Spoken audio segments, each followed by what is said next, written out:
Kaiser Clyde introduces himself as a former adventurer who achieved A rank at the unprecedented age of 14. He mastered his deadly swordplay under the strict tutelage of a great master named Kinei. Additionally, he honed his powerful magical abilities by practicing relentlessly with an ancient sage. After joining the Adventurers Guild, he rapidly ascended the ranks with the ultimate goal of reaching S rank. Tragically, at the young age of 17, he lost absolutely everything he held dear. The catastrophic event unfolded rapidly while he was undertaking a dangerous A-rank mission. A sweeping view of the ominous landscape sets the scene for his perilous undertaking. Kaiser stood fearlessly atop a treacherous volcano heavily inhabited by fierce wyverns. Taking on such a dangerous subjugation mission completely alone was an immense and reckless risk. A wyvern unleashed a ferocious roar as the deadly battle commenced on the volcanic peak. Despite the overwhelming danger, he successfully completed the total subjugation of the winged beasts. Sheathing his weapon, he planned to simply finish up the mission and head straight back home. However, he paused and decided to gather some monster materials to bring back to the guild. Suddenly, his instincts flared as he detected an unnatural and highly irregular movement nearby. He stared in sheer disbelief at the terrifying threat emerging from the shadows. Shock gripped his core as he questioned the true nature of this monstrous new entity. Realizing the immense scale of the beast, he quickly noted it was far larger than a mere small wyvern. A colossal monster bearing 4 massive legs and 2 gigantic wings revealed itself against the sky. He realized with absolute horror that an S-rank ancient dragon had been slumbering near the volcano. The massive dragon took to the skies with a display of terrifying, earth-shaking power. Rising panic set in as he deduced the creature's intended and deadly direction. He realized with dread that the beast was heading straight for the vulnerable town located beneath the volcano. Desperation fueled his steps as he seriously doubted whether he could make it back in time to stop the disaster. A loud, echoing boom suddenly signaled impending doom from afar. Confusion and deep dread washed over him as he wondered what had just happened to the town. The deafening rumble of destruction echoed viciously from the direction of the human settlement. Smoke and debris violently clouded the air as devastation struck the innocent town. A massive explosion tore through the landscape, shaking the very foundations of the earth. The sheer force of the terrifying impact left the entire area in utter and complete ruin. Cursing under his breath, Kaiser sprinted furiously toward the unfolding chaos. Arriving at the tragic scene, he found the ground scorched and all the buildings completely leveled. Frantically searching the burning rubble, he called out desperately in hopes of finding surviving villagers. His voice cracked with emotion as he pleaded for someone to respond to him. He continued his desperate, echoing plea across the ruined and silent landscape. Pleading into the suffocating silence, he begged for anybody to show a single sign of life. He screamed at the top of his lungs for anyone to answer his frantic calls. Only heavy silence and total devastation answered his desperate cries. Devastated by the quiet, he realized with a sinking heart that there was no one left alive. Overwhelmed by crushing guilt, he blamed himself entirely for losing absolutely everything. Crushed by heavy regret, he realized the ancient dragon would not have awakened if he had only defeated the wyverns faster. Kaiser reflects deeply on his status as an elite A-rank adventurer. He recalls being heralded as a prodigy who received unmatched training in swordplay and ancient magic. Despite his incredible talents, he agonizes over failing to protect the innocent people he was sworn to defend. Surveying the devastating wasteland, he questions the horrific reality of the ruined settlement. The crushing weight of the disaster leads him to bitterly conclude that he is nothing but a total failure. Staring blankly into the smoking rubble, the overwhelming destruction shatters his confident spirit. He wanders aimlessly through the lifeless debris while searching desperately for any sign of hope. Suddenly, a faint detail catches his keen attention amidst the silent graveyard of shattered stone. Pausing his grim trek, he strains his ears to pinpoint the subtle disturbance echoing through the ruins. He clearly detects a muffled noise originating directly underneath the heavy layer of collapsed buildings. Frantic desperation fuels his movements as he tears into the rubble while begging for a survivor. He violently clears away heavy stones and prays fervently for whoever is trapped to stay alive. Pushing past his physical limits, he shouts words of encouragement to the unseen victims below. Sunlight breaks through the dark cavity as he finally clears away the final stubborn layer of debris. He peers anxiously into the newly opened gap with his heart pounding in desperate anticipation. His eyes widen in absolute shock and immediate relief as the dust slowly settles. Overcome with overwhelming emotion, he realizes the trapped victims are miraculously unharmed. A massive burden lifts from his weary chest as he confirms they are entirely safe from harm. Tears blur his vision as he struggles to process this tiny but profound shred of a miracle. He admits that he was absolutely certain the entire village had perished in the dragon's fiery assault. Finding these surviving children gives him a desperate glimmer of hope that others might also be rescued. Reaching down gently, he carefully helps the traumatized infants climb out of their rocky prison. Looking at the helpless rescued children, he vows to rise above his despair and take full responsibility for them. He makes a solemn and unbreakable promise to dedicate his entire life to ensuring their future happiness. Kneeling reverently amidst the still smoking ruins, he swears an oath right then and there. He directs his heartfelt vows specifically to the innocent villagers who tragically lost their lives. Staring at the orphan children, he promises the fallen victims that he will raise the young ones properly. Carrying the heavy legacy of the dead, he swears to bring happiness to the living survivors he managed to save. Following his eventual return to the guild, the atmosphere around the former hero changes drastically. Fellow adventurers quickly turn against him and blame him entirely for the village's fiery destruction. Those who once praised his genius now whisper cruel insults and venomous rumors behind his back. The guild members relentlessly mock his prodigy title by claiming his massive arrogance doomed the defenseless town. The harsh and unrelenting accusations of his former peers cut deeply into his already fractured soul. Paralyzed by his own overwhelming guilt, he finds himself completely unable to argue against their venomous words. He silently accepts the immense blame by believing the deaths of the townspeople are undoubtedly his fault. Pushing past the bitter scorn, he steels his fading resolve to do what he believes is truly right. A highly concerned guild official approaches the fallen prodigy to discuss his shocking and sudden decision. The official asks in sheer disbelief if he is truly intending to retire from being an adventurer forever. Kaiser confirms his permanent retirement by stating his catastrophic failure completely disqualifies him from holding the title. Refusing to accept this tragic outcome, the desperate official loudly protests that Kaiser is entirely wrong about himself. Desperately trying to stop him, the guild official loudly insists that the tragic disaster was not Kaiser's fault.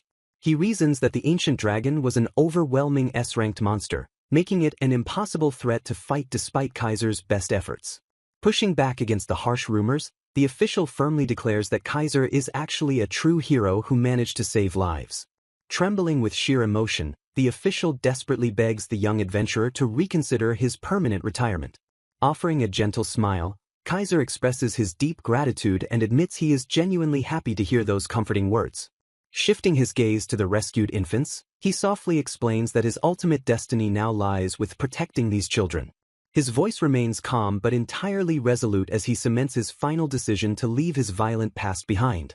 Realizing that the young prodigy's mind is completely made up, the official lowers his head in defeated understanding. Turning his back on the Adventurers Guild forever, Kaiser silently walks away while carrying the sleeping babies safely secured to his chest. Staring into the distance, he deeply reflects on his former burning ambition to one day reach the absolute pinnacle as an S-ranking adventurer. Putting those grand ambitions to rest, he fiercely resolves that his sole purpose now is to become a dedicated father to these 3 innocent children. This heavy new responsibility stems directly from the unbreakable vow he made to the fallen villagers amidst the burning ruins. Holding the tiny orphans close to his heart, he swears to embrace his new role as their father and give them the wonderful life they truly deserve. With absolute determination shining brightly in his eyes, Kaiser steps bravely into the unknown future, fully prepared to keep his sacred promise. Leaving the bustling city behind, Kaiser decided to return to his peaceful hometown of Yuza. He sought a quiet sanctuary far away from the heavy crowds to safely raise the infants. Although shocked by his sudden return with 3 babies, the local townspeople gave him a very warm welcome. Listening closely to his tragic tale, the village elder deeply understood his situation and immediately offered help. Settling into a cozy little house on the edge of town, Kaiser officially began his new life as a father. Staring down at the fragile infants, he braced himself for the entirely new challenge of raising children. Dedicating himself fully to their growth, he focused on educating them properly from a very early age. Despite his best efforts, the energetic toddlers constantly gave him entirely new reasons to worry. The lively siblings scrapped frequently and always ended up covered in minor scrapes and bruises. 10 peaceful years vanished in a flash as he watched the young girls grow up incredibly fast. Swinging a wooden sword with intense focus, the 3 rescued orphans finally celebrated their 10th birthdays. Elsa, the oldest of the trio, quickly proved to be vastly more talented than any other kids her age. Gripping her training blade tightly, she demonstrated highly advanced skills in intense swordplay. Her raw strength and combat sharpness easily exceeded the capabilities of a normal 10-year-old. Surging forward with a battle cry, a sudden clumsy misstep proved she was still just a child. Flailing her arms wildly, she lost her balance and tumbled through the air. She crashed hard into the dirt with a painful thud. Rubbing her aching head, she groaned miserably as the intense sparring match came to a close. Frustration contorted her face as she struggled to recover from the embarrassing fall. Sighing in defeat, she admitted to Kaiser that she could not land a single hit despite going all out. Smiling gently, he reminded his beloved daughter that she still had a long way to go to match his 27 years of combat experience. Stepping closer, he reached a comforting hand out toward the pouting young warrior. Patting her head affectionately, he praised her immense improvement and noted how well she performed. He proudly declared that at her current pace, she might easily become an even better swordsman than him. Her eyes widened with absolute awe as she questioned if surpassing her legendary father was truly possible. Chuckling warmly, he assured her that she would definitely achieve her dreams if she never gave up. Changing the subject, he teasingly asked why she insisted on calling him father instead of her usual daddy. Her heart skipped a sudden beat as a bright flush of embarrassment spread across her cheeks. Crossing her arms defensively, she firmly declared that a true warrior must never show any emotional weakness. Raising an eyebrow, Kaiser playfully asked if her strict philosophy meant she despised all soft things. Nodding stubbornly, she insisted that using cute nicknames would completely ruin her tough image. Pushing her pride further, she boldly claimed that even enjoying sweet desserts was an unacceptable sign of weakness. Feigning deep disappointment, Kaiser sighed and noted what a terrible shame her new diet was.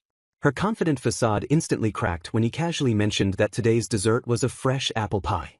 Holding back a smirk, he pointed out that a strict swordsman like her obviously could not eat such a treat.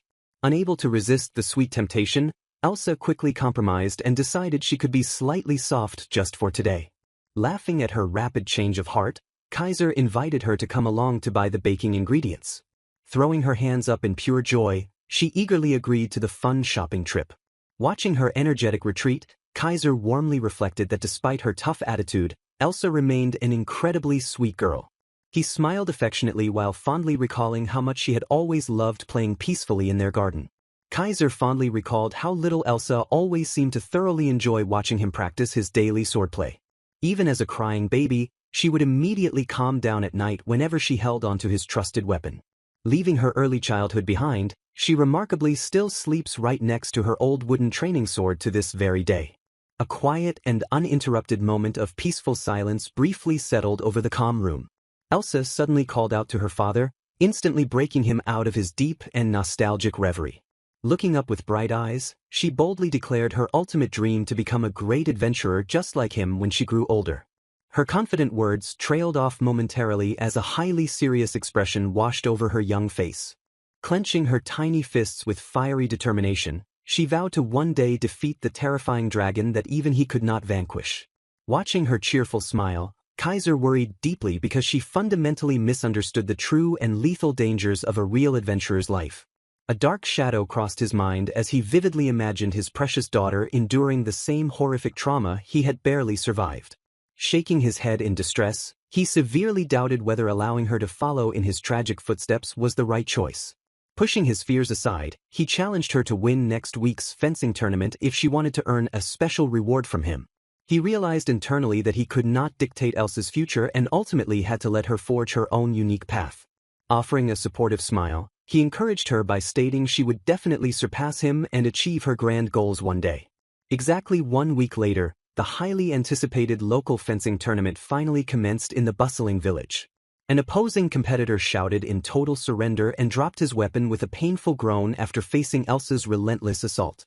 The amazed spectators whispered about her crazy strength, noting her back-to-back tournament victories and her undeniable status as a true combat genius. the referee loudly announced the final decision, officially crowning Kaiser's daughter as this year's undisputed tournament champion. Excited villagers crowded around Kaiser to eagerly praise Elsa's sheer brilliance and incredibly amazing swordsmanship. Acknowledging their kind words, he humbly listened as the locals credited her amazing talent to his excellent training and legendary past. Rejecting the unearned credit, he firmly stated that her victory was entirely due to her own hard skill, just as Elsa happily ran toward him.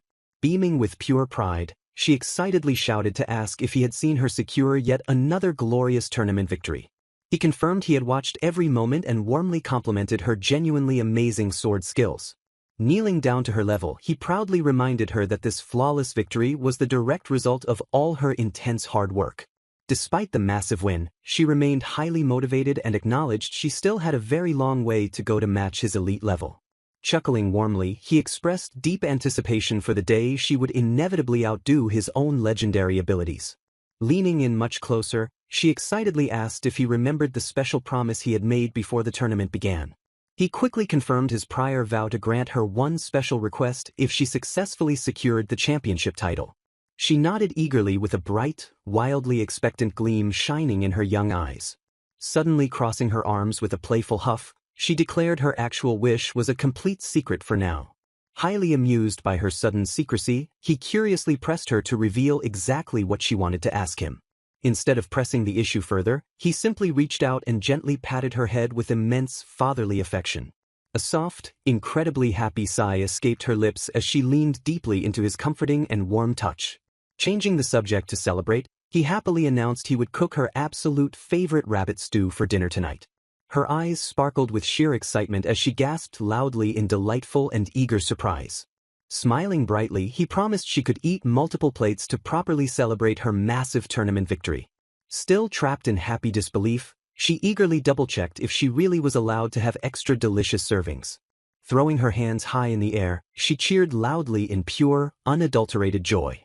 Skipping happily along the path, she playfully wished she could have a tournament every single day just to eat rabbit stew constantly.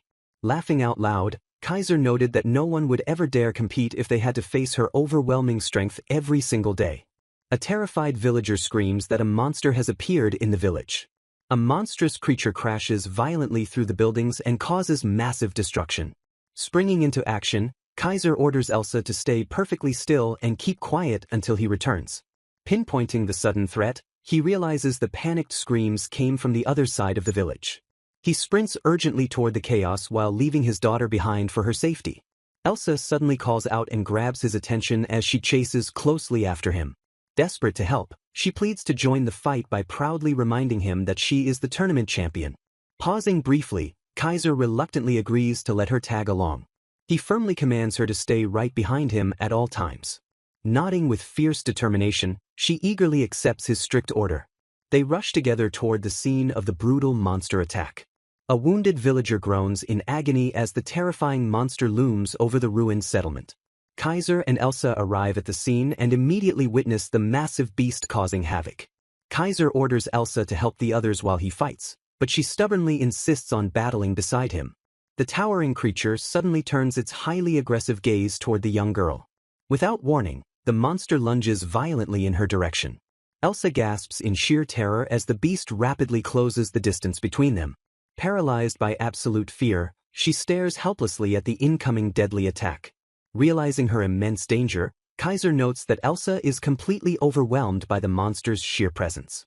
Pushing his body to the absolute limit, he dashes forward with incredible speed to intercept the beast. He pushes forward with desperate urgency to save his frozen and vulnerable daughter. The monster extends its sharp claws to aim a lethal strike directly at Elsa. A heavy crash echoes as Kaiser throws himself right into the path of the devastating attack. The creature's sharp appendage stabs viciously into his unprotected abdomen. Horrified by the sudden bloodshed, Elsa screams out for her injured father. Ignoring the severe pain, he focuses entirely on shielding the daughter standing right behind him. He grips the monster's attacking limb with immense and unwavering strength. Raising his heavy sword high, he prepares a devastating and final counterattack. Fueled by a father's fierce resolve, he vows never to let his precious daughter get hurt. He channels all his surging power into a single and decisive swing. The gleaming blade slashes downward with incredible, unstoppable force. The monster shrieks as the powerful sword cleanly connects with its thick hide. Blood splatters widely across the ground as Kaiser brutally cuts the beast down. The defeated creature collapses heavily to the earth, finally ending the immediate threat. Turning back to Elsa, he urgently checks to see if she sustained any hidden injuries. Stuttering through her deep shock, she apologizes profusely for completely freezing up during the battle. Tears fill her eyes as she admits she wrongly thought her tournament victory meant she could actually help him. Offering a highly comforting smile, he gently tells her not to worry about her honest mistake. He reassuringly explains that a warrior's very first real fight is always the hardest one to face. He advises her that true strength comes from patiently gaining experience and improving little by little. Calling out softly, she grabs his full attention once more. She curiously asks if he ever actually feels afraid when facing such terrifying monsters. Smiling honestly, he admits that the massive beasts absolutely scare him. He confesses that some creatures out there are far more terrifying than anyone could ever imagine. He adds that his true courage simply comes from having precious people to protect. Confused by the lesson, Elsa ponders his profound words about protecting others. He explains that fighting for the innocent villagers and his precious daughters gives him his ultimate purpose. Understanding his heartfelt lesson, she realizes she also has important people who give her the strength to face her fears. She thinks warmly of her dear friends, her younger sisters, and her beloved father. He highly encourages her to dedicate her sword to those loved ones so she can overcome any future fear. Filled with renewed and burning determination, she agrees passionately with his wise advice. Reminding her that today's defeat is just a stepping stone, he happily suggests they go get some dinner. He assures her that this tough experience will ultimately push her to become even stronger than she is now. They walk peacefully away from the battlefield together, their deep bond stronger than ever.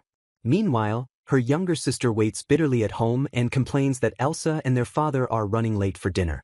Wondering why her father and sister are running so late from the fencing tournament, she assumes everything is fine as long as they are together. Figuring that Elsa should have won her match easily, she starts to suspect that something unusual might have happened. Reassuring herself that her family is safe, she brushes off the lingering sense of unease. Standing up with a thoughtful expression, she ponders her next move for the afternoon. Deciding to investigate, she sets off to check up on the local mine. Walking through the quiet paths, she takes in the peaceful atmosphere of the surrounding area. Finishing her immediate tasks with a sense of satisfaction, she wraps up her work for the moment. Apologizing politely for placing such a burden on him right after he dealt with a dangerous monster, she expresses her gratitude. Smiling warmly, he waves away the thanks, noting that she always looks after his home when he is away. He chuckles and praises his companion for always maintaining such a strong sense of duty, especially as a village guardian. Acknowledging his dedication, she points out how much he constantly helps the entire village with his reliable work. Noting that demon attacks have decreased significantly, she predicts this year's harvest will be the biggest one yet. Pleased by the good news, he nods in agreement with a satisfied smile. Shifting the conversation, she mentions that she heard he has been teaching the local children swordsmanship. He agrees that knowing how to use a sword is an essential skill for everyone in case unexpected danger arises. Explaining further, he mentions that the kids constantly visit his house and eagerly ask him to instruct them. She commends him for taking the time to mentor the youth of the village. Recalling his legendary past, she reminds him how he won an entire tournament without taking a single hit. He laughs off the compliment, though he notes that his overwhelming strength eventually got him banned from subsequent competitions. Carrying heavy supplies effortlessly, he remarks that while his arms are strong, his retired adventurer strength is on a completely different level. Blushing slightly at the praise, he asks her to drop the subject since it happened a long time ago. He humbly reminds her that he is now nothing more than a retired adventurer living a quiet life. Pointing out that many people would welcome him back with open arms, she notes he could easily return to the capital and resume adventuring. Looking away with a troubled expression, he states that he can never return because he now has Elsa and the others to care for.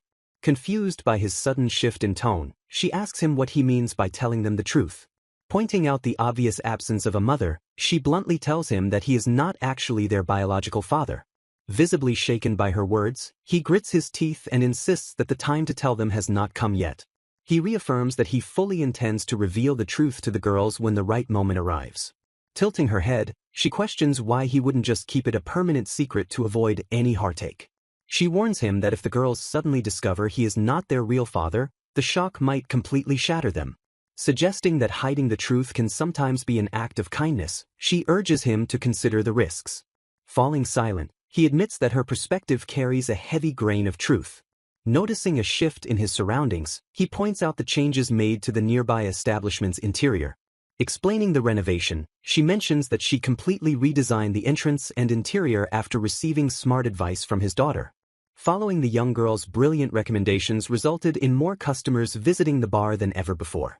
Beaming with pride, she attributes their sudden financial success entirely to the clever insights of Anna. She recounts how expertly Anna negotiated with a professional vendor, pointing out that she was previously buying ingredients way above market price. Amazed by the display, she notes how both parties managed to communicate effectively without ever losing their tempers.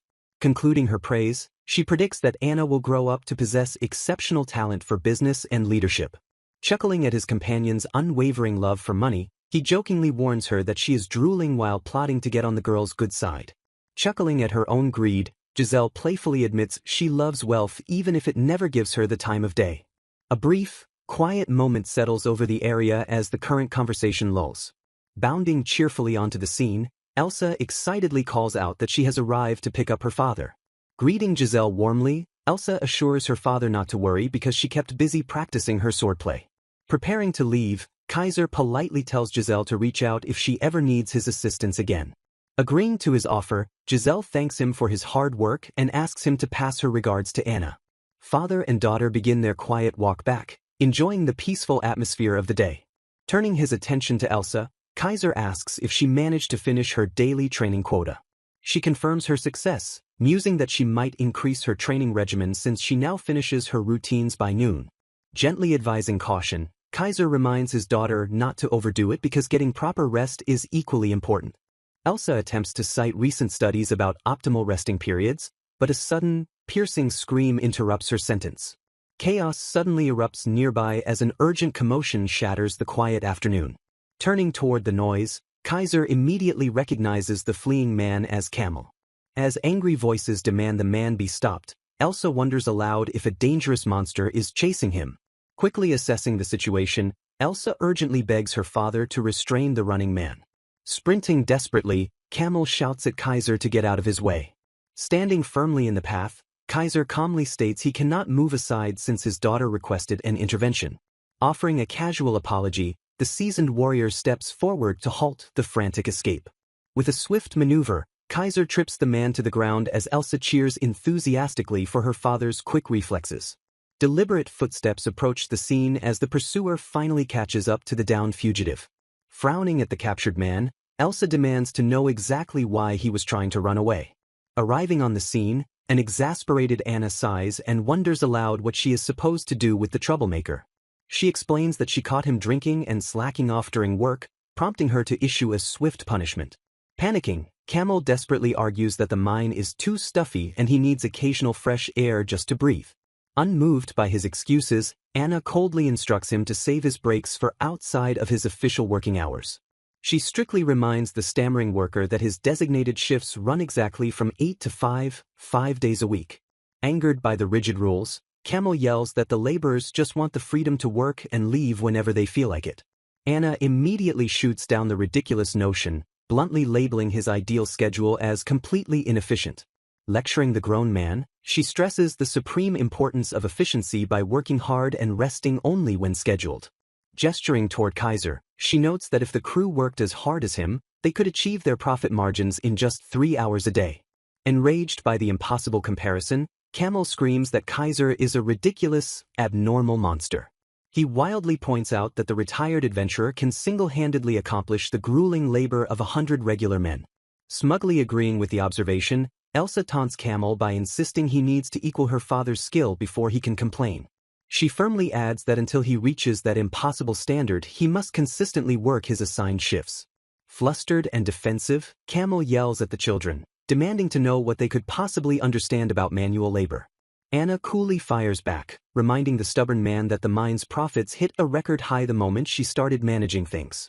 Leaning in with a menacing smile, she casually threatens to report his lazy behavior directly to his boss and his wife. Instant terror washes over Camel as he begs the young girl to do absolutely anything but that. He frantically explains that since his boss and wife trust Anna completely, a bad report would ruin his life at both work and home. Satisfied with his absolute surrender, Anna coldly orders him to get back to work without uttering another complaint. Trembling under the intense pressure, the subordinate nervously agrees with Anna's strict directives.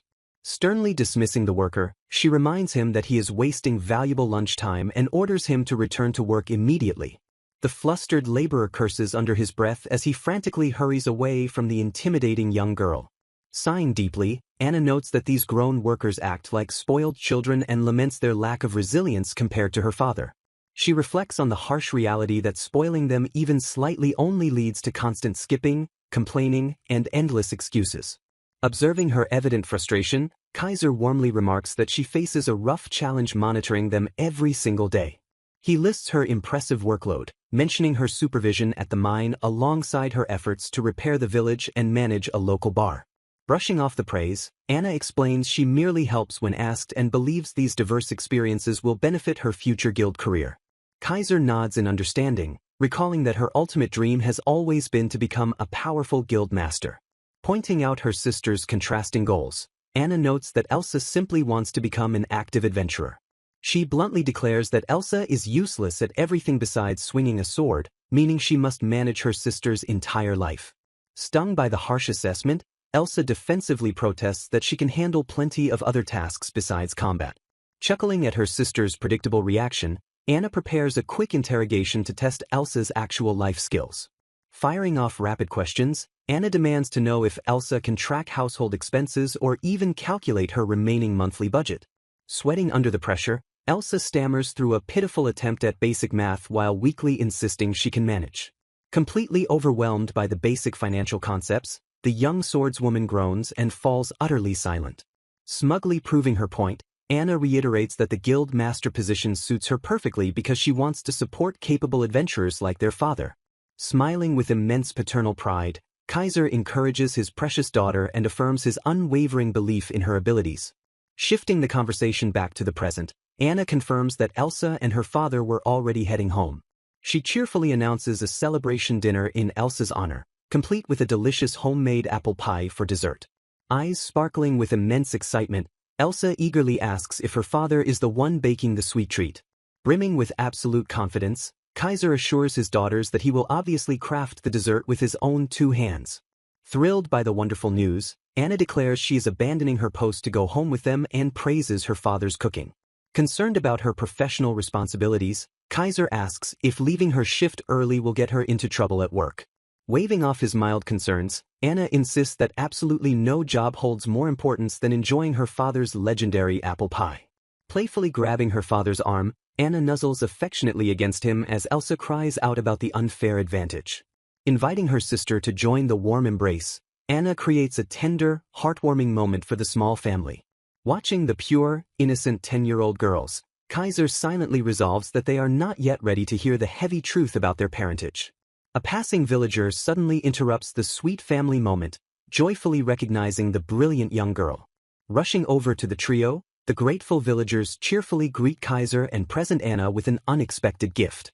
Stunned by the generous offering, Anna listens as the villager explains it is a humble token of appreciation for adjusting their expenses.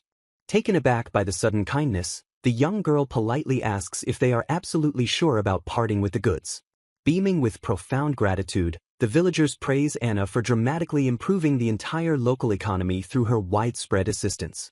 Offering the bountiful gift as a fraction of their immense thanks, they bow respectfully for her tireless, ongoing work. Watching proudly from the sidelines, Kaiser marvels at how a mere 10-year-old girl commands such incredible influence over her surroundings. He envisions her boundless future potential, imagining her towering over the world as an incredibly powerful guild master.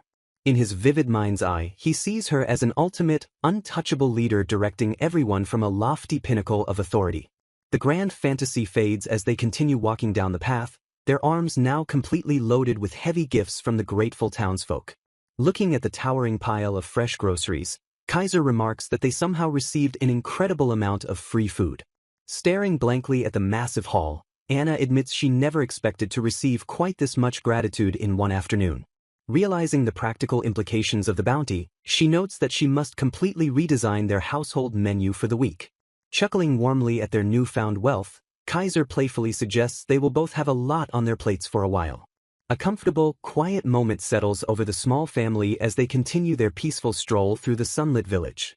Humming a cheerful little tune, Elsa happily enjoys the relaxing walk alongside her beloved father and sister. Bursting cheerfully through the front door, the girls joyfully announce their arrival back home. Heavy footsteps echo through the quiet hallway as someone approaches the inner rooms. Spotting something utterly unbelievable, a voice groans in sheer disbelief at the frustrating sight. Pushing the bedroom door wide open, they step inside to confront the lazy culprit. Exasperated by the sight of someone still fast asleep, they loudly point out that evening has already fallen. Sighing deeply, the observer wonders aloud how anyone could possibly be lazy enough to sleep the entire day away. Marching straight up to the bed, they firmly order the slumbering Meryl to wake up immediately.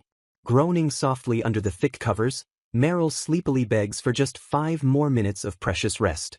Rejecting her lazy plea outright, the strict voice demands she get out of bed this very second. Pouting heavily, the sleepy girl shifts around reluctantly in her tangled bedsheets. Striking a cheeky bargain, she agrees to get up only if she receives a warm, loving hug first. Teasingly defending her demand, she claims that royal princesses only awaken when they receive affection from their hero. Furious at the childish request, Elsa violently reprimands Meryl for constantly bothering their father with ridiculous fantasies. Shrugging off the harsh scolding, Meryl playfully teases Elsa for always being so stiff and overly serious. Turning her attention back to her father, Meryl eagerly demands her affectionate morning hug without delay. Sighing in total defeat, he cautiously asks if she will truly get up if he complies with her silly demand. Realizing there is absolutely no other way to get her out of bed, he reluctantly accepts his fate. Wrapping his arms around the squealing girl, he ensures she remembers her promise to get up immediately. Beaming with absolute joy, Meryl warmly praises her father for giving the best hugs in the entire world. Chuckling awkwardly at the enthusiastic compliment, he offers a humble word of thanks to his daughter. Watching the tender display unfold, a sudden mischievous realization flashes across Meryl's face. Turning a wicked grin toward her sister, Meryl cheekily suggests that Elsa should ask for a hug too.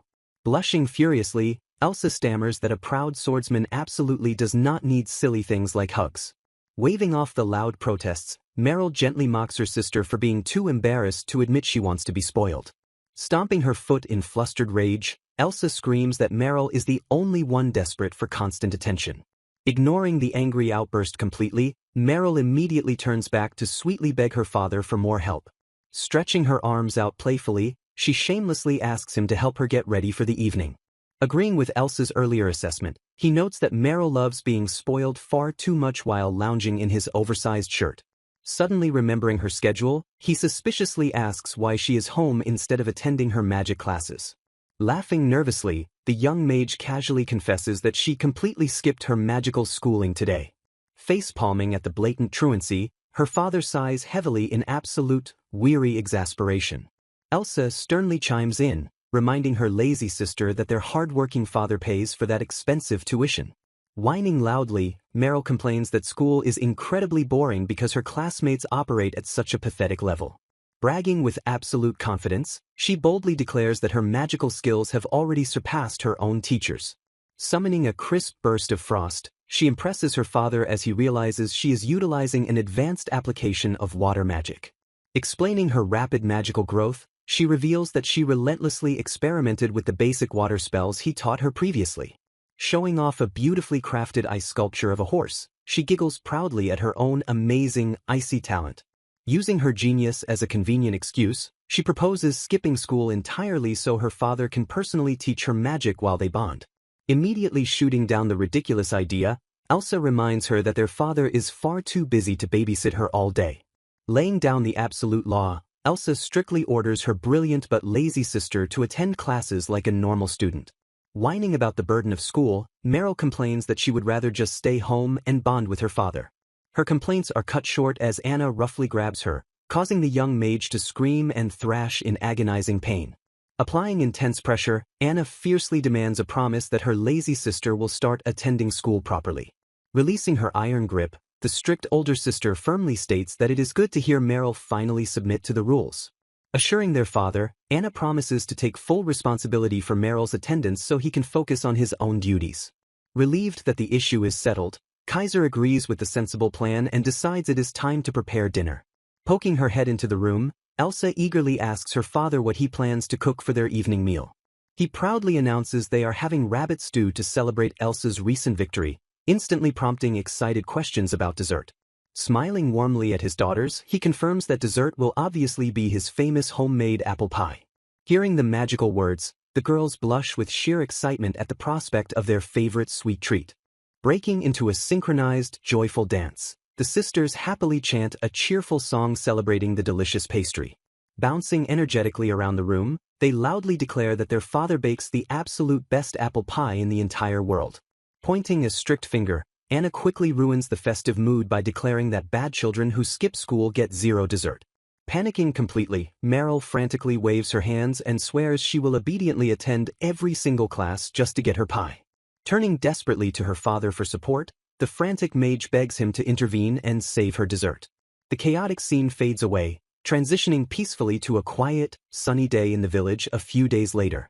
Approaching Kaiser at his post, a fellow guard notes the late hour and kindly offers to take over the remainder of the shift. Accepting the generous offer with a tired smile, Kaiser decides to head out and take a well-deserved afternoon break. Stepping away from his watchful post, the seasoned warrior quietly wanders through the tranquil streets of the village. Stopping to rest his weary legs near a wooden fence, he lets out a long, heavy sigh as he stares out into the distance.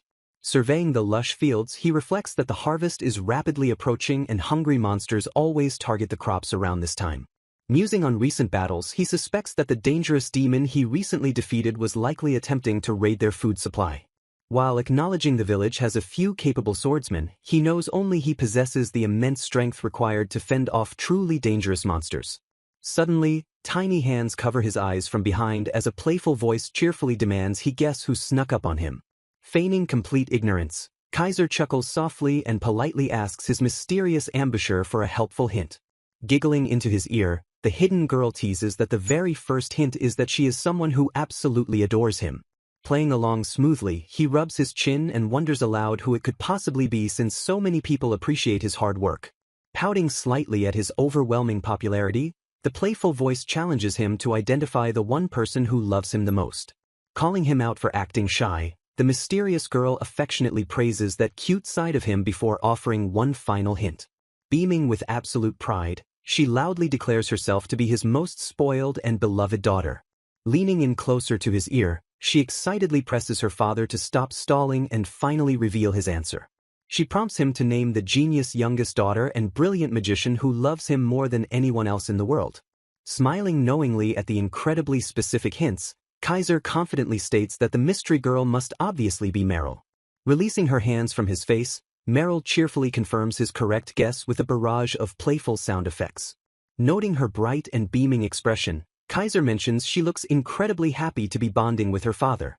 Narrowing his eyes suspiciously, he suddenly points out that she is officially scheduled to be sitting in her school classroom right now. Staring her down, the strict father sternly asks if she is secretly skipping out on her magical education yet again. Caught completely red-handed in her lie, Meryl simply sticks out her tongue and offers a nervous, cheeky giggle.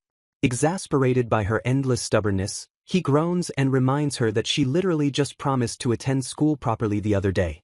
Catching her totally off guard, he drops the heavy bombshell that her frustrated teacher has already reached out to him with a formal complaint. Sternly confronting his daughter, Kaiser reveals her teacher complained that she sleeps through class and completely ignores his instructions.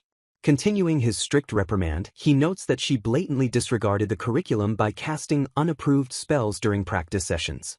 Topping off her list of shocking infractions, he points out that she actually challenged and humiliated her own instructor in a magical duel. Pouting defensively, Meryl explains she only overpowered the teacher because his constant nagging annoyed her and she wanted to prove her superior strength. Bouncing with unchecked pride, the young mage gleefully brags about how absolutely devastating her victory over the instructor was. Sighing heavily at her total lack of remorse, Kaiser firmly states he cannot reward such arrogant behavior while she shamelessly begs for compliments. Stunned by his surprisingly strict response, Meryl stops her cheerful bouncing and stares up at him in genuine confusion. Softening his tone just a fraction, the seasoned warrior admits that her raw ability to defeat a licensed instructor is undeniably impressive. Looking down at her with warm paternal pride, he acknowledges that she possesses the immense, innate talent of a true magical genius. Pivoting into a serious lesson, he sternly reminds her that true magic exists to uplift people rather than cause them pain or humiliation. Watching her slump in absolute dejection, he emphasizes that her incredible power only holds real value when it serves the greater good. A booming voice suddenly interrupts their private conversation, greeting Kaiser warmly and asking if he is finally heading home from his shift. Turning to face the approaching villager, Kaiser confirms his shift is over while casually noting the massive haul of fresh crops the man is carrying. The cheerful farmer happily explains they are expecting a record-breaking harvest this year because the local demon population has failed to ruin their fields. He immediately attributes this incredible agricultural success to Kaiser's vigilant guardianship and the highly effective magical fence surrounding the perimeter. Tilting her head in sudden curiosity, Meryl instantly perks up at the unexpected mention of a mysterious magical barrier. Thrilled to explain the invention, the farmer details how the lightning-infused fence delivers a powerful, shocking jolt to any intruding monster. Nodding in enthusiastic agreement, the village worker praises the brilliant magical construct for keeping their precious crops completely safe from harm. Laughing heartily, he recalls the deeply satisfying sight of aggressive, annoying beasts fleeing in terror after getting zapped by the perimeter barrier. Filled with immense gratitude, the farmer promises to share a generous portion of their bountiful harvest with Kaiser's family once the arduous work concludes. When Kaiser politely questions the overly generous offer, the farmer insists that maintaining a balanced, give-and-take relationship is just how the world works. Flashing a wide smile at Meryl, the worker gently encourages the young mage to eat plenty of vegetables to grow big and strong. Waving a cheerful goodbye, the busy farmer excuses himself to return to his grueling manual labor as Kaiser warmly thanks him for his dedication. A peaceful, quiet moment settles over the dusty path as father and daughter silently watch the hardworking villager carry his heavy load into the distance. Turning back to his daughter, Kaiser scratches his head and attempts to recall exactly where their previous philosophical lecture had left off. Shaking her head gently, Meryl thoughtfully interrupts him and admits she finally understands the deeper, compassionate meaning behind his words. Looking up with bright, hopeful eyes, she asks if using her magic to help others would earn his praise, prompting an instant, loving confirmation from her father. Bubbling with renewed motivation, the sweet girl happily vows to work tirelessly for the sake of earning her father's proud affection. Watching her smile, Kaiser silently predicts that his genius daughter's newfound desire to help humanity will eventually spark massive global advancements in the future. The peaceful outdoor scene abruptly shifts, transitioning to a highly secretive and urgent meeting taking place elsewhere in the village. Gathering in tense secrecy, Anna seriously declares that they only have one short week remaining to finalize their ultimate, time-sensitive plans. Slamming her hands down enthusiastically, she rallies her sisters to desperately figure out the absolute perfect birthday present for their beloved father. Gathering in secret, Anna initiates the serious discussion about what they should get their father for his upcoming birthday. Elsa immediately points out the main difficulty, noting that their father rarely talks about his personal preferences. Anna adds that he neither drinks nor collects things, leaving them with very few practical gift options. Elsa suggests asking his friends for ideas, but Anna reveals she already tried that approach and came up completely empty-handed. Groaning in frustration, the girls realize they cannot simply ask him directly without ruining the secrecy of their plan. Anna firmly agrees, stressing that keeping the gift a complete surprise is absolutely essential to their success. Shifting strategies, Elsa cheerfully suggests that they could all team up to cook him a special, heartfelt meal. While acknowledging it is a good idea, Anna insists it would be much better to give him something tangible he can keep forever. Concluding their brainstorming, Anna decides an accessory is the safest choice while the sound of clinking coins echoes in the room. Emptying their meager coin pouches, the sisters lament that their biggest obstacle is a severe lack of funds. Anna sighs heavily, explaining that despite helping out all over the village, her efforts were entirely unpaid volunteer work. Staring at their small pile of savings, Elsa helplessly wonders what they are supposed to do next. Suddenly, the sharp creak of the front door opening shatters their quiet concentration. Kaiser steps into the house and announces his return, accompanied by Meryl's cheerful greeting. Welcoming them back nervously, The sisters freeze as Kaiser immediately notices the suspicious pile of coins sitting on the table. Frantically waving her hands, Elsa stammers out a quick excuse about them simply discussing how to save money. Staring blankly at the nervous girls, Kaiser slowly accepts their flimsy excuse without pushing the matter further. Smiling warmly, he gently reminds them to ask for help if they need it, prompting Anna to quickly assure him they are perfectly fine. Narrowing her eyes at the newest arrival, Anna smoothly pivots the conversation to a more pressing issue on her mind. Glaring fiercely at Meryl, the strict older sister demands to know why the foolish brat is lounging at home instead of attending her classes. Panicking under Anna's intense glare, Meryl frantically waves her hands and desperately claims she has a perfectly valid excuse. Stepping in to diffuse the tension, Kaiser gently asks Anna to cut the young mage some slack just this once. Shocked by her father's leniency, Anna listens as he confidently assures her that Meryl will never skip her lessons again. Looking warmly at his youngest daughter, he reminds her that true motivation prevents slacking now that she has discovered her magical calling. Intrigued by the cryptic exchange, Anna agrees to forgive the truancy solely because their father personally requested it. Crossing her arms, Anna issues a stern warning about harsh punishments for future offenses while Meryl cheerfully brushes off the threat. Brimming with arrogant confidence, Meryl boldly declares that she will soon accomplish incredibly amazing feats with her genius magic. Instantly annoyed by the smug attitude, Anna reaches out and aggressively pinches her younger sister's cheek. Yelping in pain, Meryl thrashes around and demands to know why her supposedly forgiven transgression is currently being punished. Coldly explaining her actions, Anna admits the smug look simply infuriated her as Meryl tearfully accuses her of being a cruel demon. Leaving the bickering siblings behind, Kaiser heads off to prepare dinner and orders the three girls to play nicely together. The moment their father leaves the room, Meryl immediately drops her dramatic act and curiously asks what the older girls were discussing. Explaining their secret mission, Anna fills her in on the birthday dilemma and asks if the genius mage has any brilliant ideas. Crossing her arms in deep thought, Meryl hums loudly as she aggressively searches her brain for the perfect gift. Dropping her thoughtful pose instantly, she cheerfully announces that her mind is completely and utterly blank. Sighing at the predictable uselessness, Anna refocuses the group on their original plan of buying a simple accessory.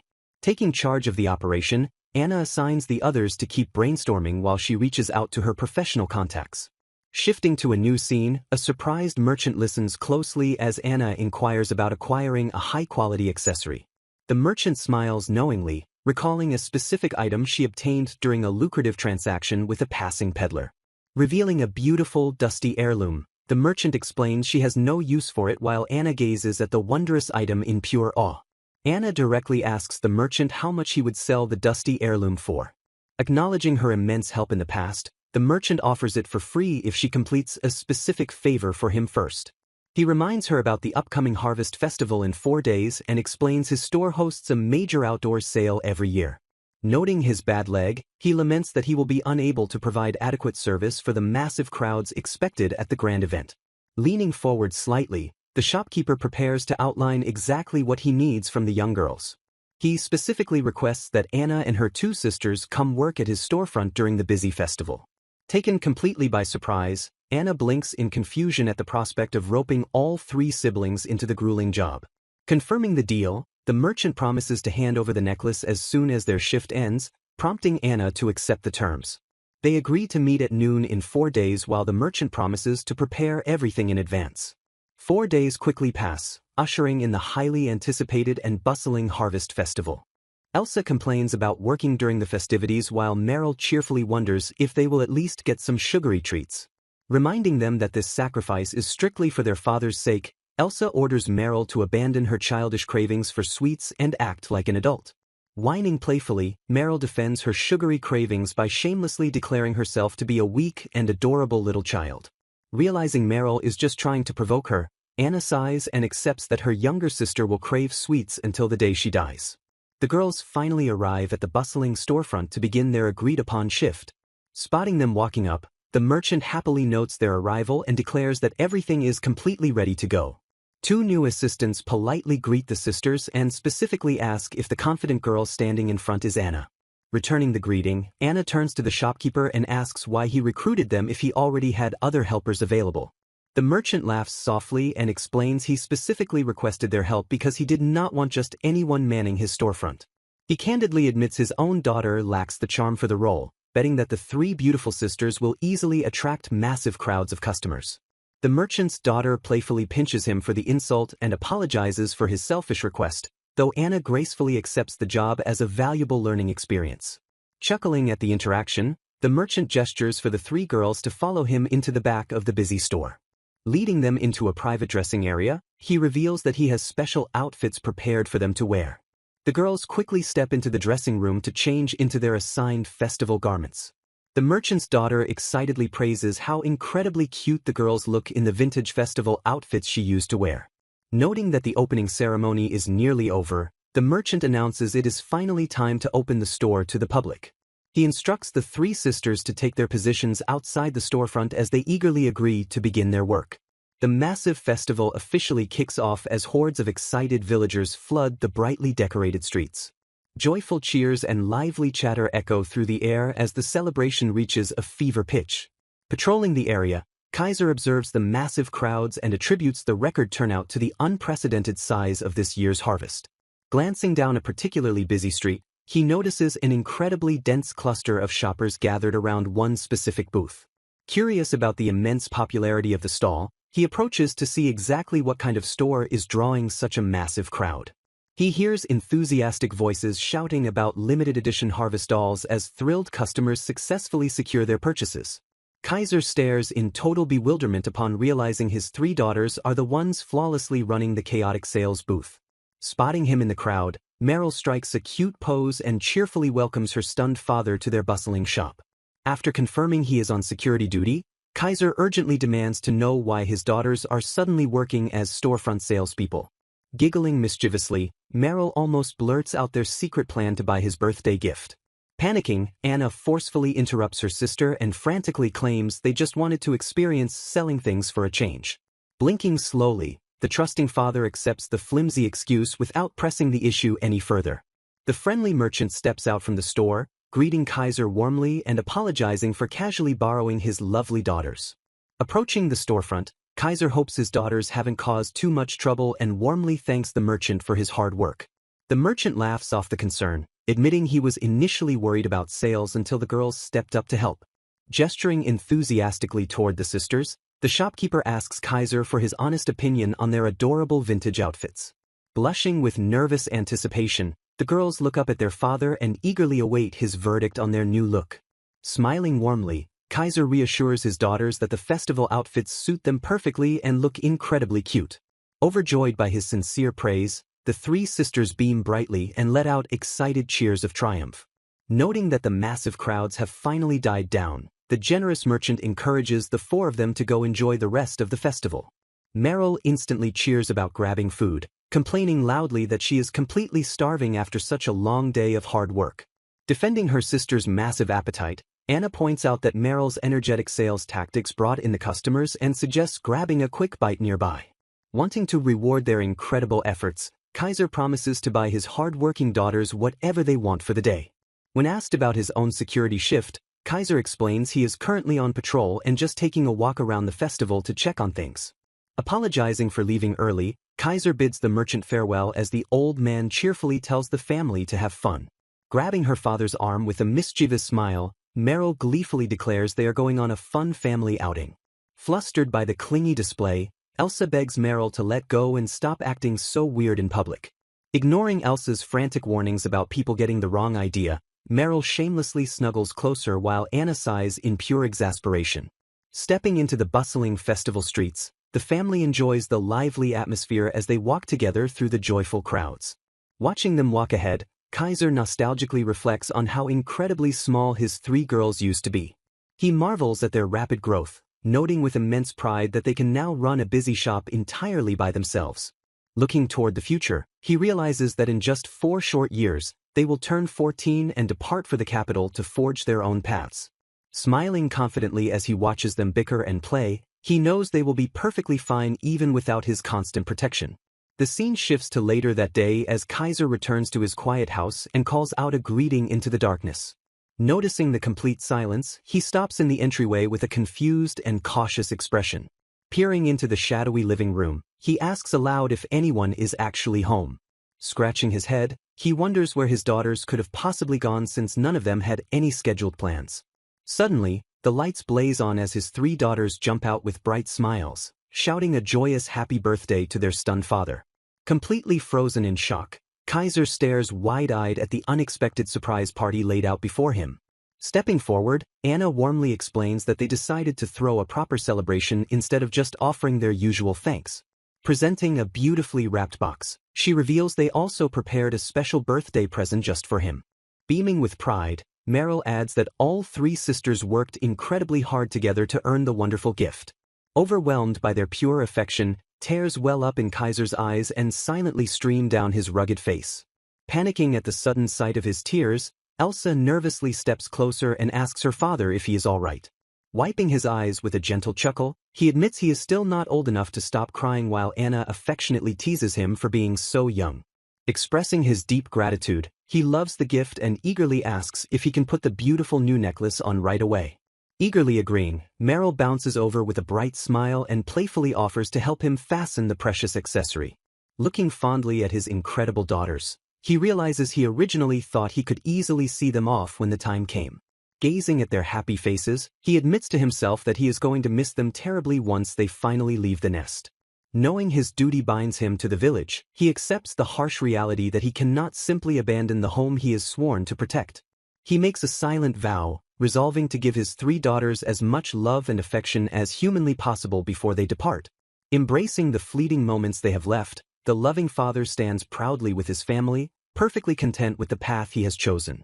Facing her opponent, Elsa noted their lively energy but coldly considered it a tragic shame.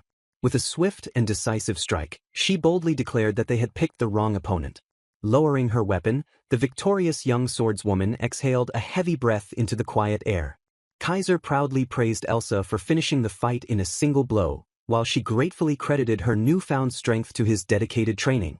Reflecting on her past weakness, she recalled how paralyzing fear had frozen her completely just 4 short years ago. Steeling her resolve, she explained that standing still was no longer an option when she had precious people to fiercely protect. Her father nodded sagely, urging her to never forget that initial feeling of vulnerability even as she grew into a powerful warrior. Acknowledging his wisdom with a firm nod, Elsa stood proudly as Kaiser reflected on how all 3 of his daughters had finally turned 14. Having fully embraced the path of the sword, Elsa had masterfully adapted her father's legendary techniques into her own unique fighting style. Serving as a dedicated guardian for the village, she now courageously defended their home from any monstrous threats that dared to attack.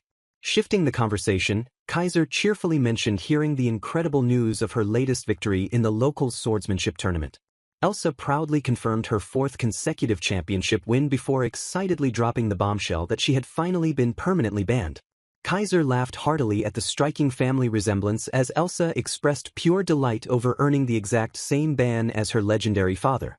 Amused by her unique perspective, he teased that she was likely the only person in the entire world who would actively celebrate such a harsh penalty. Nodding eagerly, Elsa agreed it was time to head back since her 2 sisters were undoubtedly waiting for their return.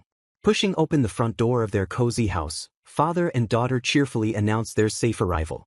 The rapid, energetic patter of excited footsteps instantly echoed down the wooden hallway to greet them. Rushing into the bright entryway, Anna and Meryl greeted the returning pair with warm, welcoming smiles. Anna praised their hard work and announced that dinner was fully prepared, while Meryl cheerfully claimed she helped cook the delicious meal. Narrowing her eyes, Anna quickly corrected the young mage, strictly pointing out that Meryl had merely carried the finished plates to the table. Anna's exceptional management skills had brought such massive prosperity to the village that the grateful locals officially established a holiday in her honor. Though still prone to skipping her formal magic training, Meryl had matured enough to use her incredible powers to genuinely help the villagers. Bouncing with pride, Meryl demanded endless praise after revealing she used earth magic to discover a lucrative new hot spring for the town. Genuinely impressed by her brilliant discovery, Kaiser warmly commended his youngest daughter for her amazing contribution. Anna logically noted that a new hot spring district would attract massive crowds, gently warning her father that more tourists meant more monster attacks. Brushing off their concerns with absolute confidence, Kaiser assured them his body showed 0 signs of aging and was actually growing stronger every day. Eager to enjoy the evening, Kaiser happily changed the subject to dinner, expressing his immense excitement for Anna's wonderful cooking. Blushing modestly, Anna claimed her meal was merely a humble imitation of his recipes but admitted she felt incredibly motivated to cook today. A bittersweet silence fell over the dining room as Anna softly reminded everyone that this was their final evening together. Kaiser nodded solemnly, fully accepting the heavy reality that his beloved daughters would depart for the bustling capital in the morning. Reaching the pivotal age of 14 legally granted the three talented girls the absolute right to officially begin their professional careers. Stepping proudly into her father's legendary footsteps, Elsa had firmly chosen to forge her destiny as a fearless adventurer. Driven by her unmatched organizational brilliance, Anna was determinedly pursuing the prestigious and powerful role of a guild master. Rounding out the formidable trio, the genius Meryl was eagerly heading down the prestigious path of an elite magician. Clasping his hands in gratitude for the meal, Kaiser asked if they had finished packing, silently ignoring Meryl's earlier requests to remain a freeloader. Shaking her head gently, Anna admitted they still had a massive amount of packing to do before their grand departure. Wanting to finalize their packing in total peace, the girls thoughtfully suggested their father go take a relaxing bath first. Blinking in mild surprise, Kaiser easily agreed to their sensible suggestion and stood up from the dinner table. Turning toward the washroom, he gently reminded them not to forget any crucial belongings as the girls obediently chorused their agreement. Stepping into the quiet bathroom, the seasoned warrior finally began to unbuckle his heavy gear for a well-deserved rest. Quietly reflecting on his hidden past, the former adventurer carried a heavy secret in his heart. He agonizingly admitted to himself that despite 4 long years together, he still lacked the courage to confess he was not their biological father. Remorse weighed heavily on him as he recalled the countless times he tried and failed to tell them the truth about their parents. Guilt tortured his mind, knowing that their true family had perished as a direct result of his past actions. Staring into the distance, he wondered what kind of people their real parents truly were before tragedy struck. His somber train of thought was abruptly interrupted by sudden noises right outside the bath door. Announcing their arrival with cheerful chatter, his adoptive daughters unexpectedly barged into the room. Taken aback, he questioned why they were entering when he was supposed to be preparing for their departure tomorrow. Smiling brightly, one of the girls politely offered to wash his back as a thoughtful gesture. She explained that she wanted to express her deep gratitude for his years of dedicated sword instruction. Though touched by her sweetness, he hesitated and felt slightly embarrassed by the sudden request. Relenting with a nod, he agreed to the offer on the strict condition that he would wash her back in return. Hearing the deal, the other sisters eagerly clamored to join in on the family bonding moment. Yielding to their enthusiasm, he strictly instructed them to stay facing away under any circumstances. Settling in, his daughter gently began scrubbing his back to help him relax. Sighing with relief, he admitted that the soothing scrub made him feel completely rejuvenated. Finishing her turn, she happily tagged in her sister to take over the scrubbing duties. Sensing a sudden mischievous move behind him, he instantly delivered a light chop to stop her in her tracks. Rubbing her head in protest, she whined about the sudden smack while her sister admitted to calling out her wild plan. Calling out her lack of boundaries, he shook his head as the sisters squabbled over her overly clingy behavior. Realizing the water was getting chilly, he suggested they wrap things up without making a mess. Grudgingly accepting his order, Meryl pouted while stepping back from her playful shenanigans. Sternly scolding her sister, Anna reprimanded Meryl for trying to act so overly playful and shameless. Anna continued to lecture her sisters about maintaining proper manners and self-respect. Teasing her back, Meryl pointed out that Anna was just as eager to be close to their father. Flustered and blushing furiously, Anna loudly rejected the claim and tried to regain her composure. Laughter and splashing water filled the bath as the tight-knit family shared a warm, light-hearted moment. Watching their lively interaction, the father smiled softly at the genuine happiness surrounding him. Softening her tone, one of the girls asked if he was truly unable to journey to the capital with them. He gently shook his head, confirming that he had to stay behind in the village. He explained that his primary duty was to remain as the local guardian and fulfill his responsibilities to the town. Clinging to him, Meryl dramatically protested that she would be far too lonely without him around. Unimpressed by the drama, her sister scolded Meryl and told her to stop acting spoiled so she could grow up in the capital. Stepping up responsibly, Anna promised to write monthly updates and ensure Meryl stayed out of trouble. Reassured by her maturity, he expressed his full confidence in Anna to keep the family grounded. Turning to Elsa, he kindly reminded her to also keep an eye out for Meryl during their long journey. Looking at them with immense pride, he marveled at how much his sweet daughters had grown over the years. He realized with a bittersweet heart that time had flown by faster than he ever imagined. Proud yet emotional, he accepted that tomorrow they would officially spread their wings and venture out into the world. Gazing at the peaceful evening, he silently wished them safety and success on their brand new scene ahead. Hearing the call that everything is ready, the group acknowledges that the time for departure has finally arrived. Gathering their belongings in silence, the determined girls step outside to officially begin their long journey. Bidding them a heartfelt farewell, the father gently tells his precious daughters to take good care of themselves. Promising to become an A-rank adventurer just like him, one daughter confidently tells her father to stay safe. Smirking playfully, Meryl declares she will eagerly return home once a week just to be pampered and spoiled. Waving with boundless energy, the girls shout their final goodbyes and proudly set off on their grand adventure. Standing quietly by the gate, the father watches in absolute silence as his beloved daughters slowly walk away down the dirt path. Approaching from behind, a companion steps up beside him and softly comments on the bittersweet reality of the girls leaving the nest. Asking an honest and probing question, the friend wonders if the father feels a sense of relief now that his heavy burden is lifted. Staring thoughtfully down the empty road, he softly admits he isn't quite sure how he feels yet. Offering genuine praise, the companion commends him for his relentless hard work raising the girls over the past 14 years. Nodding slowly, the father reflects on how incredibly fast those 14 long years seem to fly by. Chuckling loudly, the friend teases that saying time flew by is a definitive sign of getting old. Changing the subject with a grin, the companion playfully orders him to help restock supplies, a task he quickly accepts. Meanwhile, the three sisters travel steadily across the sweeping landscape toward the distant capital. Marching forward with unyielding determination, the young adventurers push onward and leave their childhood home far behind. Breaking the quiet march, one of the sisters voices her sympathy for the lonely father they left behind. She assumes he will inevitably fall into a deep depression without them around, despite Meryl's promise to visit weekly. Projecting absolute confidence, Elsa firmly interrupts and states that they will all be completely fine. The eldest daughter Elsa proudly declares there is no need for sadness because their father trusted them enough to let them chase their dreams. Hearing this profound wisdom, the second daughter Anna softly agrees and finds deep comfort in her older sister's words.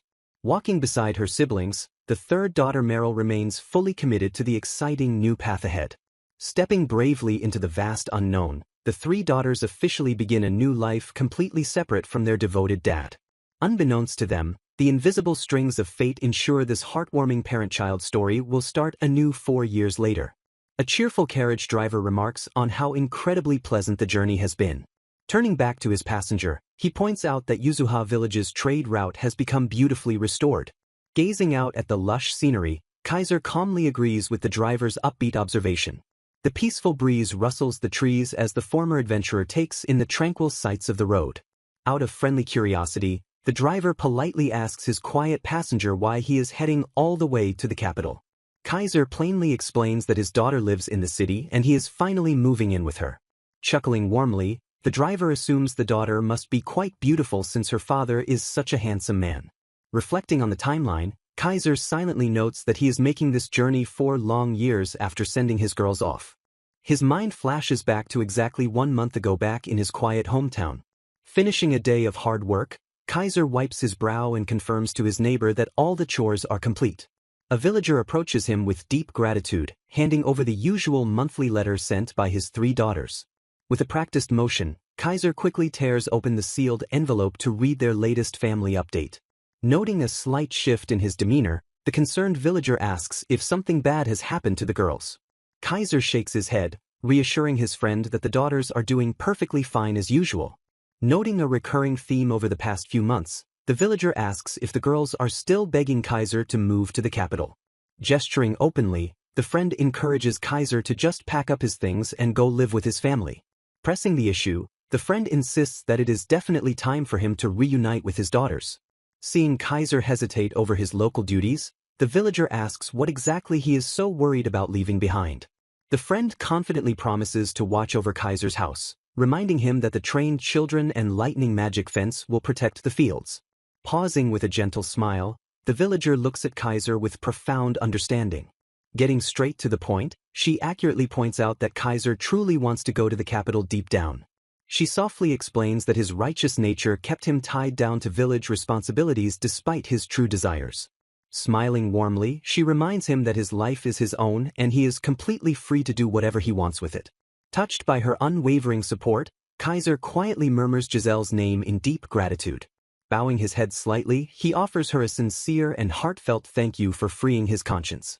With his mind finally made up, he firmly declares that he will head to the capital once again. Snapping back to the present on the carriage, Kaiser spots something highly unusual up ahead on the road. An armored knight steps directly into the carriage's path, raising a hand to demand an immediate halt.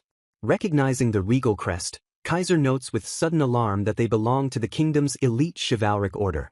Apologizing for the delay, a knight explains they are checking passes because they expect a man named Kaiser to travel this exact road. Confused and wary, the carriage driver nervously complies while Kaiser wonders why kingdom knights are actively hunting for him. Paranoia creeps in as Kaiser suspects his bad reputation from a severe incident 18 years ago has finally caught up to him. Stepping up to the carriage, the imposing knight demands the passenger state his name and confirm if he is an adventurer. Steeling himself for a potential conflict, Kaiser steps down and boldly reveals that he is the exact man they are searching for. Hearing the confirmation, the lead knight immediately barks a loud command to his entire squadron to stand at attention. Tensing his muscles, Kaiser prepares for a sudden arrest and wonders what the heavily armed men will do next. To his absolute shock, the knights fall into a deep, respectful bow and loudly announce they have been eagerly waiting for him. Completely bewildered by the highly honorable title they used, Kaiser stammers in confusion as the hostile tension instantly vanishes.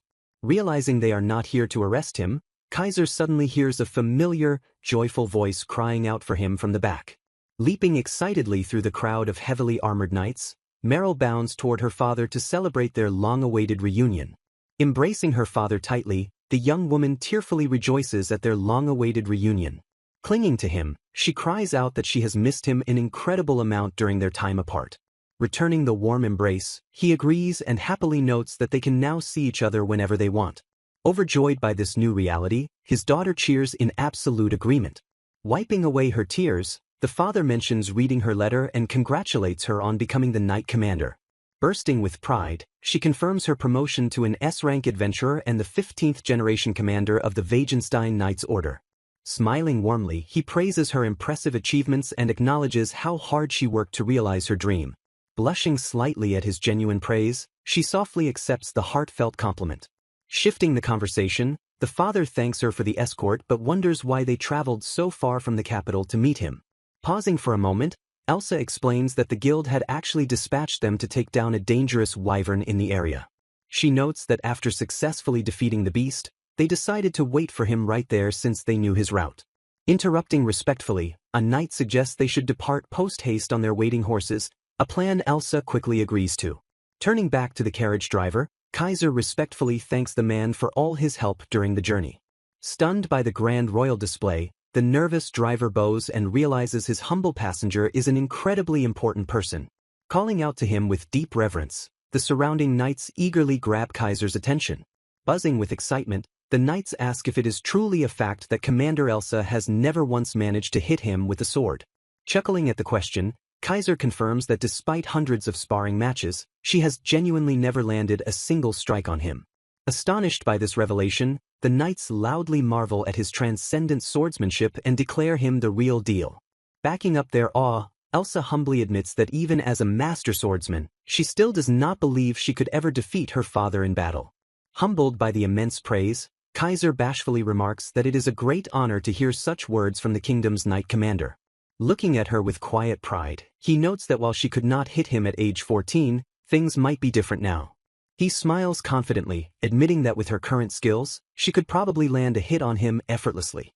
Mounting their swift horses, the royal procession finally begins its steady march toward the distant capital.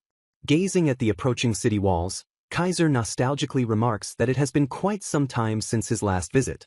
Taking in the towering architecture, he notes in awe how much the landscape has changed over the last 18 years.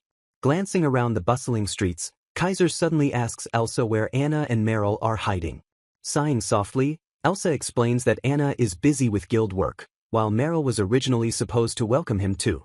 Checking the late hour, Elsa deduces that if Meryl is not here by now, she is probably just sleeping instead. Curious about her living situation, Kaiser asks if Meryl is currently a boarding student at the Magic Academy. Nodding her head, Elsa proudly confirms that their youngest sister is a highly respected scholarship student. Laughing lightly, she jokes that living in the dormitories provides free meals and a bed, creating the absolute perfect environment for Meryl. Pivoting the conversation, Elsa curiously asks what her father plans to do next now that he is in the capital. Scratching his head, Kaiser admits he wants to find a job but desperately needs to secure a place to stay first. He decides to simply rent a room at a local inn for now and deal with his long-term housing situation tomorrow. Stopping him immediately, Elsa drops the shocking news that Meryl already made hasty arrangements to completely leave her dormitory. Panic sets in as Kaiser realizes it would be highly inappropriate and problematic for Meryl to live with him in a cramped inn. Stressing over the tight time frame, Kaiser wonders out loud how they will find a proper house so quickly. Stepping up to the plate, Elsa confidently raises her hand and begs her father to let her take care of the entire situation. Surprised by her sudden enthusiasm, Kaiser asks if his eldest daughter already has a specific property in mind. Flashing a reassuring smile, Elsa tells him not to worry about the expensive rent because she has the finances completely handled.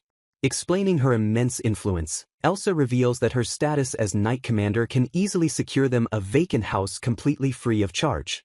Surprised by this incredible perk, Kaiser gladly decides to take whatever luxurious housing she can arrange. Reviewing their available options, Elsa notes they have choices located in both the aristocratic and residential districts. Noticing her overwhelming enthusiasm, Kaiser happily agrees to head out and view the properties as quickly as possible. Stepping into the vibrant city, the father and daughter walk side by side through the bustling capital streets. Arriving at their very first destination, Elsa presents a charming property situated deeply within the residential district. Kaiser gazes in sheer amazement at the modern stone architecture, noting the massive 3-floor, 4-bedroom layout powered by magical air conditioning.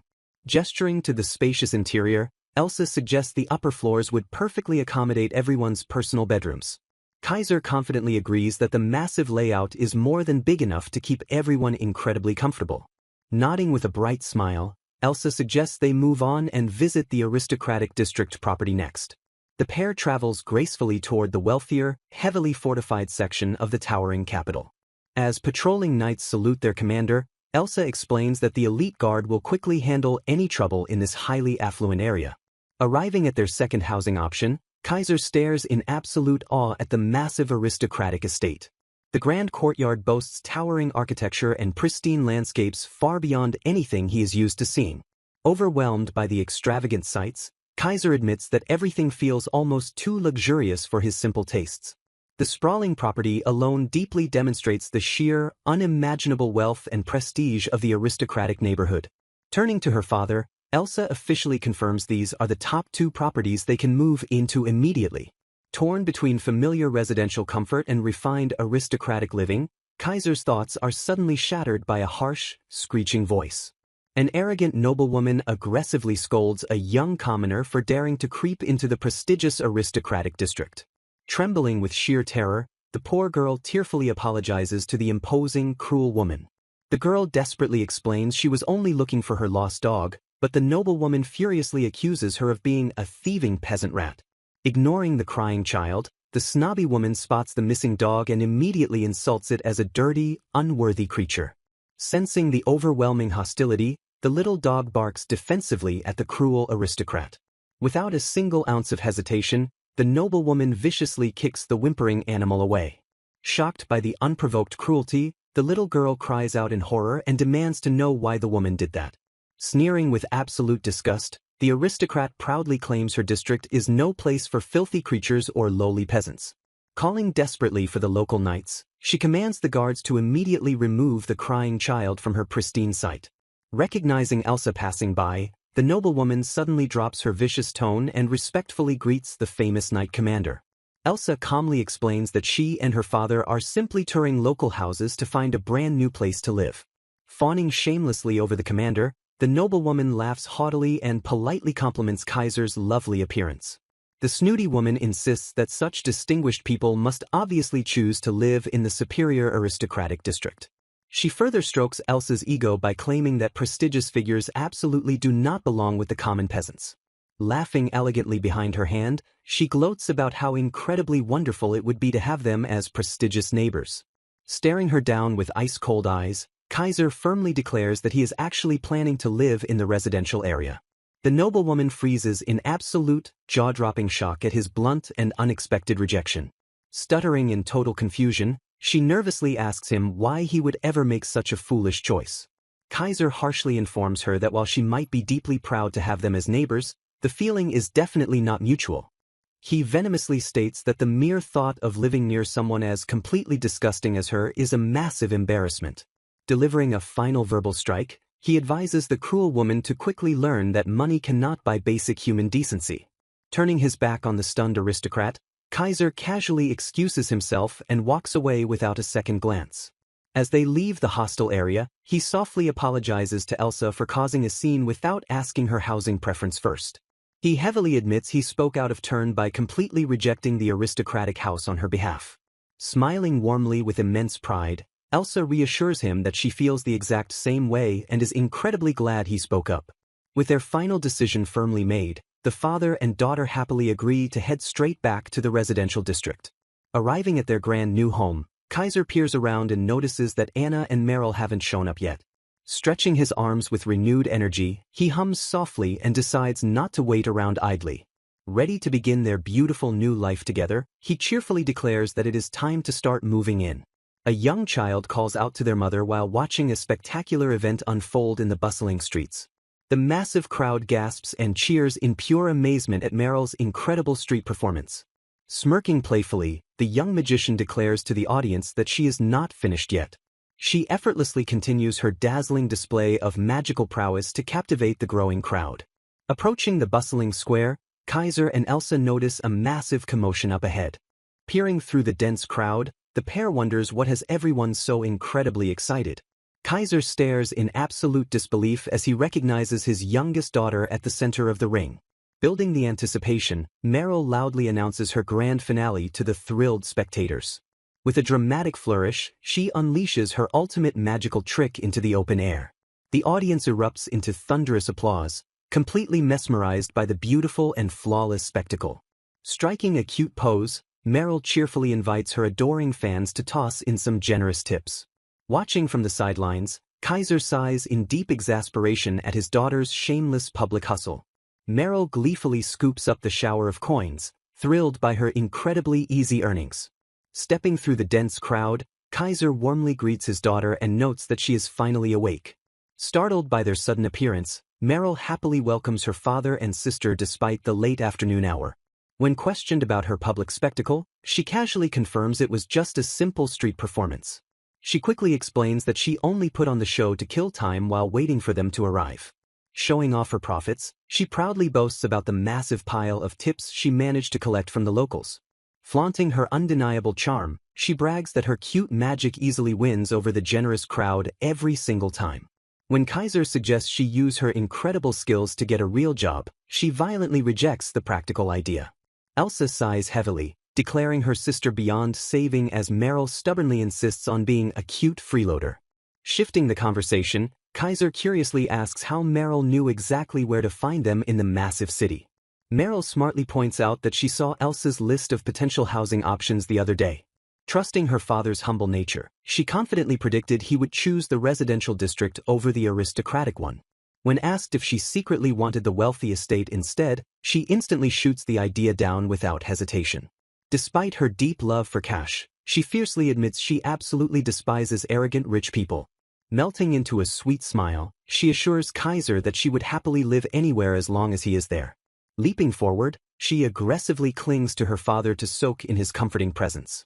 Flustered by her intense clinginess, he awkwardly reminds her that they actually see each other every single week. Ignoring his logic, she dramatically claims she will literally perish without her weekly dose of fatherly affection. Their chaotic reunion is suddenly interrupted by a panicked villager screaming for urgent help nearby. The distressed man explains that the town's magical water fountain has completely run dry and threatened their daily survival. Taking the threat seriously, Kaiser immediately turns to his magical prodigy daughter for a quick and reliable solution. Oozing with absolute confidence, Meryl dismisses the crisis as an incredibly simple fix.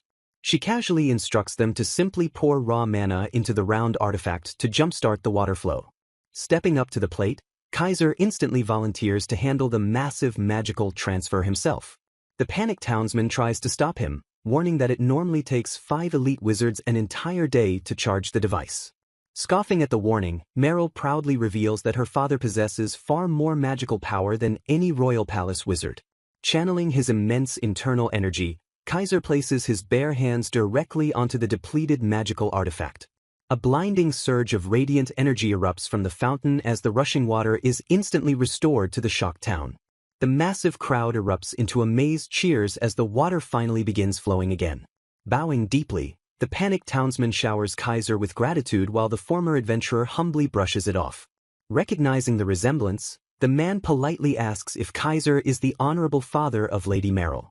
As Meryl beams with pride, the villager explains that the commoners are incredibly thankful for her massive contributions. He passionately reveals that Meryl's magical devices allow everyday folks to finally enjoy the life-changing benefits of magic.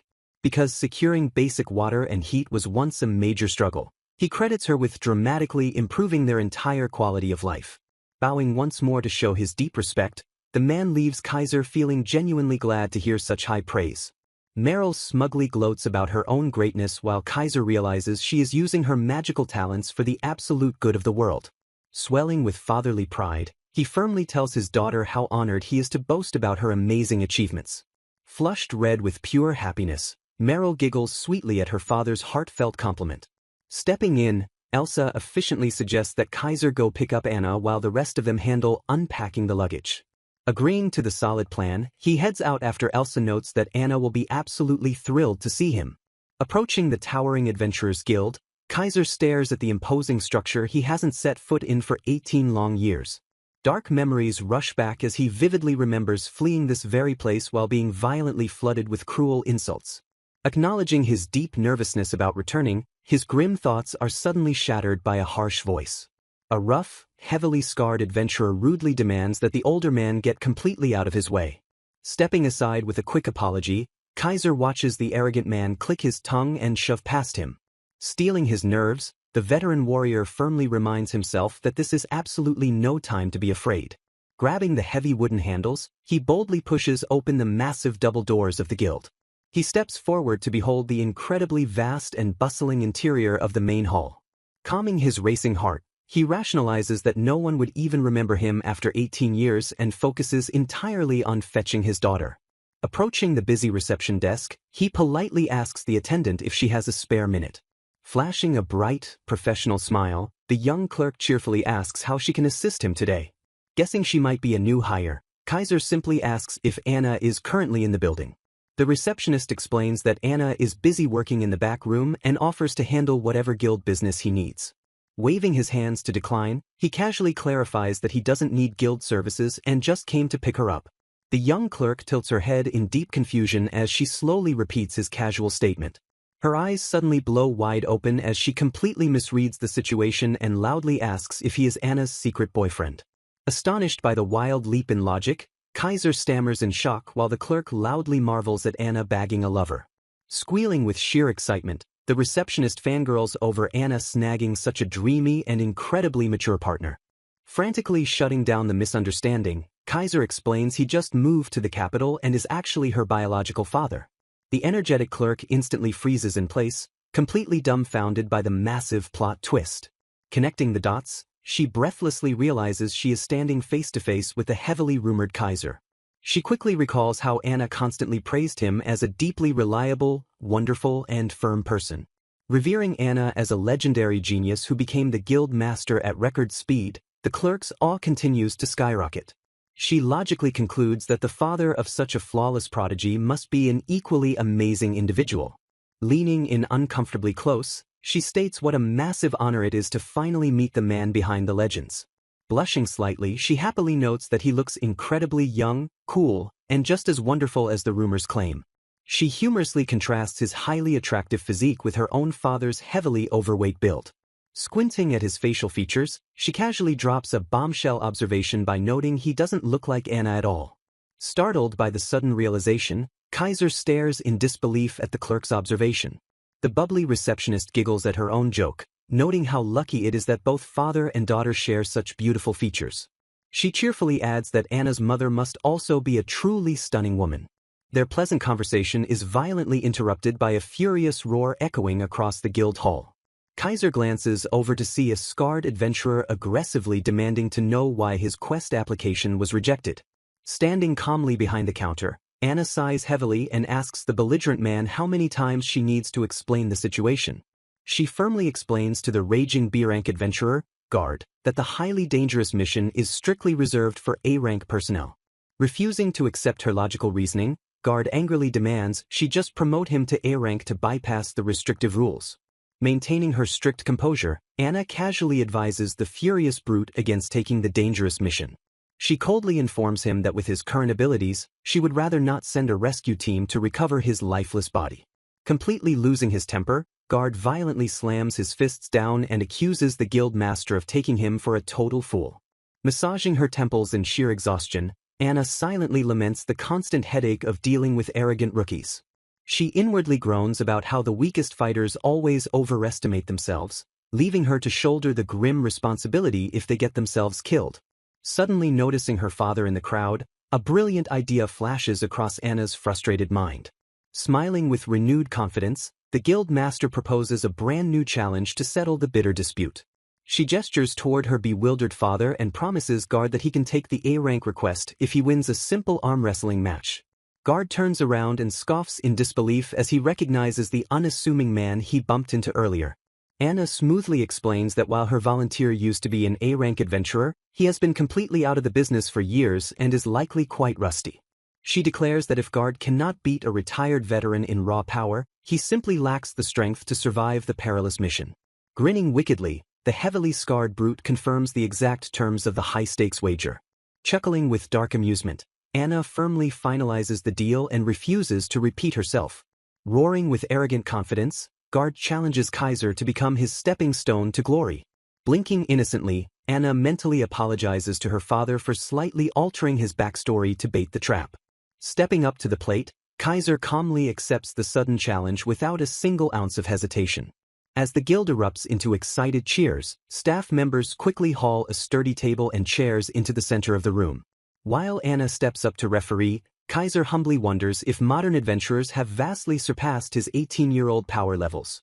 Taking his seat, the veteran warrior politely greets his massive opponent while resolving to use his full strength.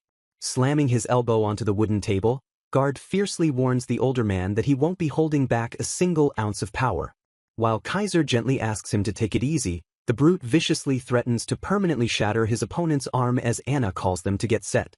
Slashing her hand down, the guild master signals the explosive start of the highly anticipated match. In a blinding flash of sheer power, the wooden table splinters violently under the immense pressure of the bout. Screaming in absolute agony, Guard is instantly crushed as Anna loudly declares her father the undisputed winner. The entire guild hall falls into stunned chaos, with terrified adventurers wondering if the monstrous man is even human. Staring down at the defeated brute, Anna coldly reiterates that Guard is miles away from being worthy of an A-rank title. Realizing the massive man has completely passed out from the overwhelming shock, she sighs and drops the harsh lecture. Turning to the victor with a bright smile, she sweetly thanks her father for effortlessly handling the massive nuisance. Kaiser humbly brushes off the victory, noting that he was just happy to help her out of a tight spot.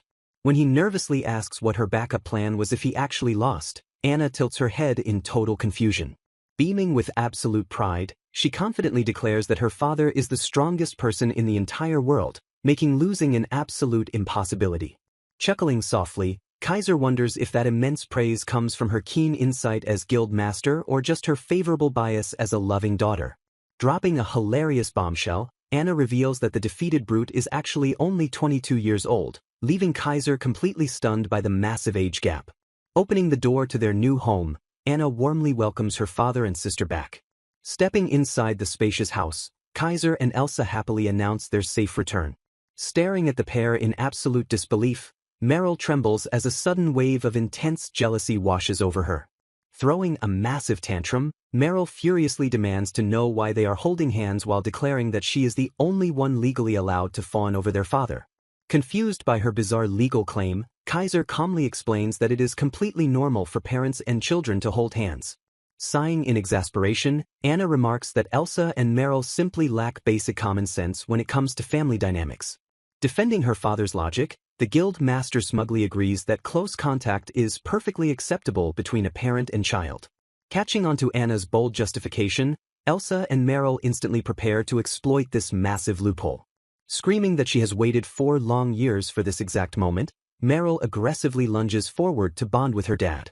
Tackling him into a fierce hug, Meryl triumphantly yells that her actions are completely fine under the new parent-child rules. Refusing to be left out of the affectionate pile, Elsa immediately dives in and tightly wraps her arms around Kaiser. Clinging to his muscular frame, the 2 overly attached daughters shamelessly sniff their father's comforting scent. Shocked by their extreme reaction, Anna frantically backpedals and yells that their bizarre behavior is absolutely not normal. Glaring at her clingy sisters, Anna harshly accuses them of being completely shameless for taking advantage of the innocent situation. Freezing in place, Elsa realizes the sheer absurdity of her deeply unprofessional actions. Blushing furiously, the embarrassed Knight Commander steps back and stammers out a frantic apology to her bewildered dad. Pointing an accusatory finger, Meryl fiercely argues that Anna was the one who started holding his hand in the first place. Crossing her arms defensively, Elsa quickly backs up her younger sister's solid accusation. Dropping a massive bombshell, Anna calmly declares that she views Kaiser as a highly distinguished man and finds it completely normal to want his affection. The shocking implication of her bold statement completely paralyzes her stunned sisters. While Elsa literally overheats and stammers in pure shock, Kaiser gently asks Anna to stop mercilessly teasing her siblings. Giggling mischievously at the absolute chaos she caused, Anna offers a highly insincere apology to her family. Whispering quietly under her breath, the cunning guild master secretly admits that she meant every single word she said. Oblivious to her secret confession, Kaiser announces that he is starving and suggests they eat dinner soon. Hearing Meryl complain about her growling stomach, the devoted father instantly volunteers to prepare a delicious meal for everyone. When asked what is on the menu, Kaiser proudly reveals that he will be making his signature rabbit stew. Drooling uncontrollably at the mere mention of the dish, the 3 sisters completely lose their composure. Smiling at their extreme excitement, he instructs the girls to go change out of their work clothes while he handles the cooking. Tying on his apron, the veteran adventurer efficiently chops up fresh vegetables with incredible speed and precision. Tossing the savory ingredients into a large pot, he masterfully sautés the rich meats and hearty vegetables over a blazing fire. A thick, flavorful broth bubbles furiously as the incredible aroma of the rich stew fills the entire household. Lifting the heavy pot off the roaring flames, Kaiser cheerfully announces that the highly anticipated dinner is finally ready. Gathering around the dining table, the overjoyed daughters cheer wildly at the sight of their father's legendary home cooking. Clasping their hands together in deep gratitude, the happy family eagerly gives thanks for the bountiful meal before them. Scooping up massive spoonfuls of the piping hot stew, the girls immediately dig into the incredible feast. A wave of absolute culinary euphoria washes over them as the rich, nostalgic flavors instantly melt in their mouths. Blushing with sheer delight, Elsa proclaims that her father's immaculate stew makes it completely impossible to enjoy anyone else's cooking. Savoring every single bite, Anna happily admits that coming home to such delicious meals might eventually turn her into a totally useless person. Shoveling more food into her mouth, Meryl proudly jokes that she was useless from the very start and is completely safe from that threat. Basking in the warm glow of his reunited family, Kaiser listens happily as his daughters praise him as a truly amazing dad. Anna praises her father, marveling at how he flawlessly masters swords, magic, and culinary arts. Humbly brushing off the immense praise, Kaiser gently denies her massive claims. He proudly points out that Elsa possesses the incredible leadership skills required to command the kingdom's knights. Turning his attention to Anna, he highlights her brilliant ability to control and rule massive organizations as the guild master. He then praises Meryl for leading a historic technological revolution that drastically enriched people's daily lives. Admitting he can only do basic swordplay and magic, he humbly declares himself simply a father who deeply loves his brilliant daughters. Watching him completely downplay his own greatness, Anna softly notes that her father is acting exactly like his usual humble self. Shifting the conversation, Elsa asks if he has any professional connections for his upcoming job hunt tomorrow. Kaiser admits he dedicated his youth to adventuring and has zero connections, leaving him perfectly fine with simple physical labor. Stepping closer, Elsa hesitantly interrupts to offer a brand new proposition regarding his future employment. She proudly reveals that the entire Knight's Order heavily requested her father to become their official combat instructor. While Kaiser acts completely bewildered by the sudden offer, Meryl casually points out that hiring a legendary swordsman is an obvious choice. Anna chimes in, noting that Elsa constantly boasts about his teaching, meaning he practically forged the kingdom's master swordsman. Elsa enthusiastically informs him that the king has already granted full permission for him to begin training the troops tomorrow. Kaiser rubs his chin in deep thought as Anna confidently assures him that it is an incredibly solid offer. She logically argues that his flawless track record of personally training the Knight Commander makes him the absolute perfect candidate.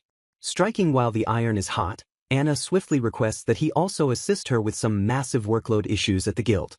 She desperately explains that they are currently overwhelmed with highly dangerous requests and drastically lack qualified high-rank personnel. Pleading for his assistance, she practically begs the former A-rank adventurer to help clear the backlog of perilous missions. Kaiser nervously sweats and reminds his demanding daughter that he has been completely retired from active duty for 18 long years. Brushing off his entirely reasonable concerns, Anna flashes a bright smile and declares his rusty status is not a problem at all. She smoothly points out that he still possesses incredible strength, having just effortlessly crushed an arrogant B-rank adventurer earlier. Having personally evaluated countless elite warriors, the guild master firmly insists that she has never seen anyone more skilled than him. Kaiser awkwardly attempts to dismiss her highly absurd claims, but Anna suddenly unleashes an incredibly powerful, pleading stare. Weaponizing her absolute cuteness, the guild master begs him to take the job with an irresistible, sweet plea. Defeated by her adorable tactics, Kaiser grudgingly agrees to help, instantly prompting Meryl to screech in pure outrage. Throwing a wild tantrum, Meryl furiously demands that her father abandon them to perform flashy street magic with her instead. As Meryl excitedly plots to form a highly lucrative street troupe, Kaiser awkwardly rejects her chaotic financial scheme. Pouting heavily, Meryl whines about wanting to be with him while Kaiser sternly orders her to focus on graduating from the academy first. The very next morning, the massive and imposing Wagenstein Castle towers brilliantly over the bustling capital city. Elsa proudly guides him through the colossal royal fortress, explaining that it serves as both the government hub and the royal residence. Stepping into the sprawling courtyard, Kaiser gazes at the heavily fortified barracks that will now serve as his brand new workplace. Projecting immense authority, Elsa boldly commands the sprawling regiment of armored knights to immediately gather around. Standing at absolute attention, the disciplined soldiers salute fiercely and scream a thunderous morning greeting to their commander. Welcoming her loyal troops, she fiercely commands them to push their absolute limits and train incredibly hard today. Before diving into their grueling daily routines, she halts the formation to officially introduce their highly anticipated guest.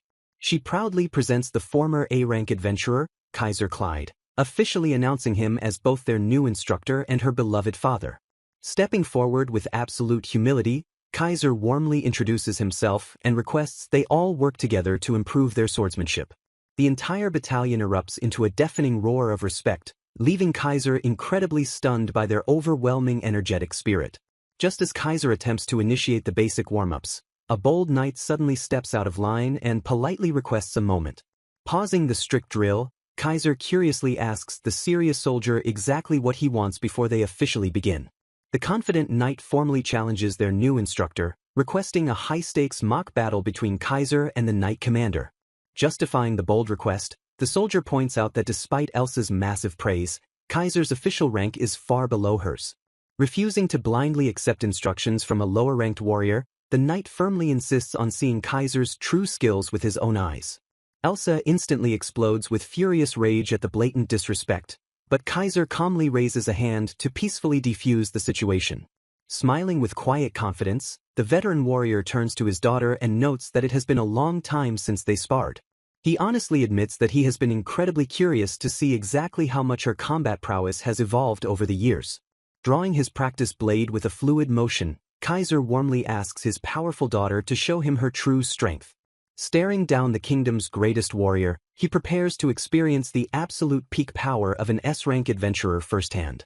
Gripping her sword, Elsa remembered how she was absolutely no match for her father back in Yuzuha village despite her 4 years of intense capital training. Staring him down, she firmly believed she had evolved far beyond her former, weaker self.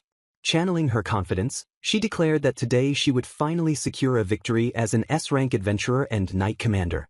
Leveling her blade, she formally challenged her father to a good match. Kaiser calmly accepted the challenge, ordering his daughter to come at him with absolutely everything she had.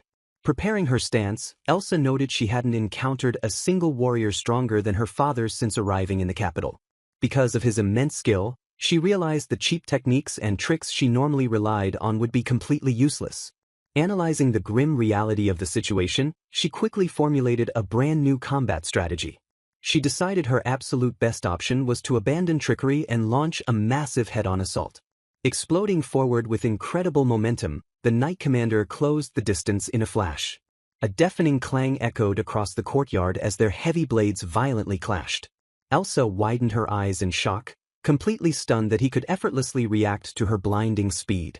Refusing to lose momentum, she instantly pivoted and prepared a heavy follow-up strike.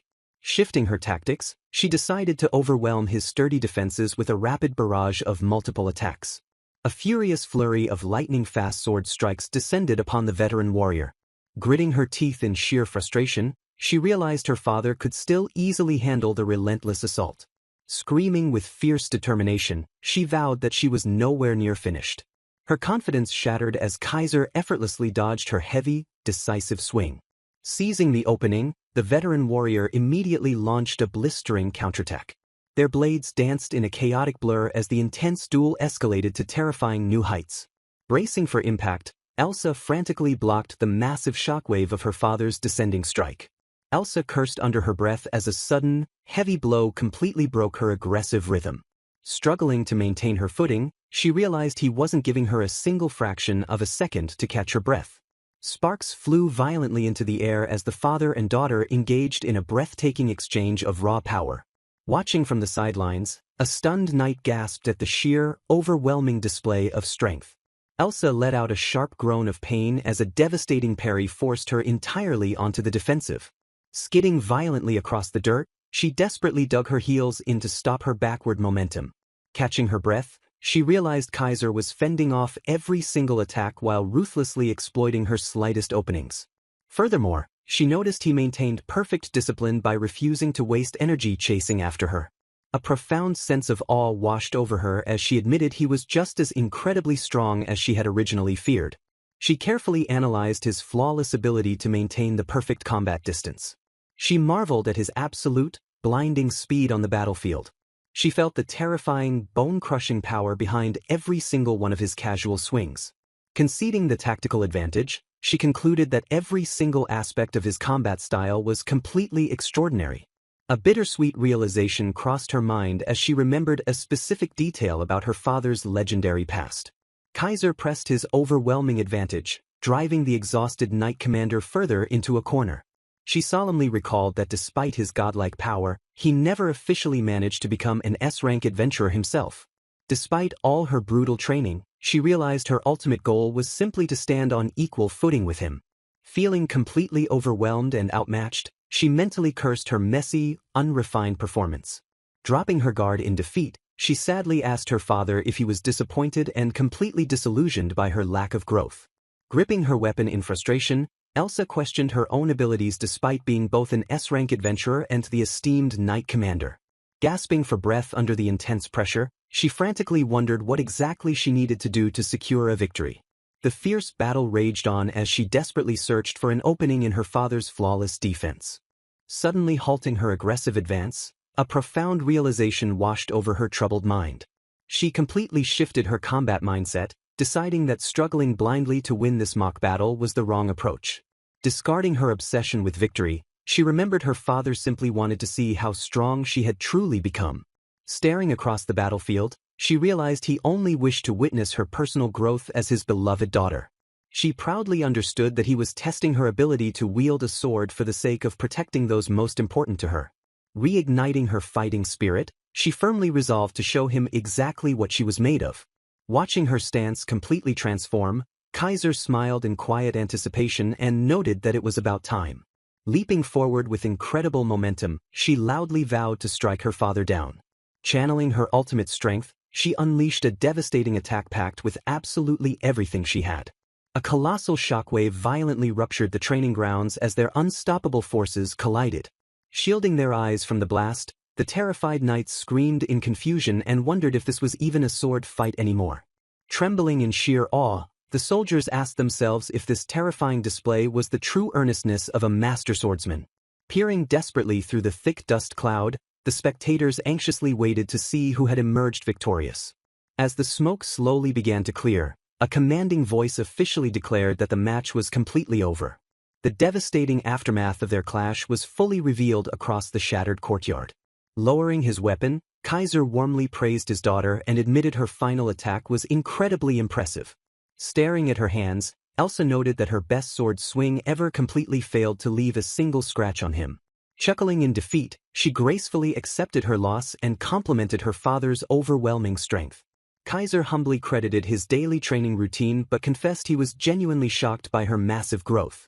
Holding up a shattered hilt, he revealed that they would have been perfectly matched if she had used a real blade instead of a wooden one. Swelling with immense fatherly pride, he happily told her just how strong she had truly gotten. Breaking the emotional moment, the excited battalion of knights flooded onto the battlefield to praise the two warriors. Surrounding the pair, the breathless soldiers babbled in pure amazement about the blinding speed and unimaginable power they had just witnessed. Flustered by the overwhelming shower of compliments, the knight commander nervously stuttered out a quick thank you. Despite being deeply happy about his praise, she secretly acknowledged that her father's power level was still a massive wall she needed to climb. Smiling softly to herself, she found a strange sense of profound comfort in that massive gap in their abilities. Snapping back to reality, Elsa loudly called for the attention of her sprawling regiment.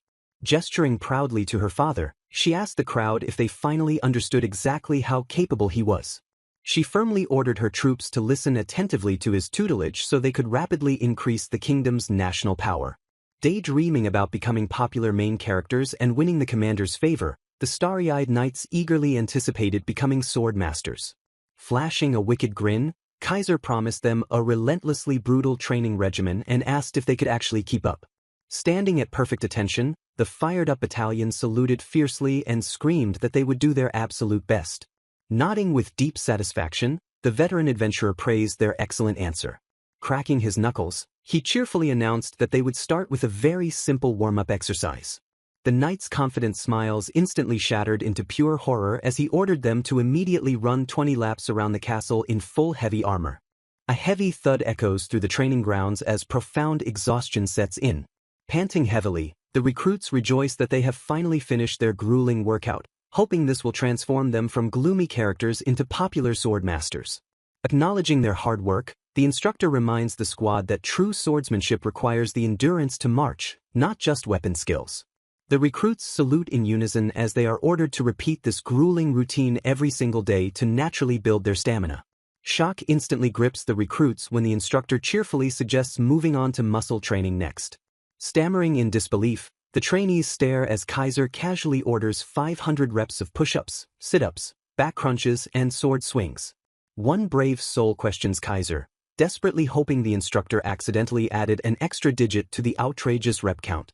Pausing to consider the feedback, Kaiser thoughtfully concedes that he might have indeed made a miscalculation. Panic ripples through the ranks as the overwhelmed recruits scream internally about how this could possibly be only their first day of training. Turning to Commander Elsa like she is a saving goddess, they plead for her to intervene against the excessive regimen. Shattering their hopes, Elsa shockingly reprimands Kaiser for going too easy on the men, noting their old village routine was twice as strict. Realizing his apparent mistake, Kaiser quickly apologizes and agrees with his daughter's assessment. The recruits recoil in absolute terror as Kaiser corrects his error by doubling the required sword swings to a staggering 1,000. Justifying his initial leniency, Kaiser explains he wanted to start nice and easy so the recruits could gradually adapt to the difficulty. Nodding in understanding, Elsa proudly praises her father's thoughtful logic for holding back his true power.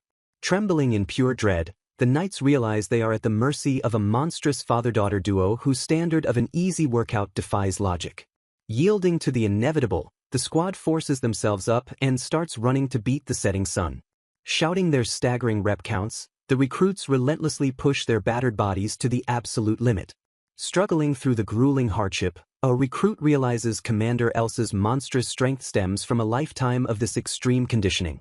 Observing the exhausted men from afar, the father and daughter calmly conclude that their version of normal is vastly different from everyone else's. Reminiscing about her arrival in the capital, Elsa admits the allegedly strict night training felt more like a simple walk in the park. Looking out over the field, she fully acknowledges that their familial training regimen is completely out of the ordinary. Despite the visible carnage, Kaiser insists the workout is not actually that harsh, and Elsa swiftly agrees. Meanwhile, fierce battle cries ring out as the recruits engage in intense sparring sessions to hone their technique.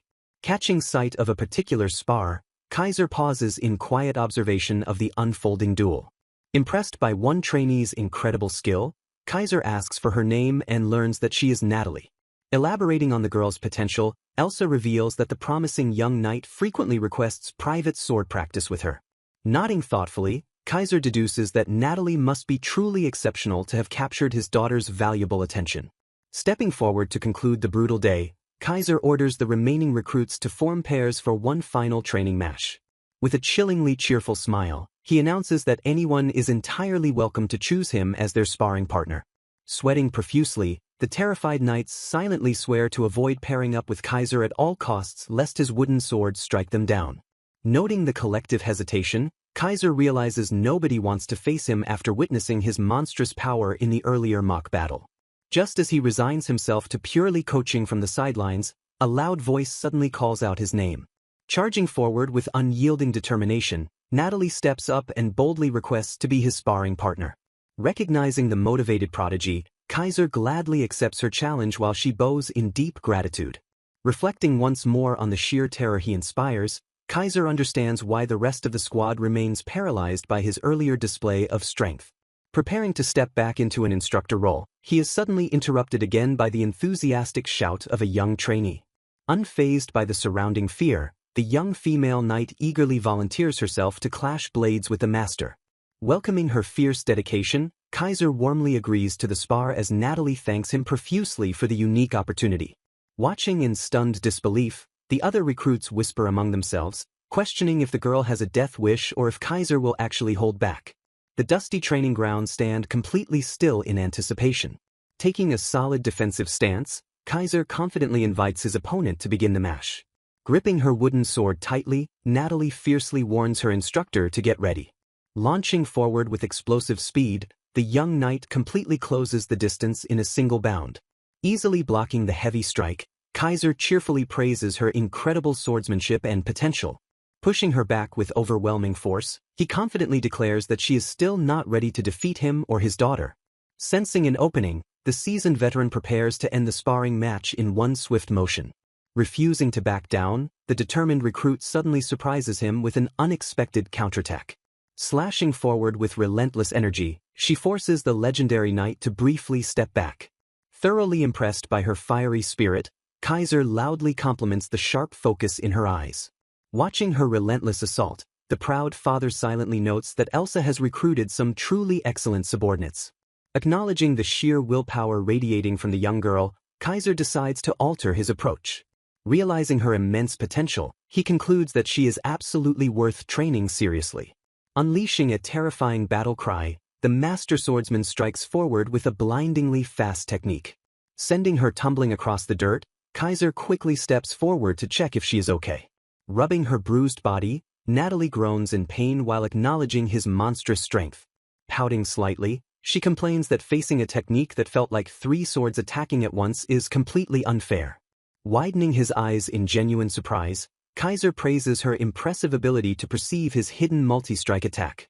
Blushing slightly at the high praise, the young knight politely expresses her gratitude.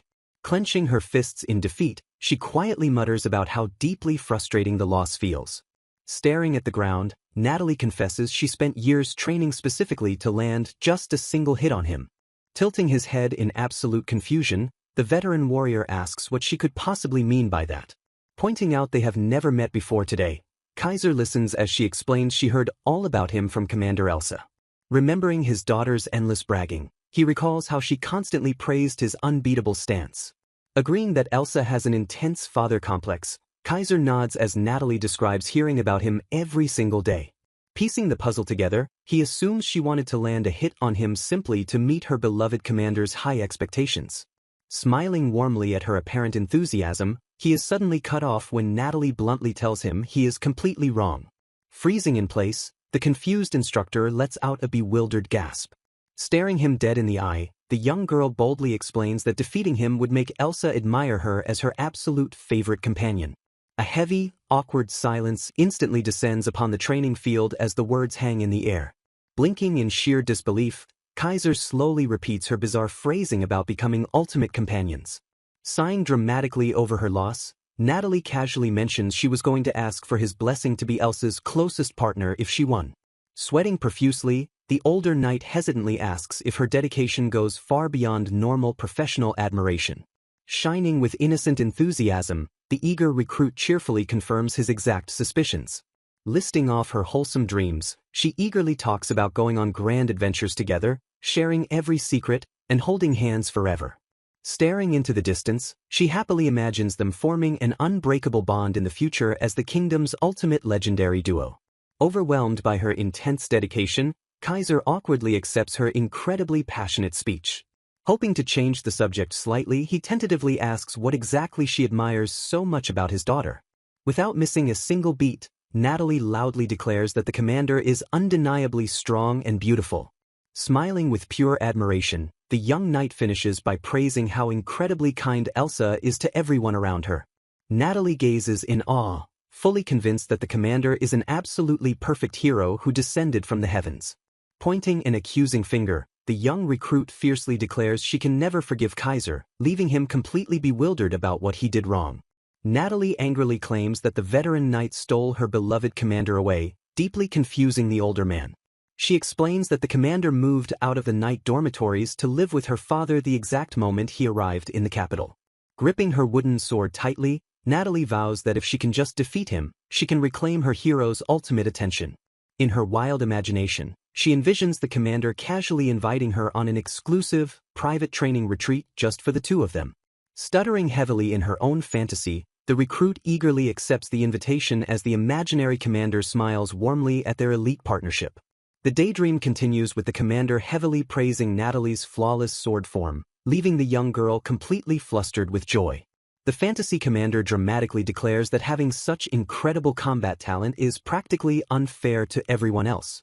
Losing her mind to the glorious daydream, Natalie squeals in delight as she imagines running endless, grueling night drills alongside her idol.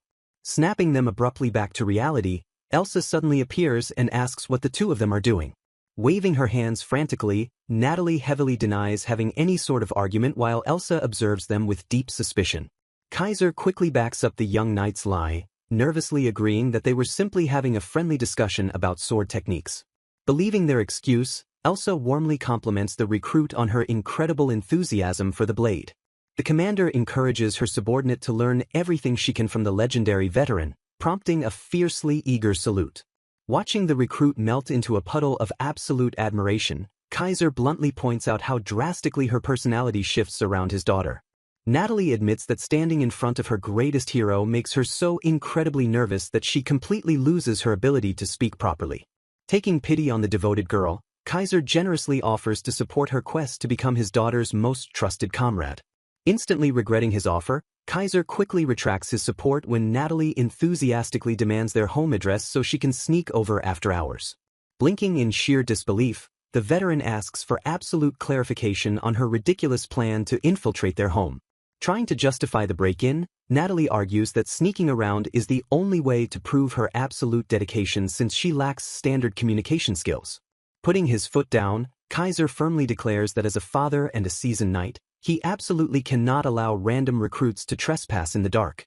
Throwing a childish tantrum, the young knight stubbornly insists that every legendary partnership must face dramatic obstacles to become truly official. She boldly claims that defeating a stubbornly overprotective father is simply the final boss battle needed to secure her spot as Elsa's elite sidekick. Pivoting to a new bizarre strategy, Natalie formally requests that Kaiser give her a matching squad emblem, leaving him utterly baffled by the demand. She explains that if he gives her a token identical to the one he gave Elsa, it creates a magical shared bond, which he immediately and flatly rejects. Desperate for any connection, the relentless recruit begs to know what brand of training snacks the commander eats, but Kaiser firmly refuses to share. Natalie passionately claims that eating the exact same rations will physically unite their warrior spirits, deeply concerning the older knight. Realizing the sheer magnitude of the girl's overwhelming obsession, Kaiser decides he must remain extremely vigilant to protect his daughter's peace of mind. Later that evening, the father and daughter calmly walk back to their quiet residence after a long day of brutal training.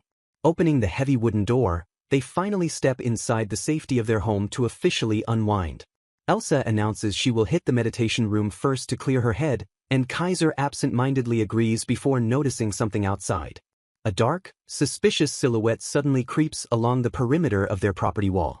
Peering into the darkness, Kaiser is absolutely horrified to realize the obsessed recruit actually followed through on her threat to stalk them.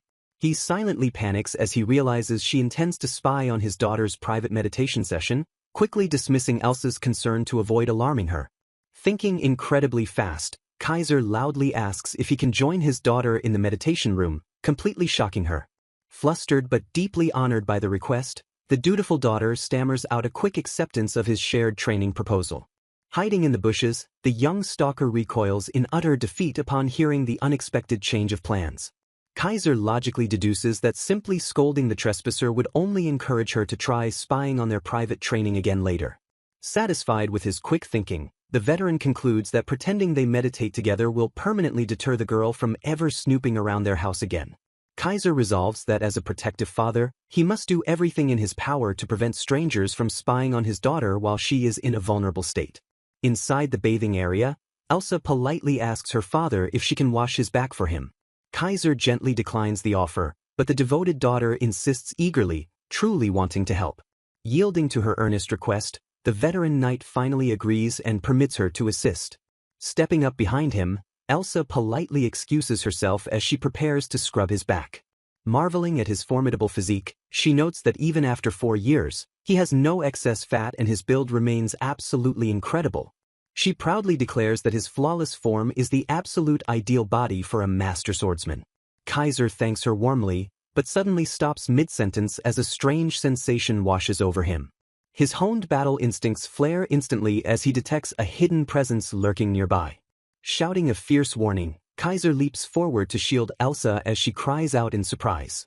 The hidden intruder, caught completely off guard, realizes her embarrassing espionage mission is about to be violently interrupted.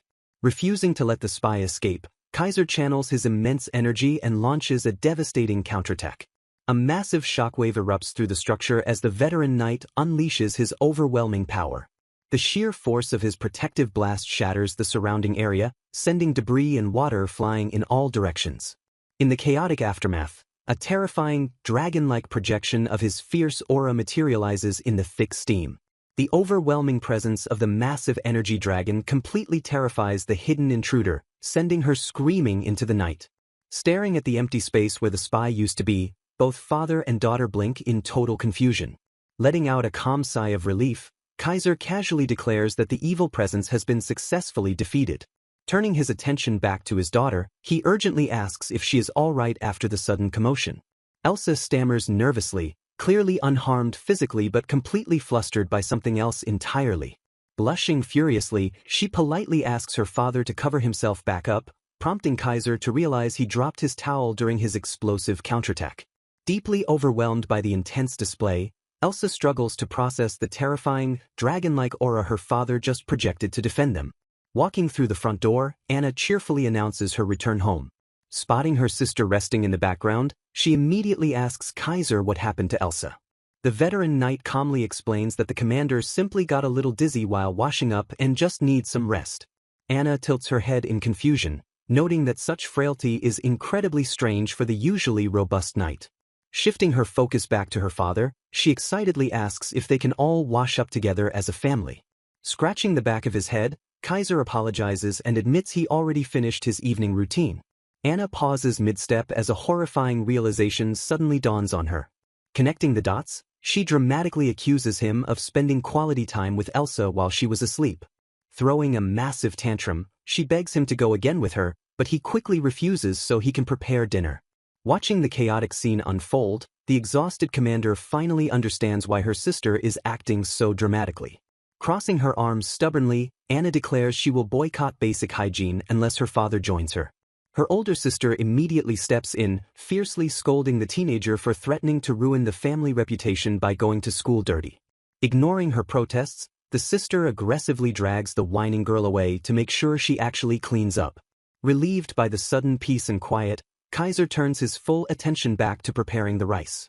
He expertly chops the ingredients and manages the stove with seasoned precision.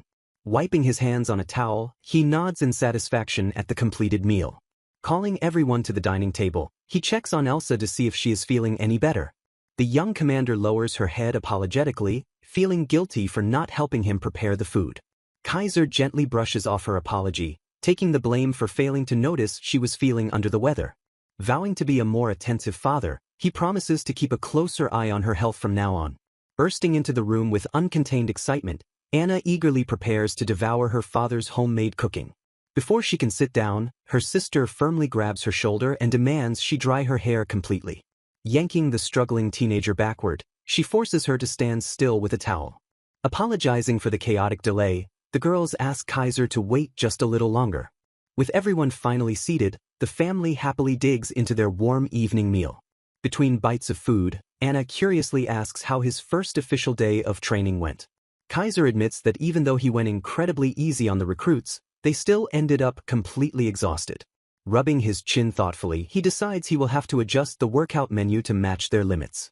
Anna chuckles lightly, reminding him that his monstrous physical abilities are far beyond what normal people can handle. She adds that stronger knights greatly benefit the guild, prompting Kaiser to promise he will work even harder on their development. Finishing her thought, Anna seamlessly transitions to a completely different topic. Kaiser recalls her previous request for help with guild work and asks if he should stop by tomorrow. Nodding enthusiastically, she explains that the guild desperately needs a powerhouse like him for high-ranking missions.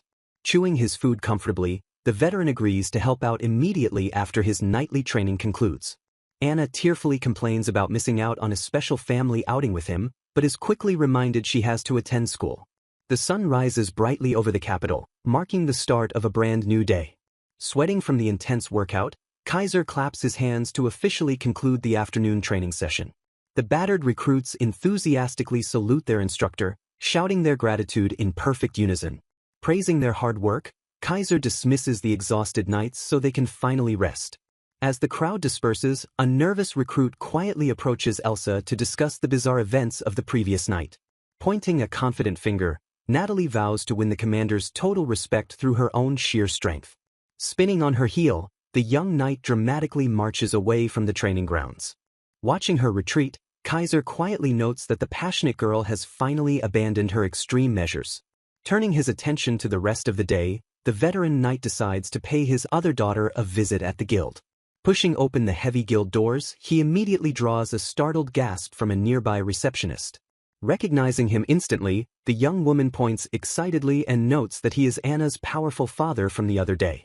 Blinking in sudden realization, she quickly straightens up and apologizes for never formally introducing herself. Slamming a hand against her chest, she proudly declares herself as Monica, the chief counter-manager of the Adventurers Guild. Boasting loudly about her elite administrative skills, she completely ignores Kaiser as he awkwardly notes her immense love for talking. Leaning in closely, Monica excitedly mentions that she saw his incredible display of strength in the tavern. She showers him with praise, hyping up his unbelievable arm wrestling match against the notorious adventurer guard. Chuckling modestly at the high praise, the veteran thanks her for the kind words. Monica enthusiastically thanks him for teaching the rude brute a lesson, noting how much the staff despised him. Shifting the conversation, she asks what brings him in today, prompting Kaiser to explain that Anna called him over. Scanning the bustling guild hall, his eyes quickly lock onto his hard-working daughter at a nearby desk. Spotting her father, Anna's face lights up with sheer relief as she declares his timing to be absolutely perfect. Sensing her obvious stress, Kaiser asks what happened, and Anna sighs heavily about a massive upcoming problem. She explains that a B-rank emergency request just arrived, but every capable adventurer in the building flatly refused to take it. Detailing the grim situation, she warns that an ogre will attack a nearby village today because the cowards deemed the reward too low. Slamming her hands down in frustration, the stressed guild worker loudly curses the disgusting selfishness of high-ranking adventurers. Stepping up to the plate, Kaiser immediately volunteers to handle the monster, instantly earning his daughter's boundless gratitude. Fired up by his sudden heroic intervention, Anna happily rushes off to instantly process the emergency paperwork. Checking the designated map, Kaiser mentally notes that the targeted village is located just a short distance away. Casually estimating he will be back before dinner, he waves goodbye, but a horrified Monica aggressively screams for him to stop. Flailing her arms wildly, the receptionist panics over the absolute insanity of one man taking on a 4-person ogre subjugation quest. Desperately pleading with Anna to cancel the risky deployment, Monica is swiftly shut down by the guild's severe manpower shortage. Staring in pure horror, Monica asks if Anna harbors some twisted, deep-seated grudge against her own father. Frantically citing guild regulations, the terrified receptionist insists that surviving an ogre requires at least an elite A-rank team. Waving off the concern, Anna confidently smiles and boasts that her father is more than strong enough to survive alone. Refusing to accept this blind faith, Monica aggressively argues that real combat missions are highly unpredictable. Dramatically praying for his doomed soul, she begs him to drop the tough guy act while Kaiser awkwardly asks her not to assume he will fall. Leaving the frantic receptionist behind, the veteran knight steps out into the wilderness to hunt his massive prey. Navigating the dense foliage, Kaiser ventures deep into the overgrown heart of the untamed forest. Towering trees completely block out the sunlight as the seasoned warrior pushes further into the dangerous territory. Scanning the quiet surroundings, he relies on his honed battle instincts to track the monstrous target. Trudging through the thick brush, the veteran calmly reflects that it has been 18 long years since his last official guild mission. Picking up his pace, he hopes to intercept the rampaging beast quickly before it reaches the innocent villagers. Suddenly stopping in his tracks, his sharp senses catch the overwhelming scent of danger hanging heavy in the air. Emerging from the shadows, a colossal, mountain-like creature with 2 massive horns towers menacingly over him. Sometime later, the guild doors swing open, causing Monica to gasp in pure shock at Kaiser's sudden return. Staring at the clock in total disbelief, she stammers that he has only been gone for a few short hours. Dusting off his armor, Kaiser attempts to give a formal report on the emergency quest he accepted. Interrupting him immediately, Monica smugly smiles and assumes the terrifying monster scared him straight back to town. Patting his shoulder in pity, she completely ignores his confusion and praises him for bravely running away from a dangerous threat. Looking up from her busy desk, Anna cheerfully welcomes her father home and praises his incredible speed. Approaching the main counter, the unbothered warrior calmly returns his daughter's warm greeting. Reaching into his pack, he casually slams the ogre's massive severed horns onto the desk as undeniable proof of his total victory. Monica's jaw hits the floor as she completely loses her mind, shrieking that he actually defeated the colossal beast alone. Sighing heavily, Kaiser admits that dismantling the carcass actually took much longer than the actual fight, perfectly proving Anna's point. Recommending solo hunts as a highly efficient way to rank up, the legendary veteran leaves the stunned receptionist entirely speechless. Long before the sun rises, the dark residue of night still covers the quiet capital. In this early morning silence, the restless household slowly begins to stir into action. Rising before anyone else, the eldest daughter Elsa starts her day with unwavering discipline. Wasting no time, the dedicated knight immediately launches into her rigorous morning workout routine. Preparing her muscles for the heavy exertion ahead, she begins with a thorough stretching session. Following her warm-up, she hits the dirt path for an intense morning run. Pushing her body to its absolute limits, she transitions seamlessly into a brutal strength training regimen. Finishing the intense session with a refreshing shower, the proud warrior officially completes her daily morning routine. Forging her incredible strength through sheer consistency, she has never skipped a single day of this routine since living in their old village. Meanwhile, gentle sunlight begins to spill into another room to wake the next member of the family. Greeting the morning sun with a sharp mind, the middle daughter Anna officially begins her busy day. Carrying the massive responsibility of a guild master, the young professional immediately dives into her demanding morning tasks. While patiently waiting for breakfast to be served, she fully utilizes every spare second of her time. Scanning through massive stacks of documents, she carefully reads every single newspaper delivered across the bustling capital. Rapidly absorbing vast amounts of information, she monitors everything from global affairs and local economies to casual entertainment. Gathering these vital intelligence reports ensures she stays perfectly informed on exactly what the entire world is doing. Reflecting on her massive success, this relentless daily dedication is exactly how she achieved her prestigious leadership position. Beating both of his hardworking daughters to the punch, Kaiser wakes up earlier than everyone to prepare a massive breakfast. Knowing his children need tremendous energy, the devoted father ensures they are perfectly fueled for a highly productive day. Pouring his entire heart into the kitchen, the veteran warrior cooks an absolute feast with maximum effort. Setting the table with a warm smile, he proudly serves his successful daughters their morning meal. Wrapping up the pleasant morning, the proud dad stands by the front door to see his amazing daughters off to work. Waving goodbye as they head out into the city, Kaiser happily accepts this peaceful new daily routine in the capital. However, his fatherly duties are far from completely finished for the morning. Marching down the quiet hallway, the seasoned knight approaches the final remaining bedroom. Refusing to leave the comfort of her warm blankets, the youngest daughter Meryl remains completely tangled in her messy bed. Recalling his other daughter's strict discipline, Kaiser notes how Elsa wakes before dawn and Anna rises with the sun. Sighing in total defeat, the exhausted father stares down at his youngest child as she peacefully snoozes long past sunrise. Groaning for just 10 more minutes of sleep, Meryl ignores her father as he points out she has been using that exact excuse for 2 straight hours. Warning the lazy mage that her delicious breakfast will get cold, Kaiser desperately tries to coax her out of bed. Peeking out from beneath the heavy blankets, Meryl sleepily asks her frustrated father for a very special morning favor. Testing his absolute patience, the spoiled girl shamelessly demands that he carry her to the table and personally spoon-feed her.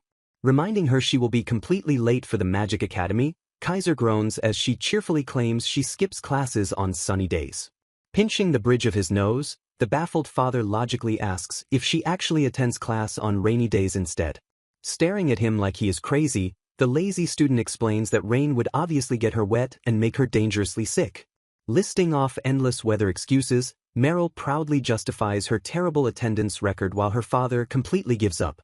Just as the sleepy mage dives back under her covers to return to dreamland, a sudden knock echoes through the house. Stopping in his tracks, Kaiser turns toward the front door in total surprise.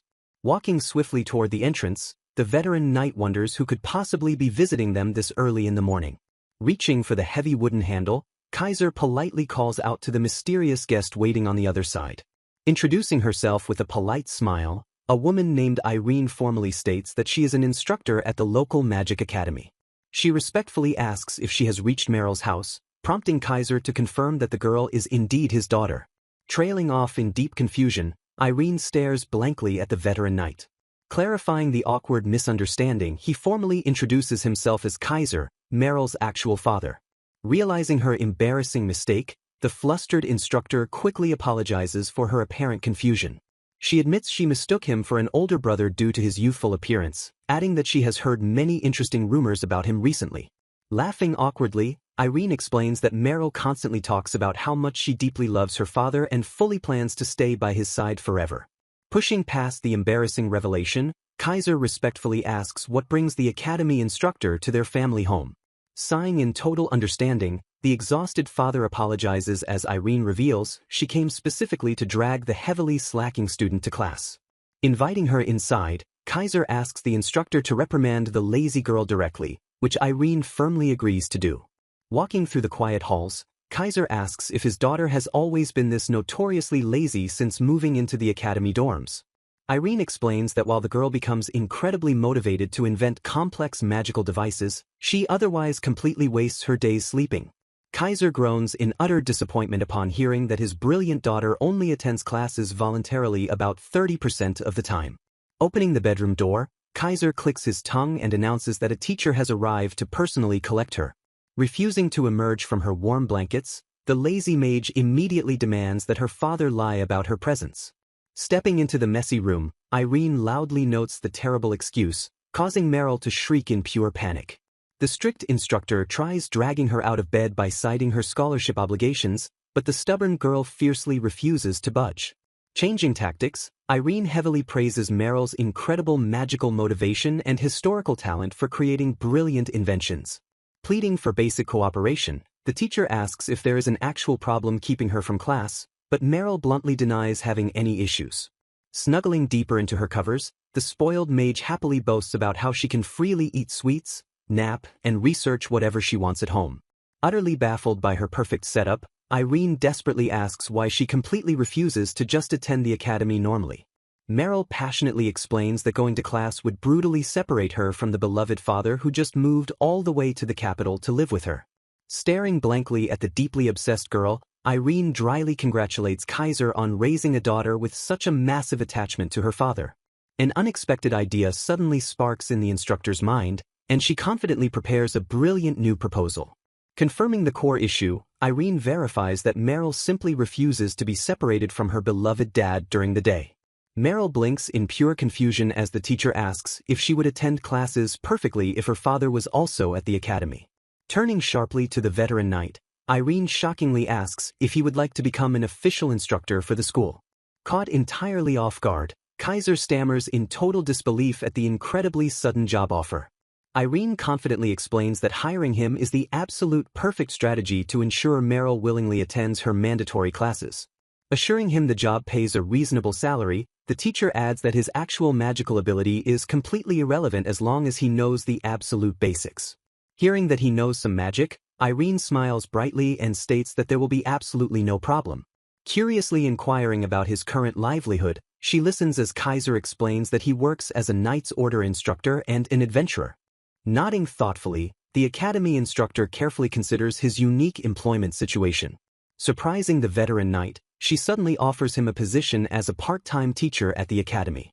She clarifies that this flexible role would allow him to work alongside a regular instructor while balancing his other demanding jobs. Leaning forward slightly, she earnestly asks if he is willing to accept her unexpected proposal. Overhearing the conversation, Meryl excitedly peeks out and asks if her father is actually going to become a teacher. The energetic girl completely promises to attend all her classes if he accepts, thrilled that they can spend all their time bonding together at the academy. Hearing his daughter finally agree to go to school, Kaiser confidently accepts the instructor's generous offer. Bowing her head in gratitude, Irene politely thanks the seasoned warrior for his much-needed cooperation. Before finalizing the details, she respectfully requests to measure his overall magical power amount. She explains that the academy utilizes a powerful crime prevention barrier that physically sickens anyone possessing low magical energy. Placing a small object on the table, she assures him that the simple test will not take long at all. Intrigued by the strange item, Kaiser asks what it is while the instructor invites him to touch the crystal. She details how the magical device measures a person's circuits and glows in one of 6 specific colors to indicate their power level. As Kaiser marvels at the convenient tool, Irene reveals that Meryl actually invented it to save the academy a massive amount of money. She states that the crystal must glow yellow or higher for him to safely endure the school's barrier, and he calmly accepts the condition. Reaching out toward the small stone, the veteran knight asks for confirmation on how to properly activate it. With a casual motion, he gently presses his fingers against the smooth surface of the magical measuring crystal. Without warning, the small device begins to radiate an intensely bright and overwhelming light. A massive, blinding flash completely engulfs the room, forcing the startled adults to cry out and shield their eyes. Unable to handle the sheer density of his energy, the glowing crystal shatters with a sharp, violent crack. Panicking over the sudden explosion, Irene recoils from the harsh light while Meryl simply giggles in the background.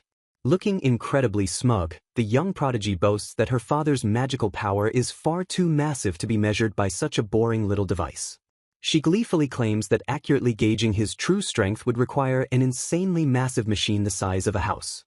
Throwing her hands up in absolute victory, Meryl loudly declares that her father is undeniably the strongest and most amazing magician in the entire world. Staring at the broken shards in pure horror, Irene realizes this humble warrior is infinitely more powerful than every elite instructor at the academy. Springing to her feet in a frantic rush, the panicked teacher aggressively begs Kaiser to accompany her immediately so she can introduce him to the director.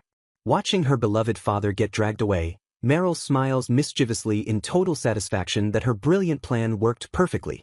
Staring up at the towering architecture of the academy, Kaiser lets out a breath of pure awe. Noting his obvious amazement, Irene smiles and asks if this is his first time visiting the massive facility. Gesturing proudly toward the grand entrance, the instructor offers to give him a brief overview of the prestigious institution. She explains that Centauria Magic Academy proudly hosts over 1,000 of the most outstanding students from across the entire kingdom. Elaborating on their curriculum, Irene notes that they rigorously study combat magic while simultaneously conducting heavy research on magical tools.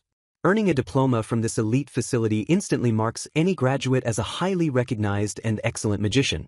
Preparing him for the upcoming meeting, she highly praises the director as a great individual who has successfully managed the school for a long time. Halting outside an ornate office door, Irene strictly advises the veteran warrior to straighten his posture. Knocking firmly on the heavy wood, the instructor politely announces her intrusion into the quiet room. Stepping inside, Irene immediately informs her superior that she has brought a very special guest. Swiveling in her oversized chair, the small director casually asks her subordinate to identify the tall man. Gesturing toward the veteran, Irene formally introduces Kaiser as the beloved father of their resident prodigy Meryl. Wasting no time, the instructor proposes hiring him as a part-time teacher to finally trick the lazy girl into attending her mandatory classes. Irene respectfully explains that she needed the director's official permission since she lacks the authority to make such hiring decisions herself. Fixing her piercing gaze on the seasoned warrior, the tiny director silently scrutinizes his imposing presence. Breaking the heavy silence, she introduces herself as Marilyn Coleman, the official director of the prestigious academy. Bowing his head respectfully, Kaiser returns the polite greeting and states his own name. Sweating slightly under her intense stare, he awkwardly thanks the small woman for taking such good care of his daughter. Stepping forward, Irene proudly attempts to report that she has already successfully measured the man's magical power amount. Cutting her off instantly, Marilyn correctly notes that Kaiser possesses far more raw energy than every single instructor in the building combined. Pointing a small finger at him, the director praises his remarkable composure for not reacting wildly to her childish appearance.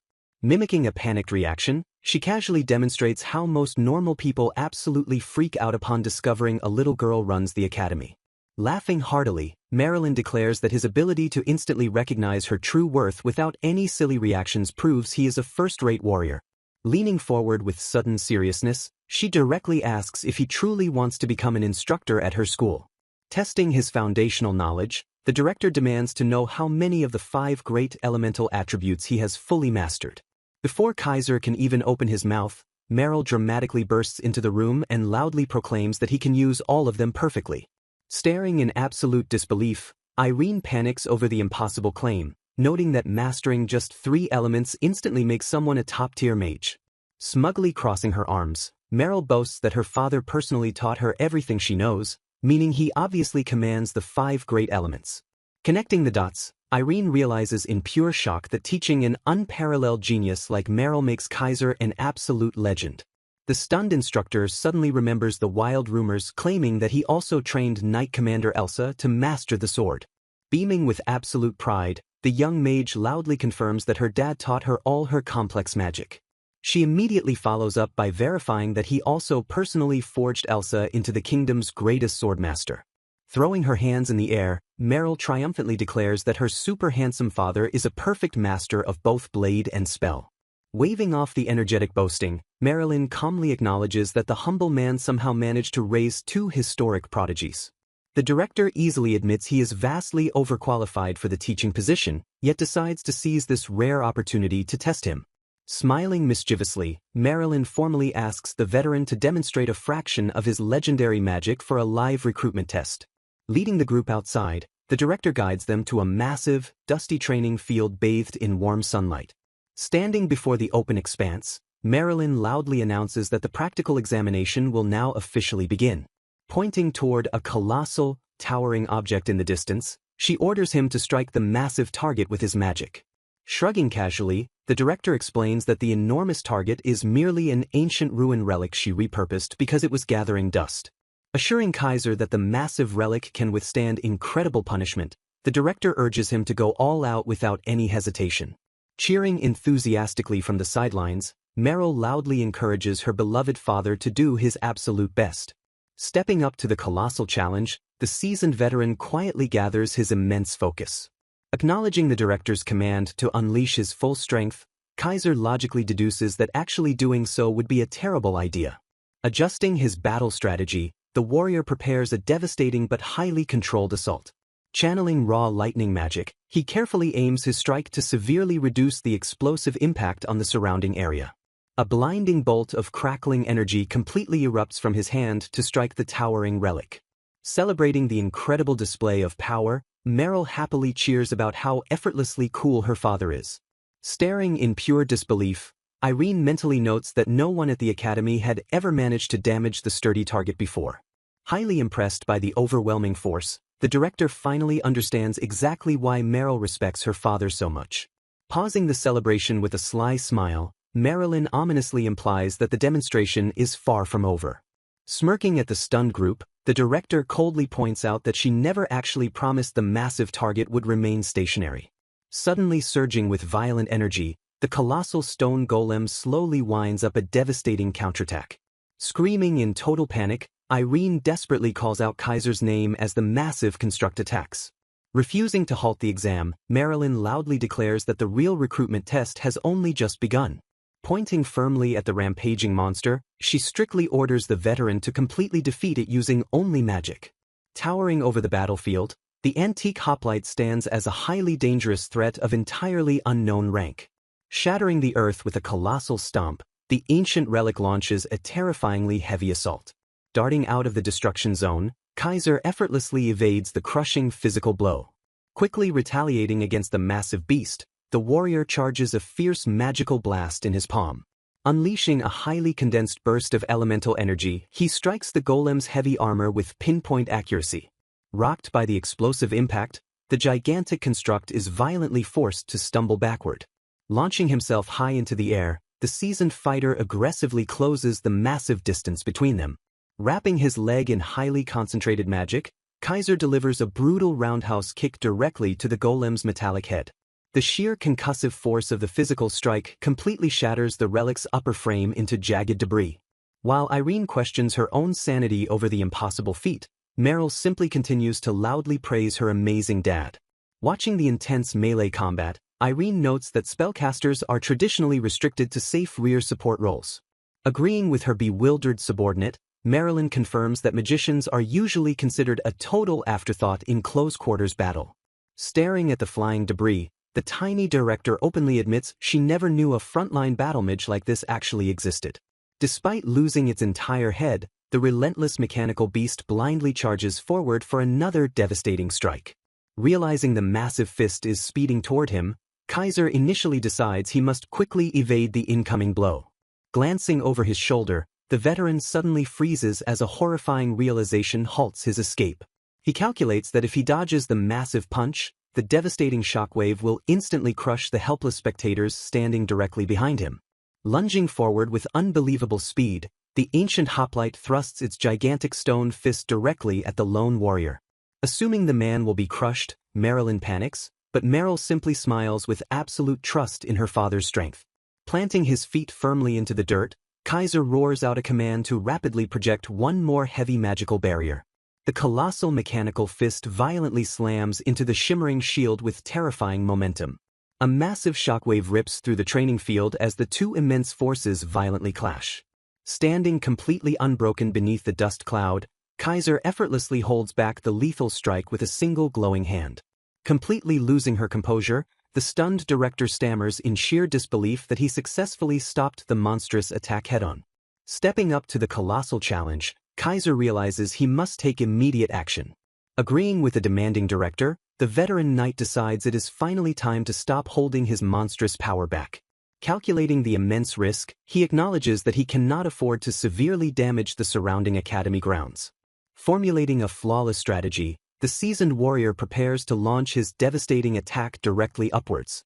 An explosive surge of crackling elemental energy violently erupts from the fierce fighter's body. Channeling the overwhelming power, he unleashes a colossal blast that completely engulfs the massive stone relic. The blinding beam of pure destructive magic violently rockets the giant golem high into the sky. Suspended helplessly midair, the the towering antique hoplite is completely vaporized by the terrifying force of the spell. While the sheer display of power heavily surprises the director, Meryl joyfully cheers that her amazing dad is undeniably the strongest. Staring up at the empty sky in disbelief, Marilyn admits she only expected him to inflict damage, not completely obliterate the target. Eager to secure her precious bonding time, Meryl happily asks the tiny director if her incredible father officially passed the test. Marilyn confirms his total victory and immediately upgrades her offer, demanding he become a full-time lecturer instead of a part-timer. Thrilled by the absolute success, the young mage dances around in pure celebration over her guaranteed future school dates. The sudden and massive full-time proposition leaves the humble veteran standing completely speechless on the smoking battlefield. Noting his obvious hesitation, the sharp-eyed director bluntly asks what other professional jobs he currently holds. Scratching his head awkwardly, Kaiser explains that he currently works as an adventurer and a highly respected combat instructor for the Knight's Order. Intrigued by his highly impressive resume, Marilyn sharply questions exactly how much those other factions are currently paying him. Leaving Kaiser utterly stunned, the wealthy director confidently promises to completely triple his current compensation if he joins them full-time. As the humble warrior stammers at the insanely generous financial offer, Marilyn nods to confirm she is entirely serious. She brags that sparing absolutely no expense to secure the absolute best talent is just obvious logic for running an elite academy. Flattering his unbelievable combat prowess, the director declares that letting the Knight's Order hoard his genius would be a complete waste. Crossing her arms with a smug grin, she confidently asks what he thinks about her highly lucrative and irresistible deal. Kaiser politely thanks her for the generous offer but firmly declines the full-time position, prompting Irene to nervously ask why. He passionately explains that he only took on his current guild and knight duties because his hard-working daughters desperately requested his help. Standing his ground, the devoted father declares that abandoning his daughter's heartfelt requests just for extra money completely violates his core beliefs. Smiling warmly at his deep familial loyalty, the tough director admits she is starting to like him more and more. Conceding the fierce negotiation, Marilyn happily welcomes him as a part-time lecturer and orders everyone back to her office to finalize the formalities. Following the director's energetic lead, the group happily marches back toward the towering academy buildings to complete his official paperwork. Walking proudly beside his ecstatic daughter, the legendary warrior officially steps into his exciting new life as a magical combat instructor. Finalizing the remaining paperwork, Marilyn officially concludes the swift hiring formalities. Hearing the good news, Meryl loudly cheers with absolute joy that everything is finally settled. Noticing the veteran is missing, the director asks where Kaiser went and learns he stepped out to change his tattered clothes. The heavy office door slowly pushes open as the seasoned warrior announces his return. Stepping confidently into the light, Kaiser reveals his sharp and perfectly tailored new instructor uniform. Overwhelmed by his incredibly handsome appearance, Meryl squeals with pure excitement. Inspecting the fit, Marilyn happily notes that the academy's spare teacher garments accommodate his muscular frame perfectly. Adjusting his crisp collar, the humble veteran politely thanks the director for providing the comfortable new attire. Smiling warmly, the director wishes him the best of luck with his upcoming teaching duties. Shifting to business, Marilyn points toward a stern-looking man and assigns Kaiser to be his teaching assistant for the day. Gesturing to the imposing figure, she formally introduces the grim man as Norman. She further clarifies that Norman serves as Meryl's official homeroom teacher. Instructing Kaiser to follow the senior teacher's lead, she tells him to ask Norman directly if he encounters any problems. Realizing her father will be directly assisting her specific class, Meryl's eyes light up with immense anticipation. Eager to fully cherish her amazing father's grand classroom debut, the young mage announces she is heading to class early. Waving a hasty goodbye, she rapidly sprints down the hallway to prepare for his historic arrival. Concluding the productive meeting, the two men officially excuse themselves to begin their workday. Watching the mismatched duo leave the office, Irene nervously asks the director if this pairing is truly a wise decision. The concerned subordinate worries about putting them together, but Marilyn remains completely unbothered. Acknowledging Norman's notoriously prideful attitude, the director insists the two skilled magicians will still learn from one another. While Marilyn cheerfully hopes for a budding friendship, Irene silently predicts that the situation will completely fall apart. Marching down the quiet academy corridors, the two instructors walk side by side in a tense, heavy silence. Suddenly halting his steps, Norman coldly states his absolute disapproval of the director's hiring decision. He arrogantly explains that academy teachers must be elite alumni, a prestigious requirement that Kaiser clearly lacks. Scowling fiercely, Norman fumes that while the academy made a rare exception for Meryl, letting a random outsider teach is completely unacceptable. The strict instructor highly praises Meryl as an unparalleled, once-in-a-lifetime historical genius. Sneering dismissively at the veteran, Norman cruelly claims the girl's incredible talent has absolutely nothing to do with her father. He outright insults Kaiser, calling a mediocre outsider a permanent stain on their traditional academy's proud history. Unfazed by the heavy disrespect, Kaiser calmly fires back that he did not take the job just to impress arrogant snobs. The seasoned warrior firmly explains that his only motivation is supporting his daughter and helping the school succeed. Maintaining his stoic composure, he declares that the petty opinions of other traditional instructors mean absolutely nothing to him. Scoffing bitterly, Norman harshly insults the warrior's magical talent and blunt attitude before storming off. Meanwhile, loud chatter and chaotic energy echo through the bustling classroom as the students await their daily lesson. The heavy wooden door suddenly swings open, instantly drawing the entire room's attention. Spotting her beloved father stepping inside, Meryl immediately cheers with overflowing joy. Slamming a thick book against his desk, Norman strictly orders the noisy room to be completely silent. The intimidated students instantly quiet down, staring curiously at the tall, imposing new instructor standing by the door. With zero enthusiasm, the homeroom teacher formally introduces Kaiser to the class as their new part-time assistant. Wrapping up the painfully brief introduction, Norman immediately dismisses any further questions.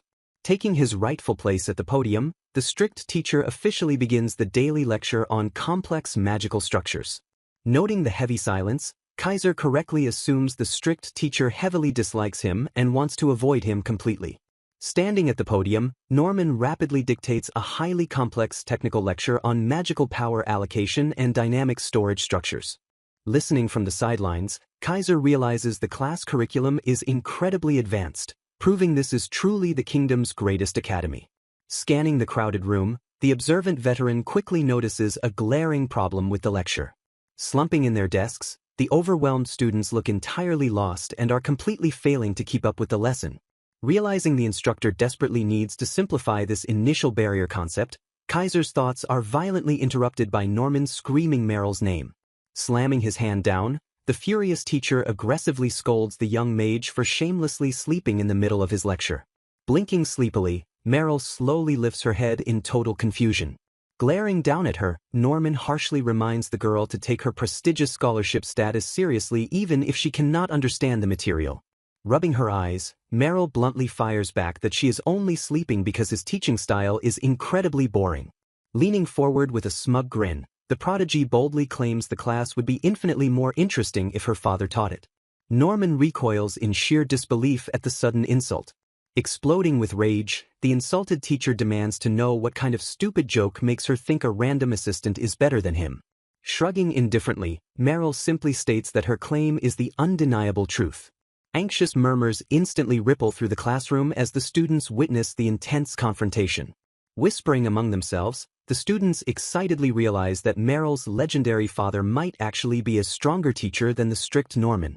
Hearing the class question his authority, the frustrated instructor aggressively clicks his tongue and accepts the challenge. Pointing a furious finger, Norman outright orders Kaiser to step up and teach the difficult lesson for him. Unbothered by the sudden hostility, Kaiser calmly accepts the teaching challenge. Scoffing dismissively, Norman vows to acknowledge the veteran's skill only if the students manage to score higher than the previous class average. Approaching the front of the room, Kaiser casually admits he was already reluctant to just stand by and watch them struggle. Smirking arrogantly, Norman asks the new assistant to state his prior teaching experience.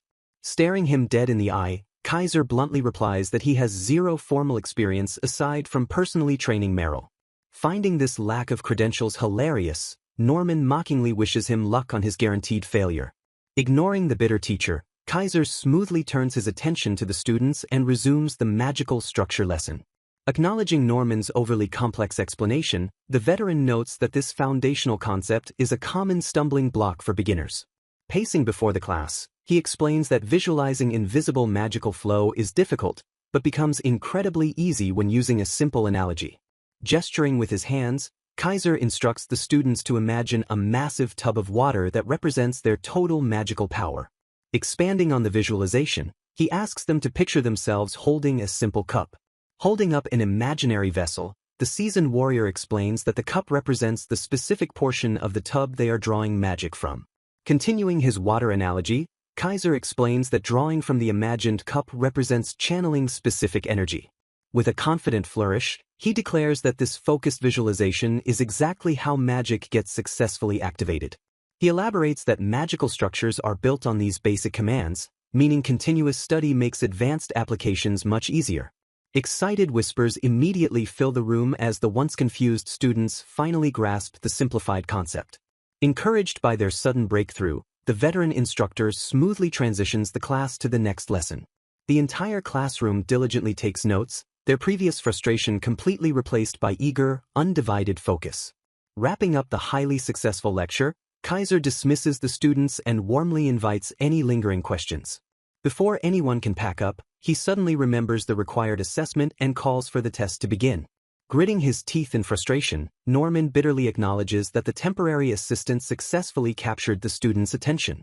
Refusing to admit total defeat, the angry teacher insists that capturing their attention does not guarantee actual comprehension. Scoffing heavily, Norman harshly claims that simply entertaining a crowd makes Kaiser nothing more than a cheap street performer. Smirking with arrogant confidence, the senior instructor demands to see the hard proof of their academic improvement. Slamming his hand forward, Norman formally orders the classroom to immediately begin their written examination. Pencils furiously scratch against paper as the eager students breeze through the complex magical structure questions. Norman rapidly grades the submitted sheets, his eyes scanning the incredibly detailed and accurate answers. The strict teacher freezes completely as he reviews the final, undeniable batch of test results. Staring in absolute horror, Norman screams out loud that the calculated scores are completely impossible. Trembling with disbelief, he realizes the class did not just beat the average, but nearly everyone scored perfectly. Utterly defeated by the flawless results, Norman stammers out a realization that the warrior is actually a superior educator. Shrugging off the praise, Kaiser calmly replies that true teaching is about nurturing students rather than feeding a teacher's fragile ego. Gathering the graded papers, Kaiser prepares to hand them back while a joyful Meryl happily tags along. Left standing alone at the podium, Norman grinds his teeth with explosive, boiling jealousy. Glaring at the departing duo, the humiliated teacher darkly vows that their intense rivalry is far from finished. Clenching his fists in absolute fury, Norman aggressively hisses the veteran knight's name into the empty air. Meanwhile, the scene abruptly shifts back to the bustling headquarters of the Adventurers Guild. Bursting through the heavy meeting room doors, a breathless guild member loudly apologizes for her delayed arrival. Scanning the fully assembled room, the presiding official notes that all required personnel have finally gathered. Taking charge of the formal gathering, the guild leader officially commences the high-stakes management meeting. A nervous rookie receptionist prepares to record minutes for her first high-stakes guild meeting. Taking charge, Anna announces that this term's profits have surged by a record-breaking 57%. She proudly follows up by declaring that they have suffered 0 adventurer casualties this term. A collective gasp of absolute awe ripples through the boardroom at the unprecedented news. Nodding with deep satisfaction, the former guild master praises Anna as a legendary leader. He warmly thanks her and validates his decision to pass the leadership role to her. Refusing solo credit, Anna humbly attributes the massive success to her staff and brave adventurers. Chuckling heartily, the retired veteran praises her for remaining as humble as always. Glaring across the table, a bitter official aggressively scoffs at her supportive leadership style. The angry executive insists she is too overprotective of the willing local adventurers. Pausing her presentation, Anna fixes a sharp and unwavering gaze onto the dissenting official. He claims that aggressive deployment would drastically cut reward fees and heavily boost overall profits. Sinking lower, the ruthless manager casually dismisses human lives as easily replaceable personnel. Slamming her hand down, Anna rejects the cruel proposal and refuses to reduce their forces. She sternly reminds the greedy official that lost equipment can easily be repurchased. Her voice echoes through the silent room as she declares a lost life is permanent. She argues that ignoring adventurer safety will instantly destroy the guild's hard-earned trust. Lowering her voice into a dangerous whisper, the fierce master offers a unique compromise. She promises to implement his strategy only if he personally volunteers for the frontline quests. Utterly terrified by the intense threat, the bitter official aggressively grinds his teeth. Instantly dropping her terrifying aura, Anna cheerfully transitions to the next agenda item. She reports that monster attacks in Duego have violently escalated beyond local control. Volcanic monsters have aggressively expanded their dangerous territory directly into the city outskirts. A senior advisor notes the long travel distance makes recruiting capital adventurers incredibly difficult. The nervous rookie watches in absolute awe as Anna enters her legendary focused mode. Channeling her peak concentration, Anna rests her chin and blocks out the chaotic boardroom. Adopting her signature tactical pose, the brilliant leader rapidly calculates endless strategic possibilities. An overwhelmingly intense aura completely silences the anxious executives waiting for her brilliant solution. Staring through the solid walls, her piercing eyes seem to lock onto a distant future. Snapping back, Anna confidently orders the immediate construction of a brand new in town. The senior executives instantly panic over the astronomical financial cost of building an entire settlement. Shutting them down, she argues the new route will massively boost long-term profits. She issues rapid commands, confident the king's authority will quickly mobilize the local lord. Having resolved the crisis, the unfazed master smoothly pivots to the term's rank promotions. The heavy wooden doors swing open as the exhausted executives slowly file out. Collapsing against her desk, the rookie lets out a massive sigh of relief. A senior staff member highly praises the rookie for flawlessly transcribing every single detail. Pumping her fist, the proud receptionist declares she can conquer any difficult task. The rookie loudly boasts while her senior coworker casually advises her to stay humble. Anna cheerfully reminds her staff that their workday ends once they finalize the upcoming budget. Approaching the busy desk, Monica asks the exhausted rookie receptionist how the term's final paperwork is coming along. Sweating profusely in sudden panic, the rookie's face completely drops as Monica realizes something is horribly wrong. The terrified receptionist screams in absolute horror upon realizing she completely messed up the vital guild documents. Tears heavily stream down the rookie's face as she breaks down crying over her massive administrative failure. A heavy, crushing silence fills the busy office as the grim reality of their ruined workload fully sets in. Meanwhile at home, Kaiser checks the time and asks Elsa if she knows why Anna is running so late. Stepping into the room, Elsa explains that her sister had a major end-of-term meeting earlier that morning. Noting the late hour, Kaiser points out that even a major meeting is taking far too long and wonders if his daughter is in trouble. Agreeing with his deep concern, Elsa strongly suggests they should head over to the guild immediately to check on her. Stepping out into the evening air, the protective father sets off toward the guild headquarters to find his hard-working daughter. Back at the office, the exhausted rookie cries that the immense workload is absolutely going to work them to death. Monica harshly scolds the dreaming rookie to keep her hands moving instead of fantasizing about going home early to find a wealthy adventurer companion. Sighing heavily at the endless forms, the tired rookie whines about wanting to dream of a better life to escape their brutal reality. The rookie cries that they will turn into sad grandmas at this rate, but Monica assures her she is cute enough to find someone great. Pondering her own future prospects, Monica hums thoughtfully as a brand new idea crosses her wandering mind. Smiling brightly at her perfect solution, the receptionist suddenly declares that she will simply form a lifelong partnership with Kaiser. Staring through her idealized fantasy filter, Monica daydreams about how strong, wealthy, and handsome the veteran knight truly is. She happily rationalizes that his slightly older age is barely an issue for such an incredibly perfect catch. Snapping out of her daydream, Monica frantically begs for mercy as a terrifyingly furious Anna glares at her from across the room. Instantly dropping her murderous aura, the smiling guild master cheerfully expresses her total relief that it was only a joke. Sweating in pure fear, Monica rapidly agrees and urges everyone to hurry back to their endless paperwork before they get trapped all night. A sudden knock echoes through the tense office, prompting Anna to invite the late-night visitor inside. Pushing open the heavy door, Kaiser warmly greets the exhausted guild staff still trapped at their desks. Seeing her father arrive, Anna questions his late visit while Monica loudly praises him as their ultimate savior. Holding up a warm meal, Kaiser explains he came to check on them since Anna never returned home for dinner. Gratefully accepting the food, the young guild master admits she still has crucial administrative tasks to finish before dawn. Slamming a massive stack of documents down, Anna suddenly asks her bewildered father to process the paperwork so he will not get bored waiting. Adding to the immense pressure, the desperate rookie begs the veteran knight to help them clear the massive workload. Monica quickly joins the pleading, crying that they will be trapped there until morning without his vital assistance. Overwhelmed by the desperate pleas of the exhausted staff, Kaiser awkwardly agrees to lend his administrative skills. Picking up a pen, the veteran hesitates and asks if a non-employee is legally allowed to handle official guild documents. Waving off the concern, Anna uses her absolute authority to authorize him, trusting her father completely with classified secrets. Pointing to the monthly records, she instructs him to simply copy the established procedures from the completed forms. Sitting at the cluttered desk, the seasoned warrior immediately dives into the massive stack of papers. Flipping through the final pages, Kaiser confidently announces that his thorough double-check is entirely finished. Throwing their hands up in absolute victory, the exhausted girls celebrate finally finishing the impossible task. Monica heavily praises the veteran as a true lifesaver who rescued them from an agonizing all-night. Highly impressed by his flawless speed, Anna notes how incredibly skilled he is at handling complex administrative paperwork.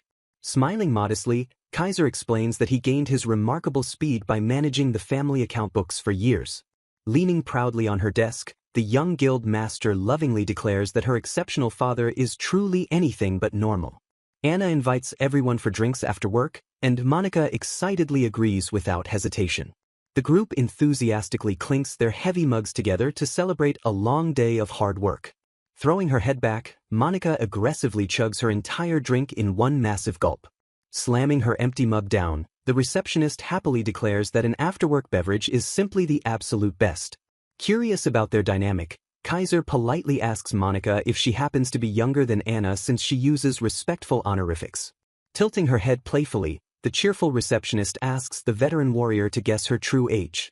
Kaiser accurately guesses that she is 16, prompting Monica to point excitedly and praise his perfect intuition. She explains that being the youngest employee in the entire guild makes Anna treat her with incredible kindness. Laughing awkwardly, Anna admits that she mainly looks out for the rookie by constantly cleaning up her chaotic administrative mistakes.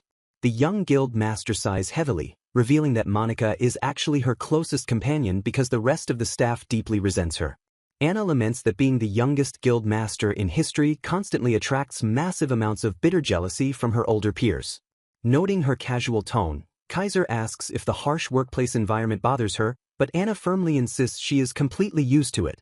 She admits that managing the sheer volume of daily quests and dealing with eccentric adventurers is far more exhausting than petty office drama. Resting her chin on the table, Anna complains that her daily responsibilities are truly overwhelming.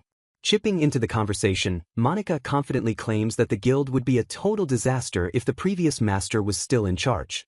The rookie complains that the old management left behind so much extra work that they barely have a single second to properly relax. Pouting with pure frustration, Monica dramatically whines about desperately wanting a fun social life like all the other normal girls her age. She enviously notes how incredibly popular Anna is, wishing she could attract that same level of constant admiration. Monica eagerly reveals that bold adventurers are constantly trying to win the beautiful guild master's absolute favor. Noticing Kaiser's sudden silence, the receptionist playfully asks if the protective father is feeling disheartened by the shocking news. Monica teases the veteran for worrying that some random guy might steal his precious daughter, while Kaiser stubbornly denies being anxious. Sweating nervously, the seasoned warrior admits his only real fear is seeing Anna get tricked by a completely untrustworthy person. Clenching his fist with a dark aura, Kaiser fiercely vows to completely destroy anyone who dares to make his daughter cry. Anna suddenly interrupts their lively banter, disappointing Monica by announcing that she fiercely rejects every single adventurer who approaches her. Staring warmly at her father, the young master explains that growing up alongside such an incredible role model completely elevated her standards. She admits that constantly witnessing his legendary strength makes everyone else in the kingdom look entirely weak and unreliable. Agreeing with her high expectations, Monica notes that absolutely nobody can match the sheer power of a man who repeatedly defeats Commander Elsa. Anna proudly boasts that there is simply no one else in the world as exceptionally strong and dependable as her beloved father. Leaning closer with a flushed face, the young guild master softly calls out to the stunned veteran.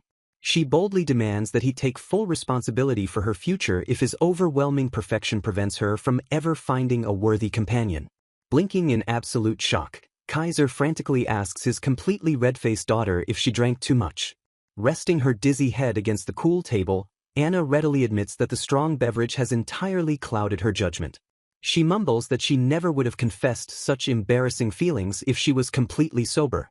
Trailing off into a deep sleep, Anna quietly admits that she shares the exact same intense familial adoration that Meryl constantly brags about. The exhausted guild master completely passes out, breathing softly as she rests comfortably on the tavern table. Watching her snooze peacefully, Kaiser gently decides it is finally time to pay their tab and carry her safely home. Monica smiles softly at the sleeping girl, noting that this is the very first time she has ever seen her strict boss act like a spoiled child. The receptionist cheekily compliments the veteran's handsome looks, observing just how deeply Anna truly admires him.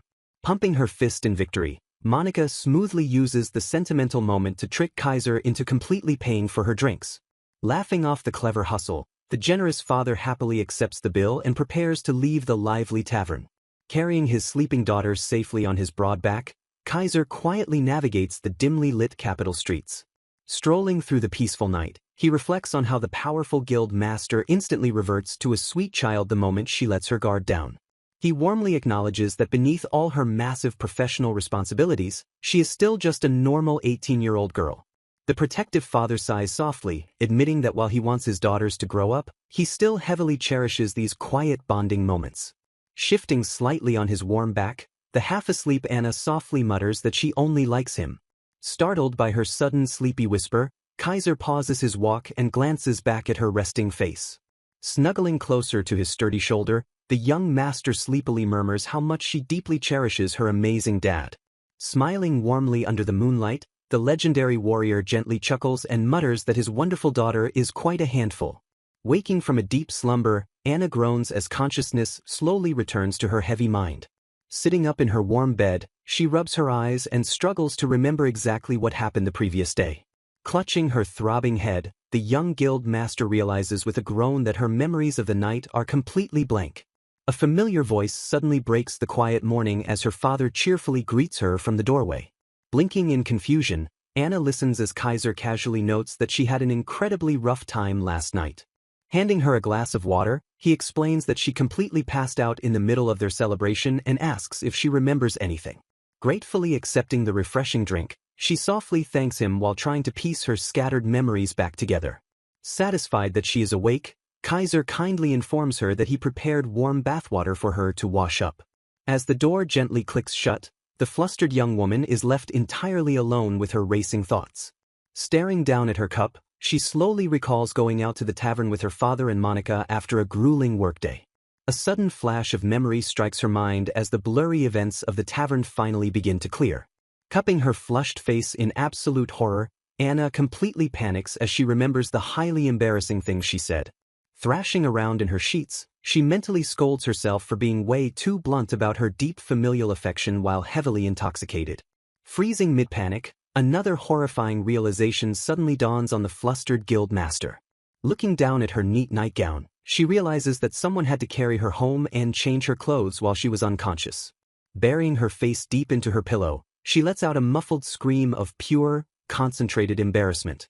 Rolling around in total defeat, Anna groans that she truly ruined her dignified professional image. Entering the dining room a short while later, she is warmly greeted by Kaiser announcing that a delicious breakfast is prepared. Avoiding his gaze completely, the deeply flustered girl awkwardly stammers out her gratitude. Noticing her intensely flushed cheeks, the caring father asks if she is still feeling sick from her wild night out. Quickly waving off his concern, Anna insists she is perfectly fine and hurriedly begins to eat her morning meal. The dining table remains surprisingly quiet as the young guild master nervously chews her food. Stealing a quick glance over her cup, she carefully gauges her father's current mood. Watching him eat peacefully, she feels a mix of relief and disappointment that he is acting exactly the same as always. The veteran knight casually enjoys his meal, completely oblivious to the intense emotional turmoil swirling across the table. Pouting slightly, Anna silently wishes he would show at least some reaction after her bold, drunken confession of affection. Meanwhile, a sturdy wooden carriage rattles loudly as it speeds down a dusty country road. Sitting attentively in the moving cabin, Natalie asks for their ETA and learns they are just a few minutes away from their destination. Shaking the sleeping mage beside her, Elsa firmly orders Meryl to wake up and prepare for their imminent arrival. Stretching her arms lazily, Meryl yawns and praises Elsa's lap as a perfect pillow, prompting an indignant shout from a jealous Natalie. Rubbing the sleep from her eyes, the young mage casually asks what exactly their current mission entails. Staring in pure disbelief, Elsa reminds her that they heavily discussed the entire plan before leaving the capital. Sighing deeply, Elsa listens to Meryl offer a ridiculous excuse about lacking her father's energy to properly function. Gathering her patience, the Knight Commander agrees to outline the crucial mission briefing one more time. Elsa explains that they must eliminate a massive pack of roughly 100 demon wolves migrating directly from the Duego territory. She adds that while this normally requires a large army, the severe manpower shortage forced the guild to deploy the 2 elite prodigies instead. Nodding along with feigned enthusiasm, Meryl completely brushes off the massive danger of the assignment. Puffing out her chest, the arrogant mage confidently boasts that a pack of wild beasts is no match for her incredible genius. Glaring sharply at her boastful sister, Elsa strictly orders her not to get carried away before the battle even begins. Gripping her sword hilt tightly, the commander vows that they absolutely cannot fail this vital mission for the sake of the innocent villagers. Ignoring Elsa's warning to stay focused, Meryl confidently states she just wants to finish the mission quickly to earn their father's praise. Spotting the massive pack in the distance, the team prepares for combat as their targets finally enter their line of sight. Looking down from the rocky ridge, they gaze upon a staggering number of ferocious beasts waiting below. Elsa notes that while a single demon wolf is only a C-rank threat, their true terrifying power emerges when they hunt as a massive pack. Warning her companions to be careful, the Knight Commander calculates that a swarm of this size easily reaches a highly dangerous A-rank threat level. Issuing swift tactical orders, Elsa commands Meryl to suppress the monsters with magic while Natalie protects their vital supplies. Refusing to wait in the backline, the fierce swordswoman boldly declares she will lead the vanguard charge. Launching herself directly into the danger zone, Elsa closes the distance with blinding speed. Drawing her blade in one fluid motion, she unleashes a devastating slash that cleaves through the monster ranks. The immense force of her attack instantly scatters the snarling beasts across the rugged terrain. Watching safely from the rear, a stunned Natalie gasps in absolute awe at the commander's overwhelming strength.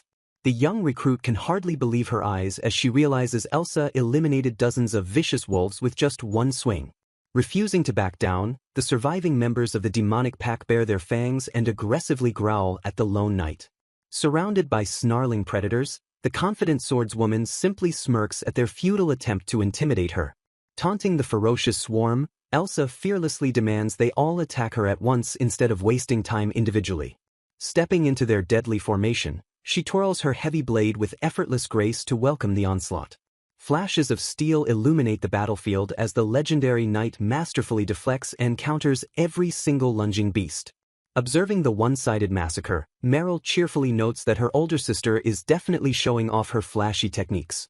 Natalie reflects that she always admired the commander's power but recently noticed a massive shift since Kaiser arrived in the capital. Clenching her fists in excitement, the young knight realizes Elsa has somehow reached an entirely new level of devastating strength. Natalie completely idolizes her hero, marveling that a recognized swordmaster is still aggressively pushing her own absolute limits. Not wanting to miss out on the action, Meryl decides it is finally time to step up before her sister finishes everything. Shifting her attention to the young mage, Natalie nervously watches Meryl step forward and prepare for combat. Acknowledging the girl's legendary reputation as a sage, the recruit admits she has never actually witnessed Meryl cast a serious spell. Holding her breath in anticipation, Natalie wonders exactly how much raw power the young prodigy truly possesses. A sudden rush of wind instantly shatters the recruit's focus and leaves her staring up at the sky in pure shock. Utterly bewildered by the impossible sight, Natalie panics as she watches the young mage effortlessly levitate high above the battlefield.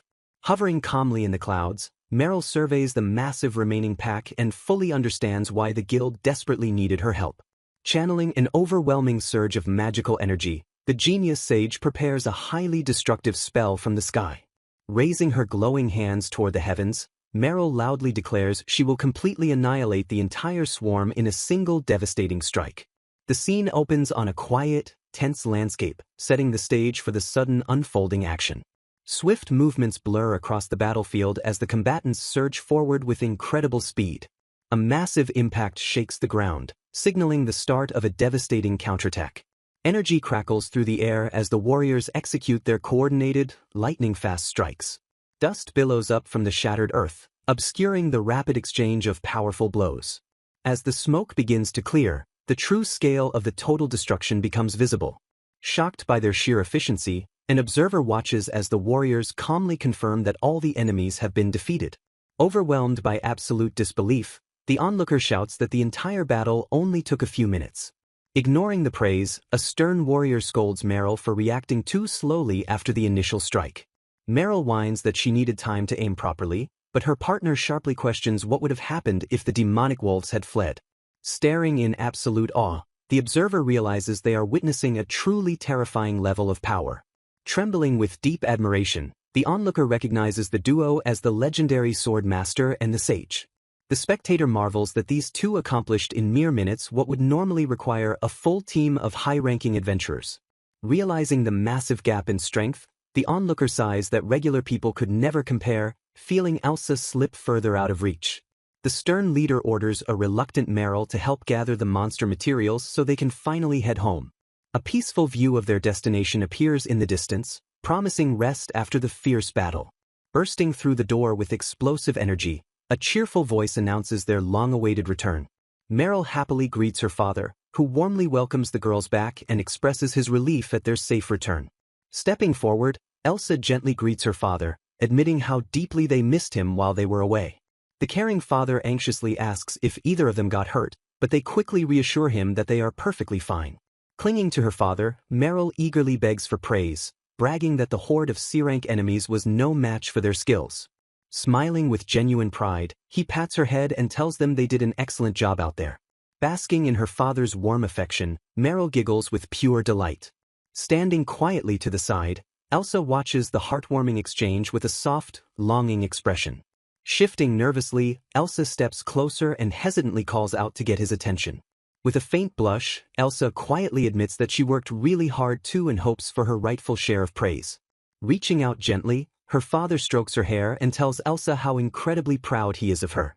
A gentle smile graces Elsa's face as she softly thanks him for his comforting words. Caught in their overwhelming affection, the exhausted but loving father ends up stroking both of their heads for a full 30 minutes. The peaceful morning begins with the cheerful chirping of birds outside the grand windows. A heavy door suddenly clicks and swings open to start the busy day. Brisk, confident footsteps echo down the pristine, empty hallway. The steady rhythm of polished shoes striking the stone floor announces an important arrival. Marching with immense pride, Norman Beckman introduces himself as an elite teacher at the prestigious Centauria Magic Academy. He smugly reflects on graduating at the top of his class 12 years ago and serving as a court magician before returning to teach. Basking in his own massive ego, Norman boasts that his magical prowess is unmatched and considers his life utterly glorious. His arrogant inner monologue halts abruptly when a beautiful figure catches his eye. Stepping forward smoothly, he greets Professor Irene with a warm and highly charming smile. Irene politely returns the greeting as Norman immediately flatters her stunning appearance. He elegantly asks if she would like to walk together, and she graciously accepts his invitation. As they stroll side by side, Norman silently notes that Irene is a highly regarded new teacher hired just this year. He deeply admires her as a talented woman who graduated with honors, finding absolutely no flaws in her magical abilities. Scanning her posture, he eagerly notes that her elegance and proportions are equally exceptional. Driven by intense ambition, Norman fiercely resolves to win over this perfect woman as his esteemed partner. Interrupting his scheming, Irene mentions that the other instructors are amazed by the dramatic improvement in his students' grades. Puffing out his chest, Norman haughtily declares that such success is the obvious result of talented students meeting an exceptional instructor. Irene thoughtfully adds that the students seem much happier since Professor Kaiser arrived, causing Norman to internally cringe. Desperate to change the subject, Norman nervously invites her to a fine dinner at a new restaurant in the Noble District. His grand hopes are instantly crushed when Irene apologetically declines due to prior evening plans. Masking his deep disappointment, Norman smoothly assures her that the invitation remains open for whenever she is free. Excusing herself politely, Irene bids him good luck and heads off toward her own classroom. Left completely alone in the sprawling corridor, Norman drops his confident facade. He lets out a massive, weary sigh that echoes heavily off the stone walls. Slumping his shoulders, he bitterly admits that his once glorious life has recently started spiraling downward. Staring blankly ahead, he silently confirms his own grim and depressing realization. Overhearing students excitedly thanking Kaiser for his help, Norman furiously concludes that everything went terribly wrong the moment that man arrived. He listens in pure agony as the students happily brag about the amazing magic techniques Kaiser taught them outside of class. Seething with immense jealousy, Norman curses this seemingly ordinary man for effortlessly stealing his students' hearts and destroying his dignity. Storming into his classroom, Norman slams his hands down and aggressively screams at everyone to be quiet. Struggling to maintain his frayed composure, he strictly announces the beginning of the day's lesson. The students immediately slouch in their seats, quietly groaning about having to endure another one of Norman's tedious lectures. Ignoring the lesson entirely, the bored students whisper that they will just ask Professor Kaiser for help later since his explanations are vastly superior. Trembling with sheer, unbridled rage at their blatant disrespect, Norman struggles to contain his boiling fury. Desperately trying to calm his racing heart, he attempts to convince himself that the foolish students mean absolutely no harm. However, his fragile patience shatters completely into pieces when he notices several students openly dozing off. Determined to reclaim his lost glory, Norman furiously vows to prove his overwhelming academic superiority once and for all. He spins around and begins aggressively writing out complex magical formulas on the chalkboard at lightning speed. Smirking with ultimate satisfaction, Norman steps back to admire what he considers to be an absolutely flawless and awe-inspiring lesson. Confident that his sheer brilliance has recaptured their attention, he turns around to face a room completely devoid of interest. Eager students swarm Kaiser with endless questions about magical formulas while his daughter whines for his attention. Overwhelmed by the chaotic crowd, Kaiser sighs and admits he simply cannot attend to everyone at once. Sensing an opportunity to look good, Norman suddenly steps in and offers to listen to their questions instead. The noisy classroom immediately falls completely silent as the students stare at the arrogant teacher. Flatly rejecting his offer, the entire group groans and tells Norman they are perfectly fine without his help.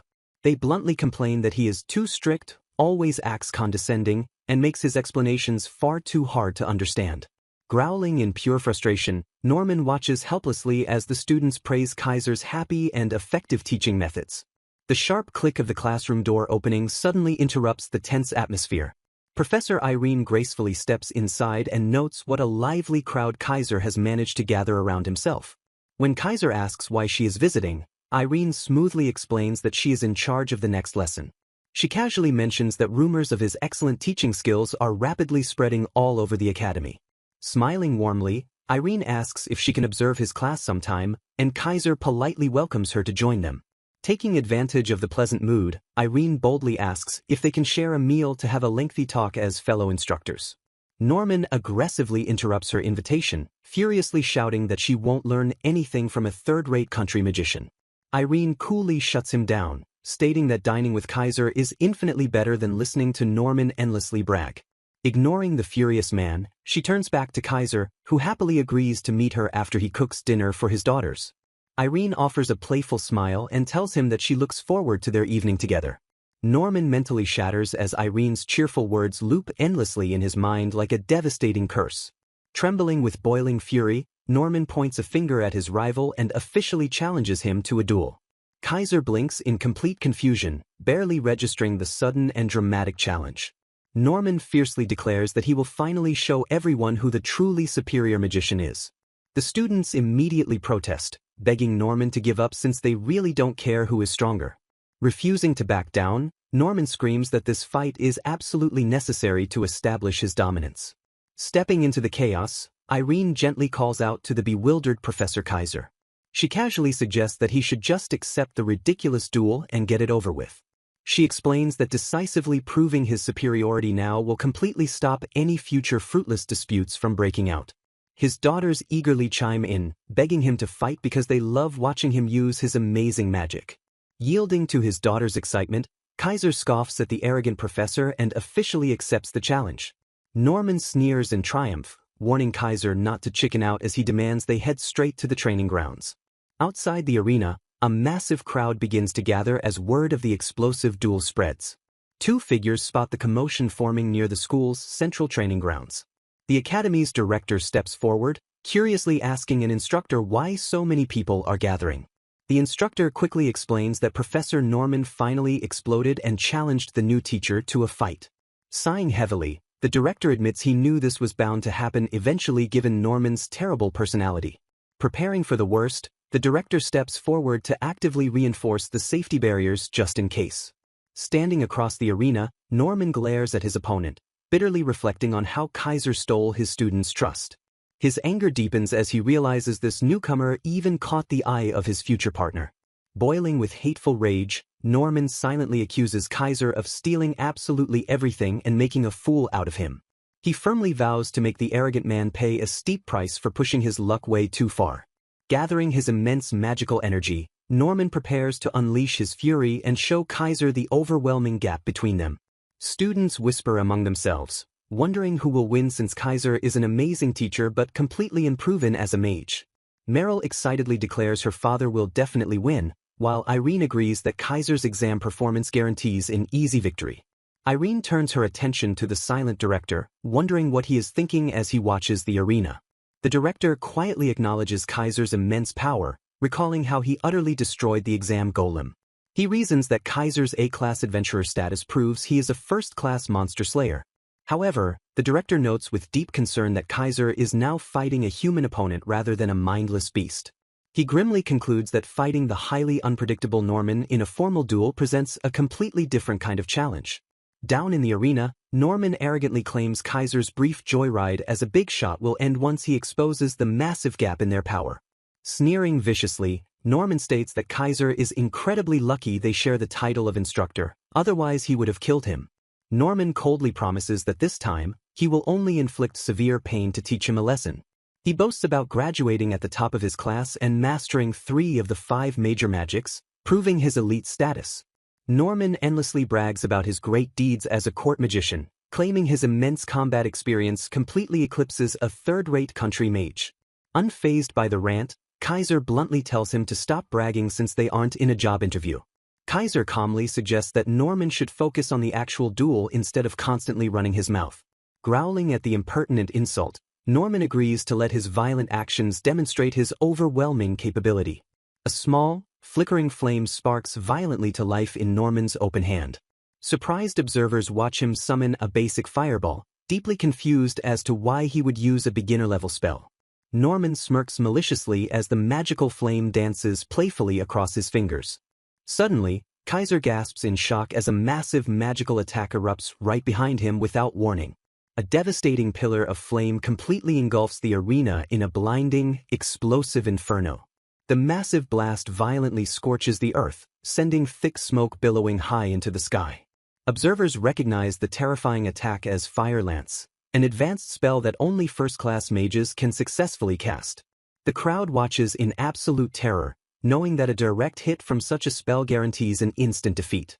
As the smoke clears, Norman expresses genuine surprise that Kaiser managed to endure the blast like a wild beast. Observers realize Norman cleverly used transfer magic to instantly shift the attack's trajectory. They piece together that he distracted Kaiser with the basic fireball while secretly launching a devastating ambush from behind. Acknowledging that Kaiser is no ordinary man, Norman condescendingly offers to teach the hillbilly a quick history lesson. He proudly explains that only 20 elite magicians work at the royal castle, handling vital covert operations and eliminating hostile forces. Norman boasts that these court magicians are the absolute elite among all spellcasters in the capital. He declares that merely reaching that position is a monumental achievement, a title he held proudly for 10 long years. Norman fiercely claims that while Kaiser was playing in the countryside, he was fighting tooth and nail on the brutal front lines. Staring down his opponent, Norman insists that their real-world combat experience is completely worlds apart. Grudgingly crediting Kaiser for surviving the first strike, Norman warns that he definitely won't be so lucky during the next assault. Norman instantly chants a powerful speed-enhancing acceleration spell to massively boost his mobility. He vanishes in a sudden blur, rushing toward Kaiser with explosive, terrifying speed. Kaiser heavily braces himself, visibly shocked by the sudden and overwhelming velocity of the arrogant mage. Leaping high into the air, Norman unleashes a razor-sharp wind blade attack known as Kamaitachi.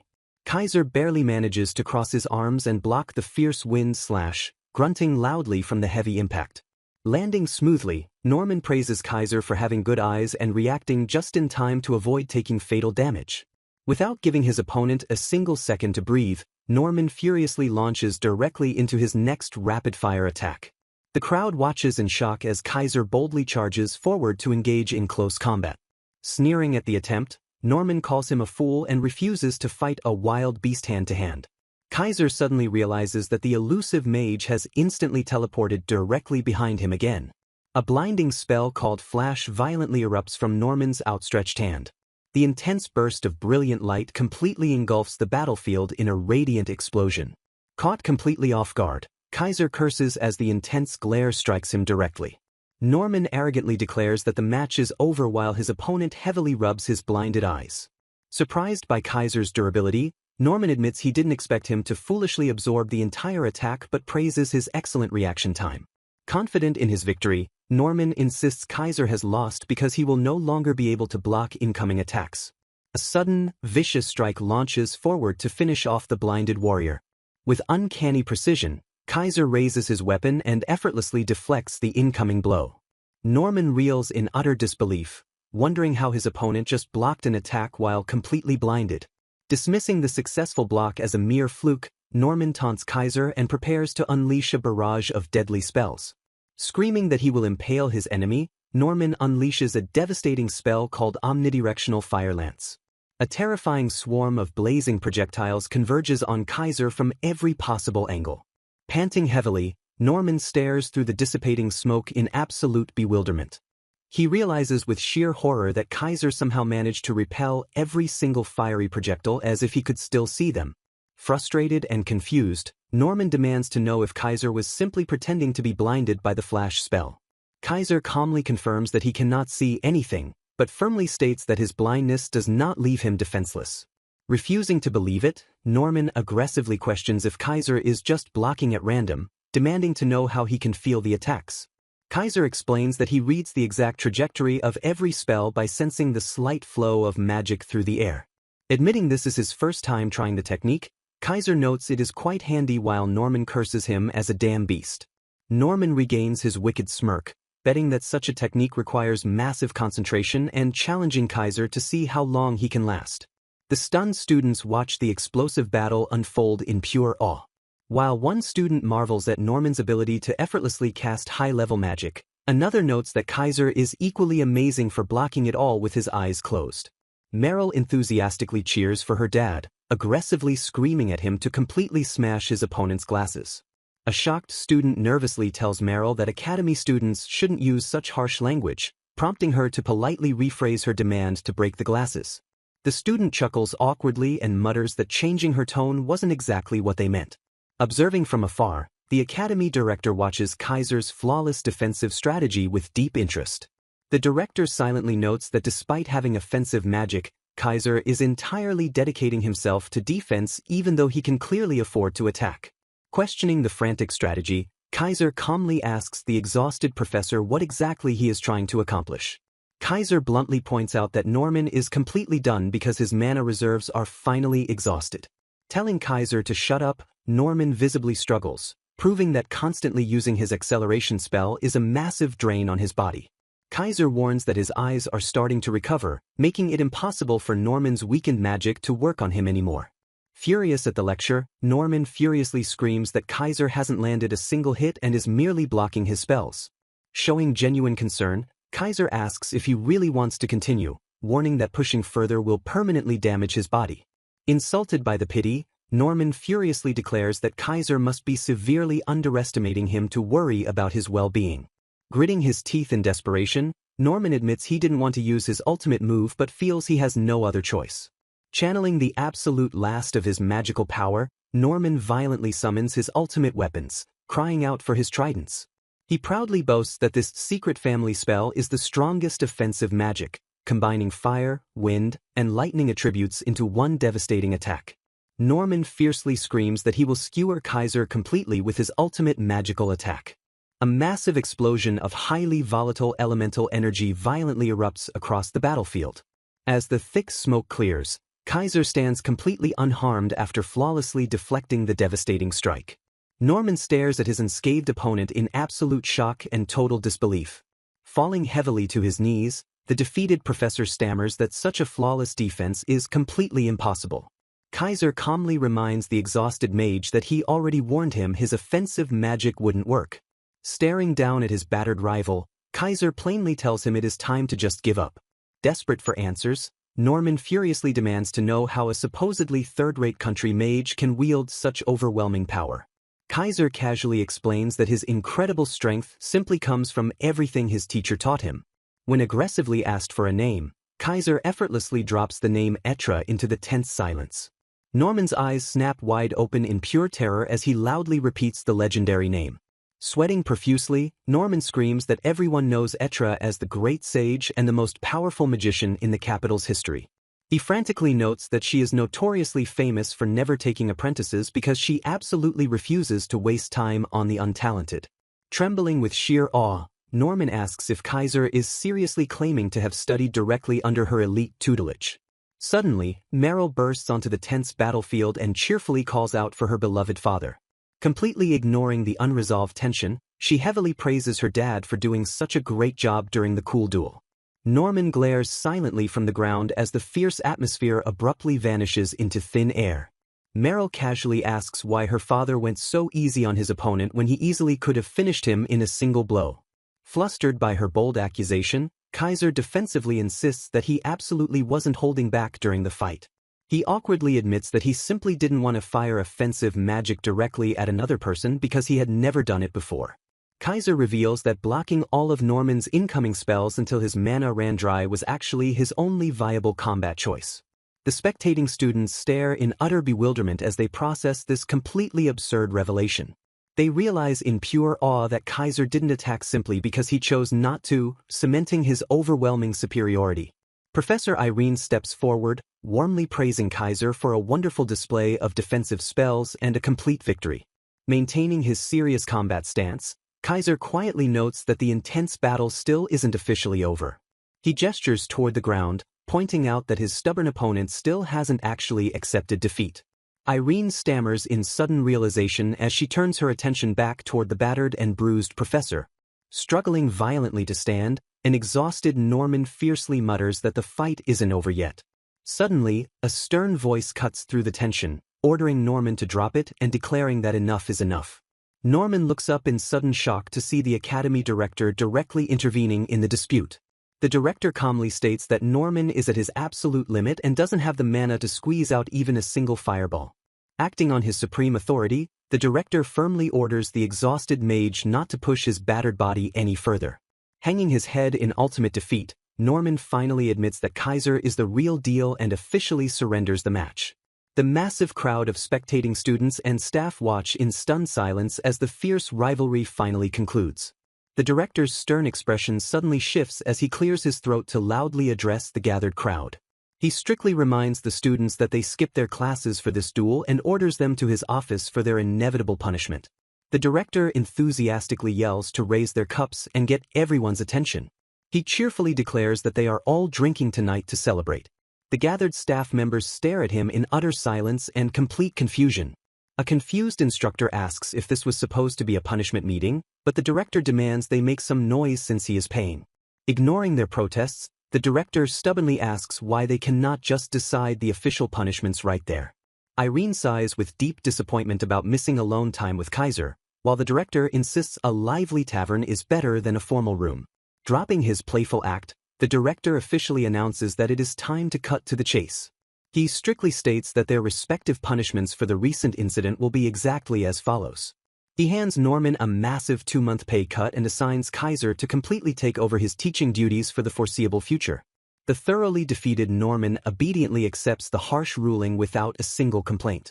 Irene suddenly speaks up, curiously asking what her own punishment will be from the administration.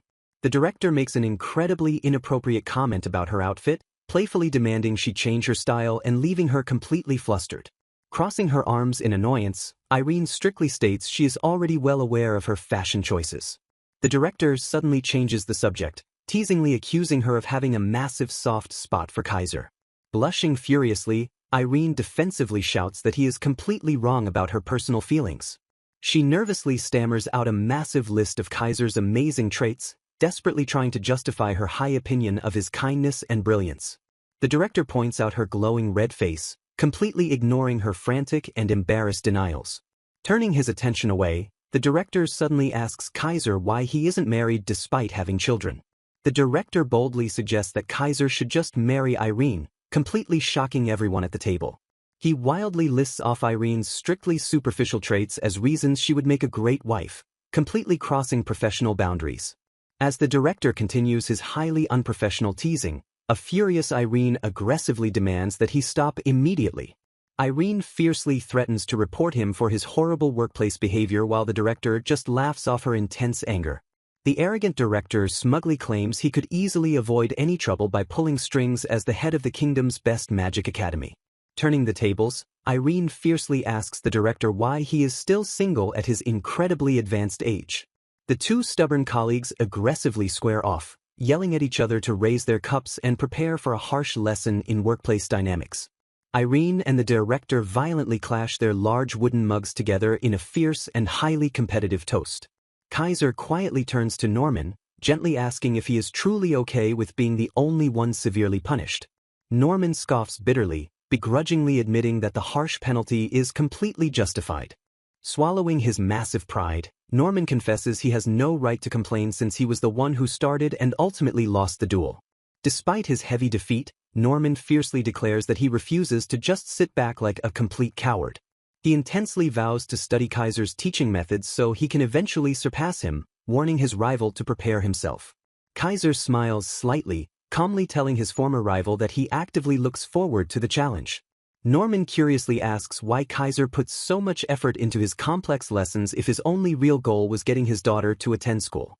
Kaiser admits that while impressing his daughter is a major factor, his true motivation actually comes from his old master. Norman quietly repeats the legendary name of Etra as he listens in deep thought. Kaiser fondly recalls that Etra taught him far more than just spells, showing him what it truly means to be a dedicated mage. He passionately explains that magic is a vast and vital legacy passed down through countless generations of hardworking individuals. Taking his massive responsibility seriously, Kaiser vows to completely pass down his inherited knowledge to his daughter and his students. Emphasizing his sheer selflessness, he declares his ultimate goal is simply to help the next generation grow strong enough to invent things that help people. Norman listens in quiet respect as Kaiser firmly concludes that honoring his inheritance is exactly why he always strives to do his best. Norman realizes Kaiser wants to use his powerful magic purely for the sake of helping people instead of showing off. Bowing his head in deep regret, Norman apologizes for everything he said and admits he completely misunderstood his rival. The director bursts into laughter, telling Kaiser there is no need to be shy while demanding to know why he isn't drinking. Suddenly shifting the topic entirely, the director bluntly asks Kaiser if wonderful women like Irene are simply not his type. Caught completely off guard by the abrupt question, Kaiser nervously admits that he thinks Professor Irene is a truly wonderful woman. Irene blushes intensely, stammering wildly as she struggles to process the incredibly direct compliment. She nervously points out that he already has 3 daughters, though she softly confesses that his praise makes her genuinely happy. Spiraling into future scenarios, Irene worriedly mutters that having another child with her might cause massive discord among his current daughters. The director bluntly interrupts her frantic rambling, loudly suggesting she slow down since she is already planning their future children. He ruthlessly shatters her romantic illusions, pointing out that Kaiser was merely being polite rather than making an actual confession. Smirking in amusement, the director teases Irene for practically outing herself as someone with absolutely zero relationship experience. Irene freezes completely in place as the harsh, embarrassing reality of her massive overreaction sets in. She suddenly flinches violently, completely overwhelmed by sheer, unbearable mortification. Screaming for more beverages, a dramatic Irene fiercely declares she will simply drink herself into utter oblivion. The director desperately tries to limit her intake, but she aggressively refuses to live with such overwhelming shame. A heavy, awkward silence completely dominates the chaotic room as everyone processes the sudden outburst. Suddenly, Norman aggressively shouts that inexperienced girls are actually the absolute best. Kaiser stares at the sweaty professor in mild shock, hesitantly asking if Norman is one of those intense purity fanatics. Norman proudly confirms his extreme preference without a single ounce of hesitation or shame. He passionately rants that all men love pure maidens and wildly suggests that romantic rule-breakers should be thrown straight in jail. Irene looks visibly disgusted by his extreme views, while Kaiser just sighs at Norman's fully unhinged fanaticism. An even heavier layer of awkward silence falls over the tavern following the bizarre and unprompted rant. Embracing the absolute chaos, the director laughs wildly as everyone frantically demands more drinks to forget the absurd evening. Later that night, a completely wasted Norman hunches over in a dark alleyway, violently emptying his sick stomach. Kaiser gently pats the miserable professor's back, kindly asking if he is going to be all right. Wallowing in absolute despair, Norman cries that his dignity is completely shattered and Irene will hate him forever. Kaiser comfortingly assures his former rival that he is still a talented magician with plenty of chances to redeem himself. Stunned by the unexpected kindness, Norman sniffles and asks why Kaiser would take his side after all the nasty remarks. Offering a warm, gentle smile, Kaiser softly admits that he can actually understand how the defeated man feels right now. He calmly explains that as fellow teachers at the same academy, they should always be trying to help each other out. Bursting into dramatic tears of gratitude, Norman aggressively hugs his new kindred spirit and declares the world isn't so bad after all. The bright morning sun rises over the sprawling academy buildings, signaling the start of a brand new day. Standing confidently at the front of his classroom, Kaiser finishes a detailed explanation regarding the mechanics of magic circles. He instructs the attentive students to begin making their own magic circles using the prepared samples he handed out earlier. Kaiser carefully explains the precise process of pouring mana into the magic solution before finally activating the circle. The eager students enthusiastically shout their confirmation as Kaiser warmly encourages them to ask any questions they might have. Scanning the busy and productive classroom, Kaiser suddenly realizes that a familiar face is entirely missing. He wonders why Meryl isn't in class today, especially since they walk to school together and she rarely slacks off. Deciding to check her personal lab during the next recess, Kaiser is abruptly interrupted by a voice praising his hard work. Norman stands quietly at the back of the room, genuinely impressed by the incredibly clear and easy-to-understand lesson. Irene warmly praises Kaiser for a perfectly smooth lesson, while he nervously admits he was actually quite anxious about it. A student excitedly celebrates their sudden success, prompting Kaiser to promise he will visit the classroom as much as possible. Curious about her completely missing colleague, Irene turns and asks a student where Professor Norman went. Across the room, Norman intensely analyzes Kaiser's brilliant teaching methods, taking frantic mental notes on how perfectly he explains complex magical theories. Observing the hyper-focused man, Kaiser kindly notes that Norman is actually quite an earnest person at heart. Stepping a bit closer, a nervous Irene stammers heavily as she attempts to ask Kaiser a personal question. Just as she formally invites him to dinner, a loud, triumphant shout suddenly echoes through the busy hallway. Spotting the energetic newcomer, Kaiser warmly greets his daughter Meryl. He asks where she has been hiding all day, and a giggling Meryl replies that she was completely holed up in her laboratory. Dramatically describing her intense struggles, she claims to have spent endless hours traversing the dark tunnels of continuous experimentation. Striking a theatrical pose, she proudly prepares to reveal the massive fruits of her grueling labor. She cheerfully announces to the entire room that her top-secret research is finally complete. Unveiling a tiny, mysterious device, Meryl proudly holds her shiny creation up for everyone to clearly see. Kaiser warmly praises her amazing work, while Meryl proudly declares the new invention to be her long-awaited magnum opus. The surrounding students gasp in absolute awe, thrilled to witness a brand-new masterpiece created by the legendary sage. Irene stares blindly at the tiny object, completely stunned by the dramatic and unexpected grand reveal. Basking fully in the glorious spotlight, Meryl proudly raises her fragile creation high above her head. Watching her absolute triumph, Kaiser proudly reflects on how the magic he taught her completely revolutionized the capital's technology. Smiling with genuine, overwhelming warmth, he silently notes that he could not possibly be any prouder as a father. He fondly wonders if his own strict master would be equally pleased with her incredible magical progress. The highly excited students crowd closer together, begging Meryl to demonstrate her historical invention right away. Loving the intense attention, Meryl eagerly agrees to test it out right there in front of everyone. A helpful student immediately points out a spare magical solution on the podium needed to safely activate the device. Cheering with sheer, unbridled joy, Meryl excitedly prepares to make her ultimate dream a reality. Suddenly, absolute disaster strikes as Meryl violently trips and drops her precious invention directly onto the hard floor.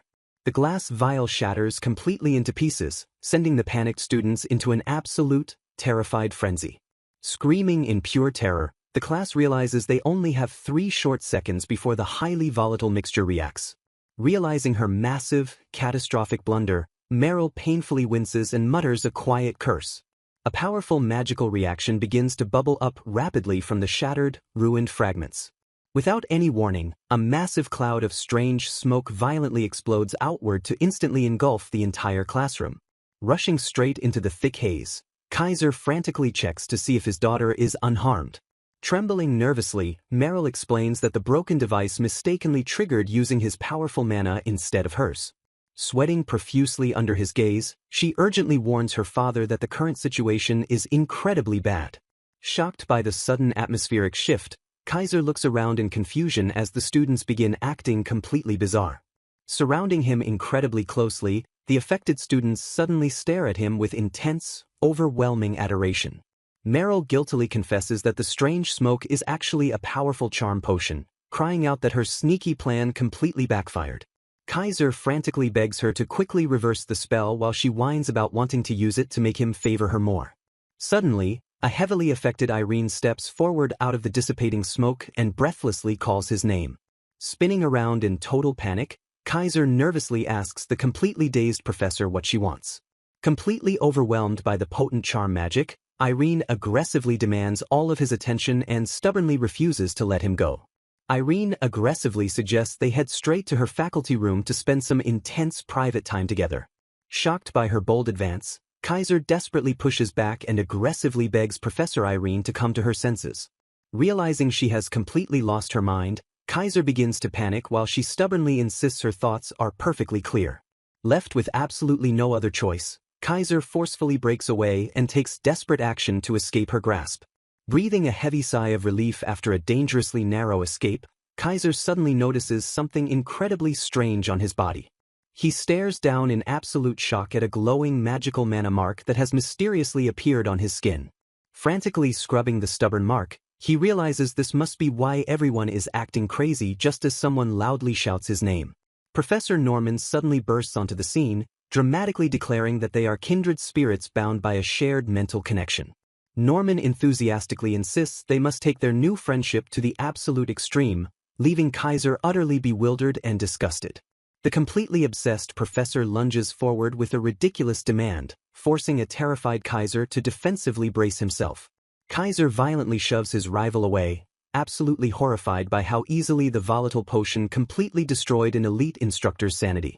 As the affected students begin chanting his name from down the hall, Kaiser nervously remembers he still has an entire classroom to deal with. Watching the massive, overwhelming crowd rapidly close in on his position, he fiercely concludes that fighting them all off is utterly impossible. Screaming in sheer panic, Kaiser violently turns around and fiercely sprints away from the relentlessly advancing mob. Ducking quickly into a safe hiding spot, the exhausted teacher breathes a massive sigh of relief after finally losing his relentless pursuers. Meryl casually admits that seeing everyone go completely berserk far exceeded her initial scientific expectations. Noticing her completely calm demeanor, Kaiser asks if the potion's creator is naturally immune to its powerful effects. Meryl cheerfully corrects him immediately, lifting her sleeve to reveal her own glowing mana mark to prove she was heavily affected. She casually explains the intense effects will completely wear off in about 3 hours, prompting a highly nervous reaction from her trapped father. Kaiser completely ignores her calm assurance, aggressively demanding to know how she is acting normally while everyone else totally lost their minds. Smiling warmly at his absolute confusion, Meryl leans in close to reveal her surprisingly simple secret. She cheerfully admits that she already admires him so intensely on a daily basis that the potion literally cannot increase her affection any further. Kaiser recoils in absolute terror, violently realizing his daughter normally carries around a genuinely insane level of adoration for him every single day. He stares at her in pure, unfiltered disbelief, marveling at the terrifying fact that she casually functions with such intense emotions. When he nervously asks if she has another sample of the device, Meryl awkwardly confesses that the shattered one was just a miraculous fluke. As Meryl enthusiastically vows to recreate the dangerous formula, Kaiser desperately apologizes to his old master for clearly messing up her upbringing. A triumphant shout shatters the morning silence. Meryl bursts with explosive energy as she celebrates the highly anticipated day. Throwing her arms wide open, Meryl enthusiastically greets everyone to a truly amazing morning. Her sisters casually greet her, deeply surprised to see the usually sleepy girl awake so early. Meryl excitedly explains that they miraculously all got a day off for their long-awaited family outing. Ignoring their playful teasing about her usual lateness, Meryl stubbornly insists today is a special exception. Clinging tightly to her father, Meryl cheerfully declares she will spend every single second with him while being scolded to eat in her own seat. Kaiser gently orders everyone to finish their breakfast and gather in the living room to get ready. Marching enthusiastically into the busy city, Meryl receives a quick warning from her father not to wander too far ahead.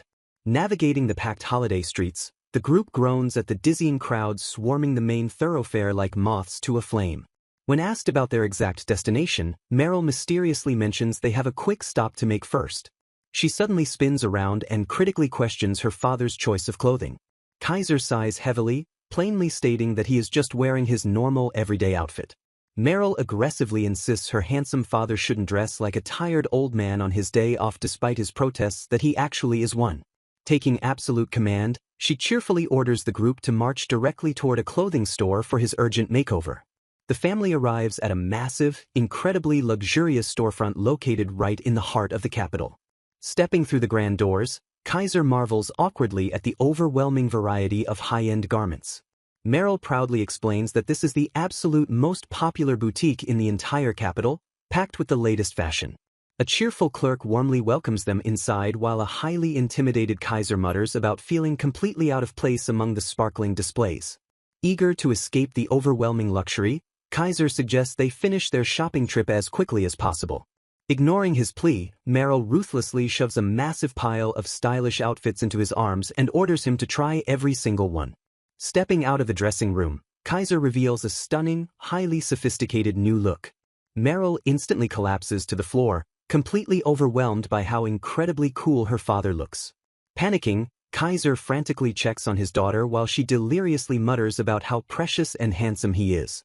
Recovering her fiery energy, Meryl dramatically slams her hands down and violently declares she is buying the entire wardrobe. Stumbling out of the massive boutique, Kaiser nervously groans under the immense weight of their excessive shopping spree. Without missing a single beat, Meryl aggressively points toward their next destination as Kaiser questions her relentless shopping stamina. She confirms the spree is still ongoing, clarifying that this next stop isn't for him at all. Staring up at the grand sign, Kaiser realizes it is a women's clothing store, which Meryl casually confirms is her favorite spot. When asked if she plans to buy something for herself, she immediately shoots the logical assumption down. Pointing directly at her older sister, Meryl firmly declares they are actually here to buy clothes for Elsa. Meryl strictly scolds Elsa for wearing dull work clothes during a fun family trip, while Elsa nervously argues that buying new outfits is a massive waste. Attempting to defend her extremely rigid fashion choices, Elsa points out that this armor is actually just her light equipment. Sighing heavily, Meryl aggressively shoots down the weak excuse by bluntly stating her armor lacks absolutely any casual appeal.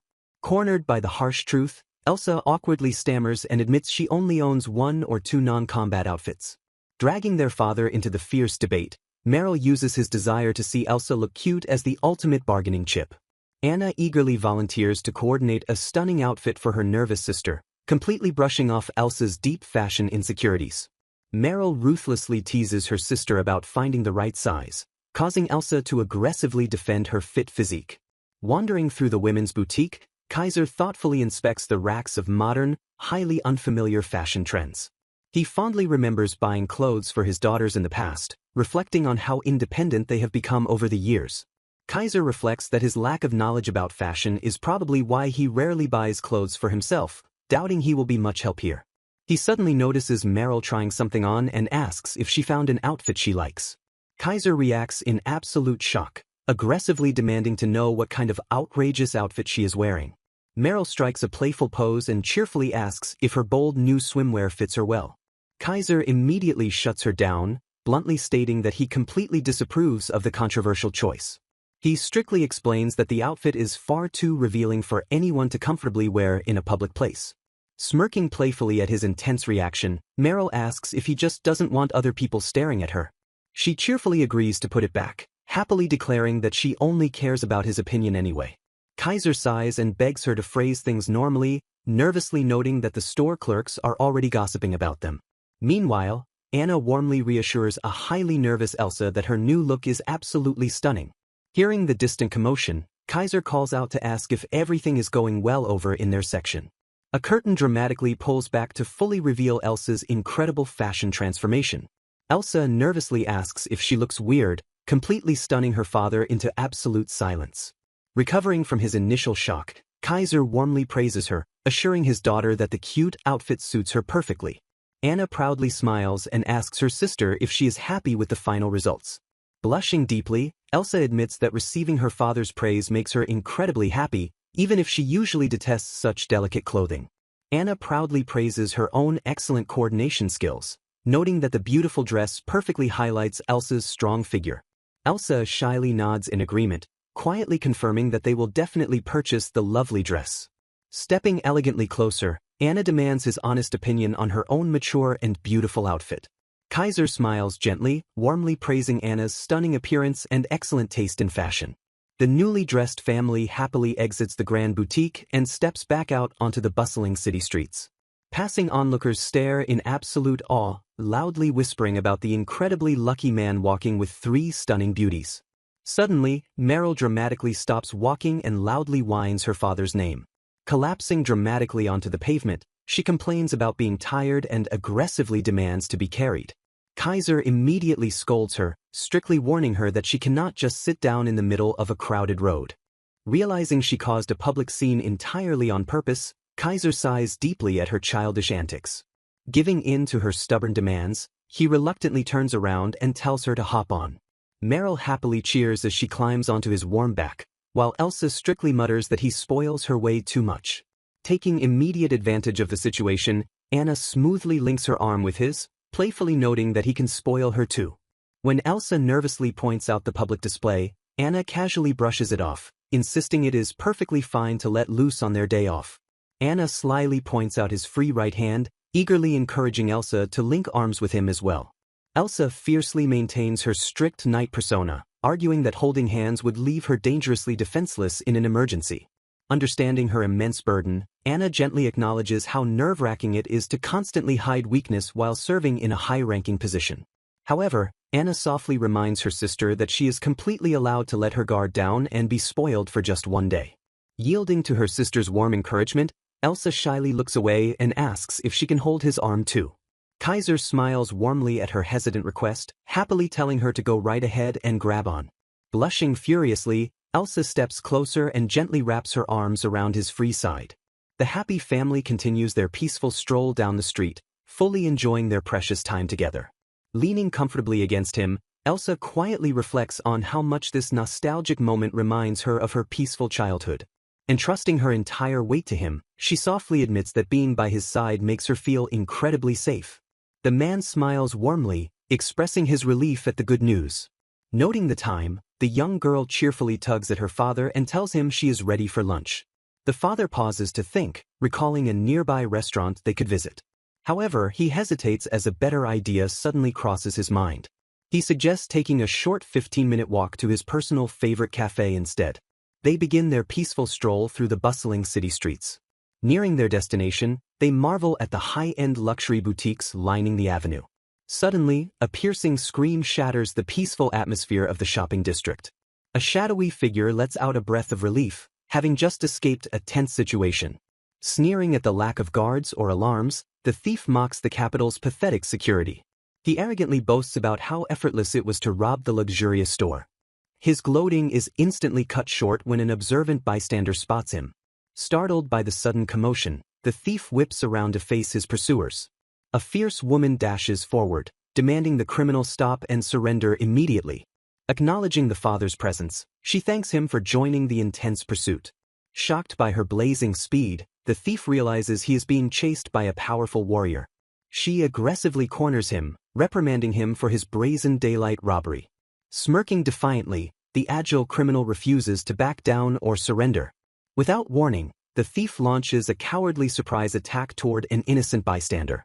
The father swiftly intercepts the incoming strike, checking to ensure the civilian is unharmed. Realizing the distraction worked perfectly, the frustrated pursuers curse their luck. The fierce woman sighs in defeat, admitting that the slippery thief managed to escape. The father gently reassures her that prioritizing an innocent life was the right choice. As they condemn the thief's cowardly tactics, a child's voice suddenly echoes through a mysterious communication device. Prompted by the voice, the father discovers a glowing magical earpiece tucked inside his pocket. Anna cheerfully explains that Meryl crafted this magical tool to allow long-distance communication. She reveals that Meryl successfully tagged the thief with a tracking spell and offers his exact coordinates. Furious that their peaceful outing was ruined, Anna swears vengeance, slightly terrifying her father with her dark aura. Gasping for breath, the exhausted thief is shocked to find his relentless pursuers right on his tail again. The father calmly informs the cornered criminal that escaping is impossible thanks to his brilliant daughters. Instead of panicking, the thief chuckles darkly and claims he has them exactly where he wants them. He reveals that this was a deliberate ambush, and his dangerous partners are waiting nearby. Unfazed by the threat, the father confidently remarks that this saves them the trouble of hunting the gang down. The arrogant gang members step out of the shadows, mocking the heroes for being hopelessly outnumbered. They scoff at the female warrior, foolishly underestimating her combat skills. Sizing her up with malicious intent, the thugs boastfully plan to capture her and make her suffer. Laughing wickedly, they dismiss the father as worthless and declare they will torment the woman mercilessly. Overhearing their cruel insults, the female warrior's demeanor shifts into something absolutely terrifying. Calling out her name, the father watches helplessly as Elsa unleashes a frightening aura of pure rage. Realizing the impending doom of the thugs, he nervously asks her to show them at least a shred of mercy. The fierce battle reaches a dramatic climax as the dust begins to settle across the ruined landscape. A badly beaten enemy trembles in absolute terror, demanding to know the identity of the incredibly strong warrior who just defeated him. Glaring down at the pathetic thug, the warrior fiercely orders him to take back his insulting words because no one asked for his terrible opinion. Screaming in pure panic, the desperate thug frantically apologizes and begs to be put down while frantically retracting his insults. The defeated enemy is violently tossed aside as the intense confrontation finally comes to an end. Stepping smoothly out of the lingering shadows, a familiar voice calls out to acknowledge the victorious fighter. The newcomer casually confirms that they successfully arrested the rest of the gang and that the chaotic situation is finally over. They explain that the Royal Knights are already on their way to secure the area, meaning the group just needs to remain on standby until backup arrives. Shifting his attention, Kaiser gently calls out to Elsa to get her attention. He calmly points out that her skirt got badly ripped during the intense skirmish, completely shocking the young knight. Looking down at the massive tear, Elsa sighs in defeat and realizes it must have snagged during the chaotic fight earlier. She groans in deep disappointment because it was the beautiful dress her father bought for her, but Kaiser warmly tells her not to worry about it. He completely cheers her up by promising they can just buy a brand new one on their next day off, offering to go shopping with her again.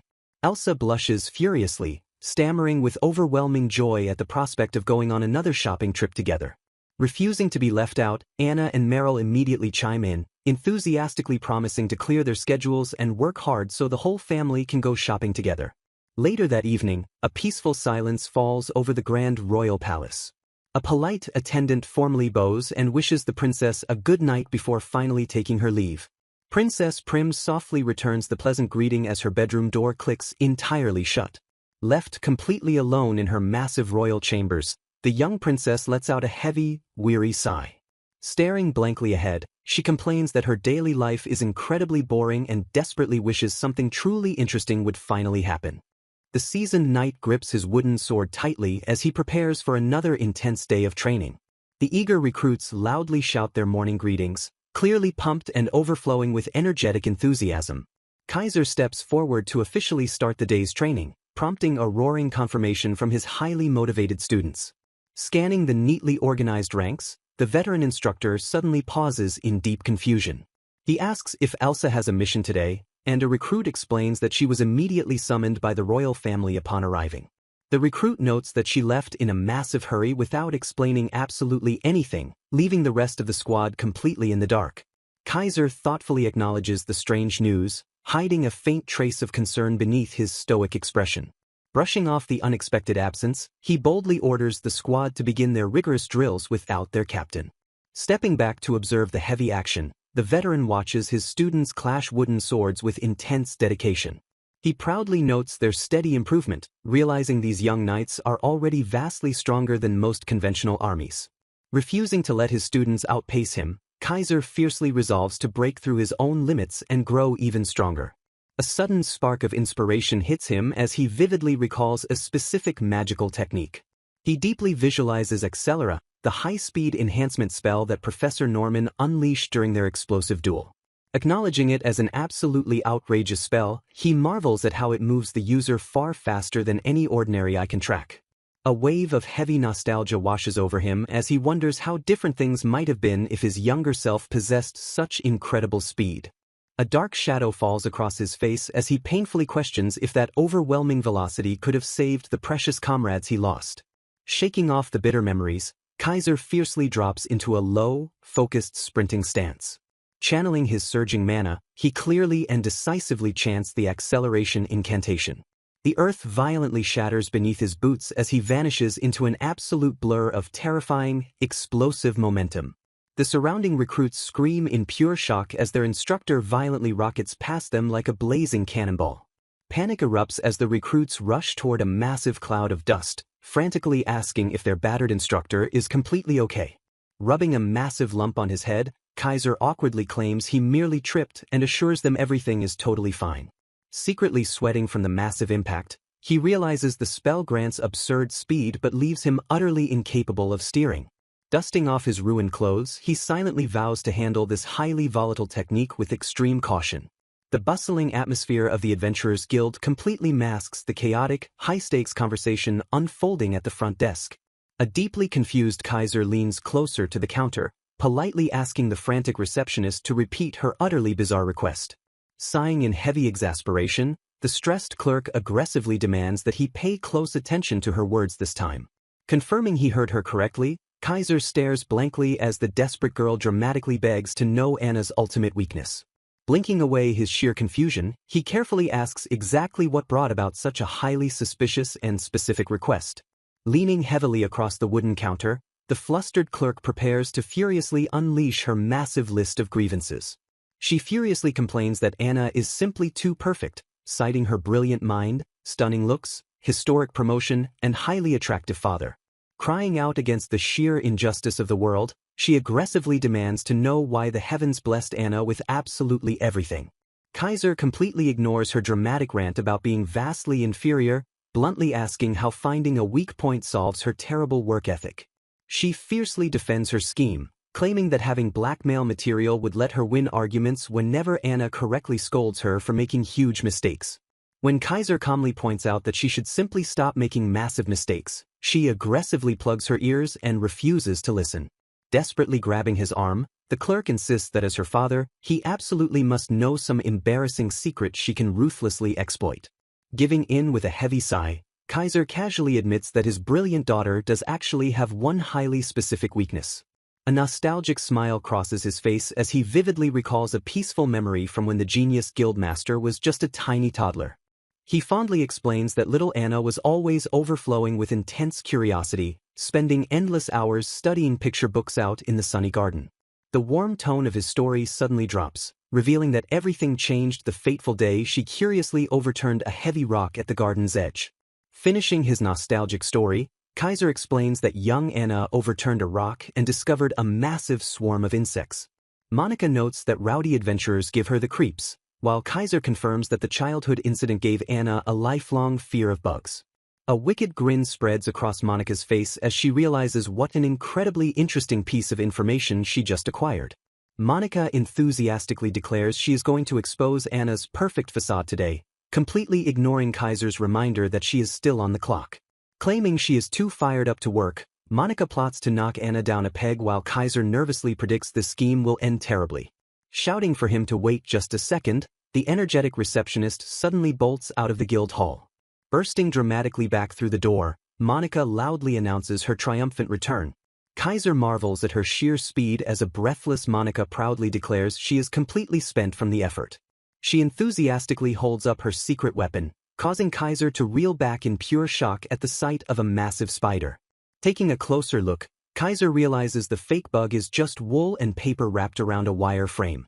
Monica laughs maniacally about ruining Anna's perfect image, while Kaiser sighs that she should just redirect this intense motivation into her actual job. Later in the guild office, Anna looks up from her paperwork in pleasant surprise to see her father visiting. Kaiser explains he dropped by to help after finishing night training, but Anna happily assures him they are having a slow day. Sneaking up quietly behind the desk, Monica playfully calls out to get the hardworking guild master's attention.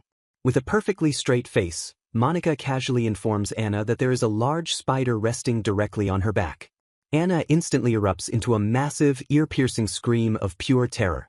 Thrashing wildly in her seat, Anna frantically begs her assistant to knock the bug off immediately. Monica dramatically pretends to struggle with the slippery pest, while a panicking Anna begs her to stop narrating and just catch it.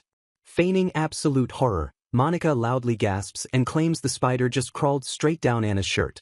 Stepping in closer, Monica smugly tells the terrified guildmaster to relax and let a super elite woman handle the rescue operation. Monica playfully pokes and prods around Anna's uniform, teasingly asking where the bug went while Anna squirms in extreme discomfort. Sweating nervously from the sidelines, Kaiser realizes the mischievous receptionist is just completely playing around now. Pulling her closed fist back with a dramatic flourish, Monica cheerfully announces her grand success. A deeply relieved Anna begs her to throw the bug out right away as Monica proudly claims she finally caught it. Anna suddenly freezes in place as her initial relief rapidly morphs into intense suspicion. Staring closely at Monica's hand, Anna quickly realizes the spider is completely fake. A dark, terrifying aura engulfs the guild master as she deduces that Monica orchestrated the entire panic attack just to mess with her. Smiling menacingly, Anna demands a full explanation and advises her assistant to save them both time by confessing everything immediately. Ignoring Monica's desperate pleas for help, Kaiser awkwardly claims he needs to go buy dinner and leaves the traitor to her doom. Anna strictly orders the screaming receptionist to grab a seat for a harsh lecture while Monica cries out that Kaiser completely set her up. Walking through the sunny marketplace, Kaiser chuckles to himself while reflecting on the chaotic guild office. Shaking his head at the total disaster he accidentally caused, he stops to buy some fresh fruit from a local vendor.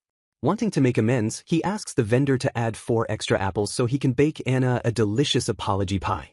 The cheerful shopkeeper thanks him for his business and warmly invites him to come back again soon.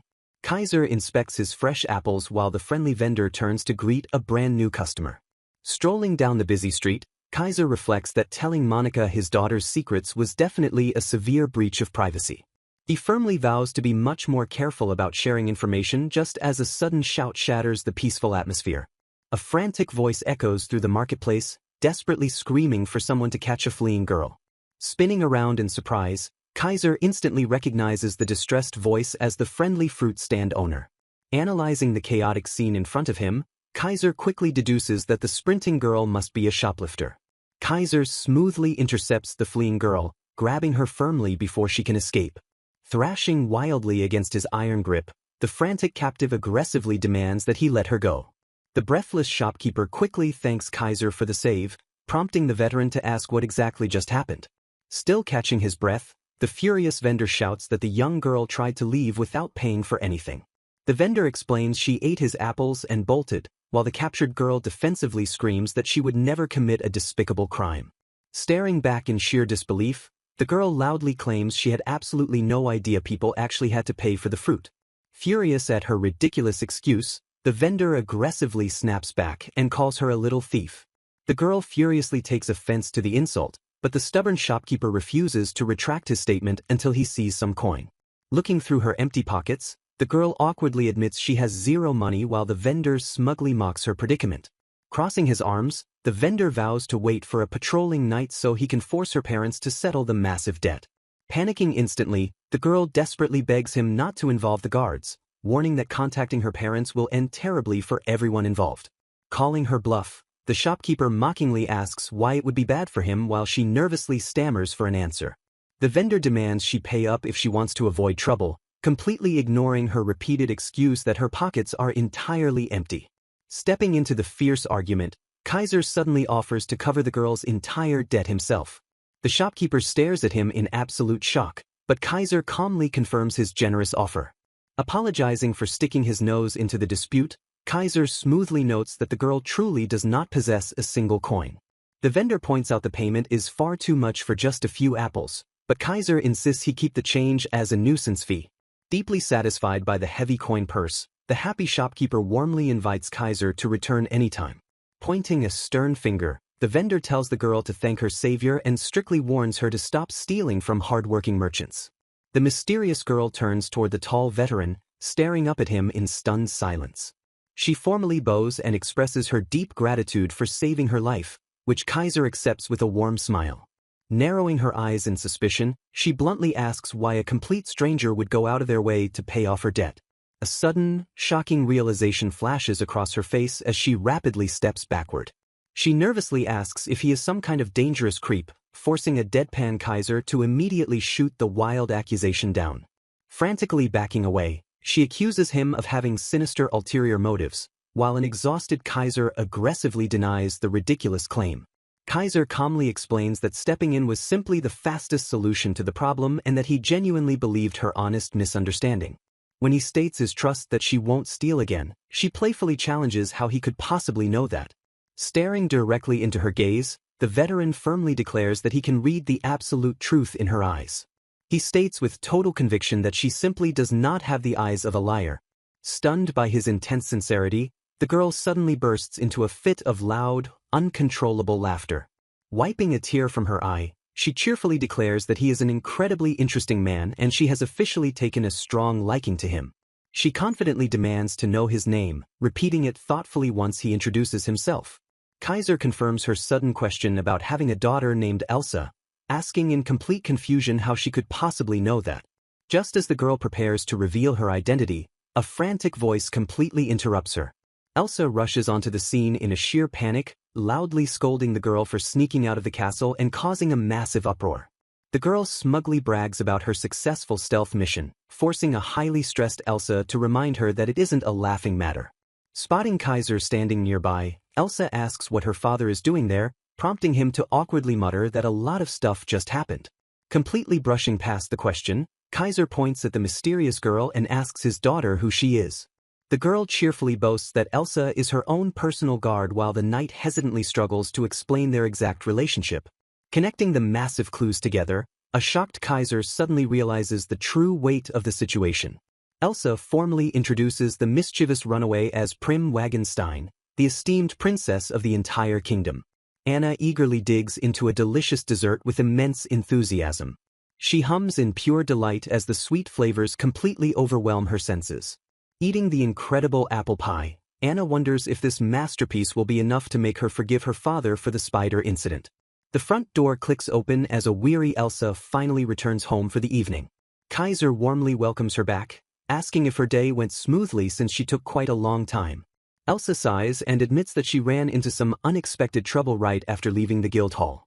Kaiser relates his own chaotic day, explaining how he caught a 10-year-old girl shoplifting while out buying dinner. The girls stare at him in utter disbelief as he slowly reveals the true identity of the little thief. A flashback shows the confident young girl proudly declaring herself as the only daughter of King Sodom Wagenstein. Kaiser reels back in absolute shock, struggling to process that he just apprehended the royal princess. Snapping back to reality, Elsa strictly urges Princess Prim to return to the castle immediately because everyone is terrified. Prim heavily sighs in disappointment but finally agrees to head home for the day. Turning back toward Kaiser, she warmly thanks him for his help and promises they will definitely meet again. Kaiser awkwardly agrees to the sudden promise, completely bewildered by the chaotic royal encounter. Back in the present, Anna confirms he actually met Princess Prim while someone grumbles about him attracting yet another woman.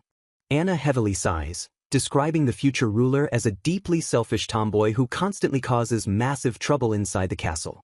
She recalls trying to tutor the immature princess in politics, only for the rowdy kid to instantly try picking a physical fight. Elsa nervously interrupts the conversation, warning her father that she has one more crucial detail to share. She completely drops a bombshell, revealing that the demanding princess has officially summoned him to the royal castle.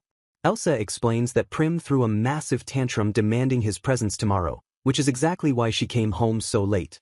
Apologizing for the sudden burden, Elsa admits he cannot really refuse a direct royal decree. Kaiser warmly smiles and agrees to go, noting that he would never refuse a request from his beloved daughter. The very next day, Kaiser arrives at the towering gates of the magnificent royal palace. A group of highly exhausted castle staff members eagerly swarm him the moment he steps inside. They practically shove him down the hall, crying tears of joy that his arrival will finally stop the princess's relentless screaming. Noting their haggard faces, Kaiser nervously wonders just how massive of a tantrum the brat threw before the guards announce his presence. He steps forward into the massive, breathtakingly opulent royal audience chamber. A regal voice echoes from the throne, warmly welcoming the highly anticipated guest. Kaiser marvels that the mischievous girl truly is royalty as the elegant queen introduces herself with a graceful smile. The queen playfully mentions that her daughter told her all about how he generously paid off the angry shopkeeper. Prim recoils in embarrassment while the queen sincerely thanks Kaiser for dealing with her incredibly troublesome child. Gesturing to the royal guards, the queen strictly orders them to bring a specific item forward. The guards dramatically present a massive chest overflowing with gold to repay his simple kindness, leaving Kaiser completely speechless. Kaiser frantically refuses the absurdly huge reward, prompting the confused queen to mistakenly offer even more money. She insists that failing to properly reward the man who saved her beloved daughter would bring deep, unforgivable shame upon their country. The imposing king suddenly glares down at the veteran, warning that rejecting royal kindness is highly offensive behavior. Sweating under the king's terrifying gaze, Kaiser realizes he is completely trapped by royal etiquette. Thinking quickly, Kaiser respectfully requests that the massive mountain of gold be entirely donated to a local orphanage instead. The queen cheerfully tells him to relax and feel at home, which Kaiser finds utterly impossible under the intense pressure. The royals warmly commend his selfless lack of greed as the overwhelmed veteran awkwardly accepts their heavy praise. The elegant queen playfully notes that Elsa inherited her incredible sincerity directly from her wonderful father. Agreeing with the praise, the energetic young princess quickly interjects to get everyone back on topic. The queen warmly nods and announces that little Prim has an important request to make of the veteran warrior. Stepping forward proudly, Prim loudly declares that she wants Kaiser to become her personal property, leaving him completely bewildered. The spoiled princess explains that she always gets what she wants, confidently stating that she has taken a strong liking to him. Sighing at the blunt demand, the queen gently scolds her daughter for being far too heavy-handed and urges her to explain properly. Stepping in to clarify, the queen explains that Prim simply wishes to spend more time speaking with him. She then formally asks if Kaiser would be willing to accept a position as her daughter's royal tutor. The queen assures him that he will be properly compensated for his time, prompting Kaiser to thoughtfully consider the generous offer. A sorrowful expression crosses the queen's face as she admits she has been too busy to care for Prim since the former king passed away 5 years ago. Kaiser silently searches his memory and recalls the tragic news of the king's passing from half a decade ago. Hoping her daughter can safely experience the outside world, the queen insists she can only entrust this vital task to Elsa's dependable father. Bowing her head slightly, the royal matriarch earnestly asks if she can leave her precious daughter in his capable hands. Looking at the young girl, Kaiser deeply reflects on the terrible trauma of losing a parent at such a vulnerable age. Realizing her spoiled attitude stems entirely from deep loneliness, he confidently accepts the royal tutoring position. Hearing his answer, Prim's eyes sparkle with pure joy as a bright blush spreads across her face. The queen expresses her profound gratitude, warmly asking him to treat her handful of a daughter well. When Kaiser asks about his expected schedule, the considerate queen notes his busy life and suggests he just visit whenever he can. Telling him to drop his stiff formality and just treat it like a fun visit, the queen smiles as Kaiser promises to free up his schedule. Following the successful royal audience, the veteran and his daughter make their way back out of the grand palace. Walking quietly side by side, Elsa suddenly breaks the silence to apologize to her father. She expresses deep guilt that her past mistakes have burdened him with even more responsibilities, though Kaiser quickly reassures her. He mentally lists his current jobs as an instructor, adventurer, lecturer, and now royal tutor, deciding he is simply grateful to have so much work. Thinking back to the lonely princess, he firmly decides that the girl desperately needs an adult figure while her mother is busy. Knowing he cannot replace her late father, Kaiser hopes he can at least bring some genuine fun into her strict royal life. Listening to his selfless reasoning, Elsa stares at her father with overwhelming admiration. Smiling warmly, the proud knight softly praises her father for being such an incredibly kind-hearted man. The queen formally announces that Kaiser will begin tutoring Princess Prim today. She assigns a royal staff member to thoroughly guide him around the castle and explain his crucial duties. Royal head maid Luna Belfast respectfully bows and accepts the queen's important directive. A sharp knock echoes against a heavy wooden door before a voice calls out to enter. Kaiser steps into the elegant room and politely excuses his intrusion. Luna calmly greets the veteran, noting that Her Majesty had already informed her of his arrival. Introducing herself as the head maid and the princess's personal attendant, Luna confidently offers him a seat. She narrows her eyes and asks to confirm if he is truly meant to be the princess's new instructor. Before he can fully answer, she abruptly tells the confused knight that he does not need to do anything at all. Luna firmly explains that she already acts as the princess's educator and perfectly manages her daily life. Glaring fiercely, the head maid bluntly declares that Kaiser's outside interference is completely unnecessary. Kaiser refuses to back down, stating that the queen's royal request takes absolute precedence while wondering why the maid views him as an evil adversary. Stepping forward, he asks why she is so intensely adamant about keeping him away. Luna aggressively shouts that she protects the princess simply because the young girl is the absolute cutest being in the entire world. Caught entirely off guard by her intense fanaticism, Kaiser nervously stammers and asks her to explain herself. Luna passionately praises the princess as a descended angel, vowing to never let anyone taint her pure perfection. Kaiser desperately clarifies he was only hired to play with Prim, but a deeply prejudiced Luna aggressively accuses him of telling a bold-faced lie. Another knock interrupts the tense standoff as Luna internally rants about all men being vile creatures. Princess Prim and Elsa burst into the room, with the young royal cheerfully greeting Kaiser. Prim enthusiastically suggests they all go play outside, but Luna instantly shoots the idea down without hesitation. Completely ignoring the girl's whining, Luna strictly orders the princess to practice her manners and basic math instead. Prim complains bitterly about staying inside while Elsa whispers to Kaiser that Luna just wants him to stand guard and prevent escapes. Elsa quietly explains that Luna deeply adores the princess but constantly struggles because Prim is currently in a fierce rebellious phase. Kaiser thoughtfully crosses his arms, carefully processing the difficult reality of the young girl's rebellious nature. Surprisingly yielding to the stubborn girl, Luna casually states that it cannot be helped if Prim is not in the mood to learn. Prim excitedly asks if she can finally play with Kaiser, but Luna ruthlessly rejects the request. The head maid confidently promises to thoroughly entertain the young princess without relying on Kaiser at all. When Prim curiously asks what she plans to do, Luna flashes a smug smile and tells her to wait and see. Luna grandly leads the entire group into the main hall to unveil a highly anticipated special event. Stepping into the massive chamber, Kaiser stares in absolute bewilderment at the ridiculous spectacle unfolding before him. A gigantic crowd of confident performers stands completely ready to put on a spectacular show for the young royal. Luna proudly declares that things must be done right, while Kaiser privately sweats over her incredibly extreme methods. The maid explains she gathered these excellent performers to cure the princess's boredom and motivate her to eventually study. Glaring directly at Kaiser, Luna declares this grand entertainment will finally prove his presence is completely unnecessary. Kaiser chuckles awkwardly, politely agreeing that it would be perfectly fine if her ambitious plan actually succeeds. Turning back to the stage, Luna loudly promises a massive reward to whoever successfully entertains the princess. An announcer booms over the crowd, introducing the very first entrant as a knight named Bon Rostock. Bon Rostock laughs maniacally, proudly declaring that the time has finally come to show off his true potential. Striking a highly dramatic pose, the confident knight screams for the audience to behold his absolute soul. He immediately launches into an incredibly embarrassing comedic dance, leaving the entire royal audience utterly speechless.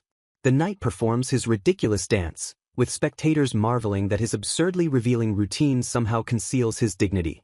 Princess Prim stares blankly and bluntly calls the performance completely silly, instantly shattering the knight's confidence. Spiraling into deep depression, the devastated knight mutters that a gloomy character like him cannot entertain anyone as the announcer calls the next entrant.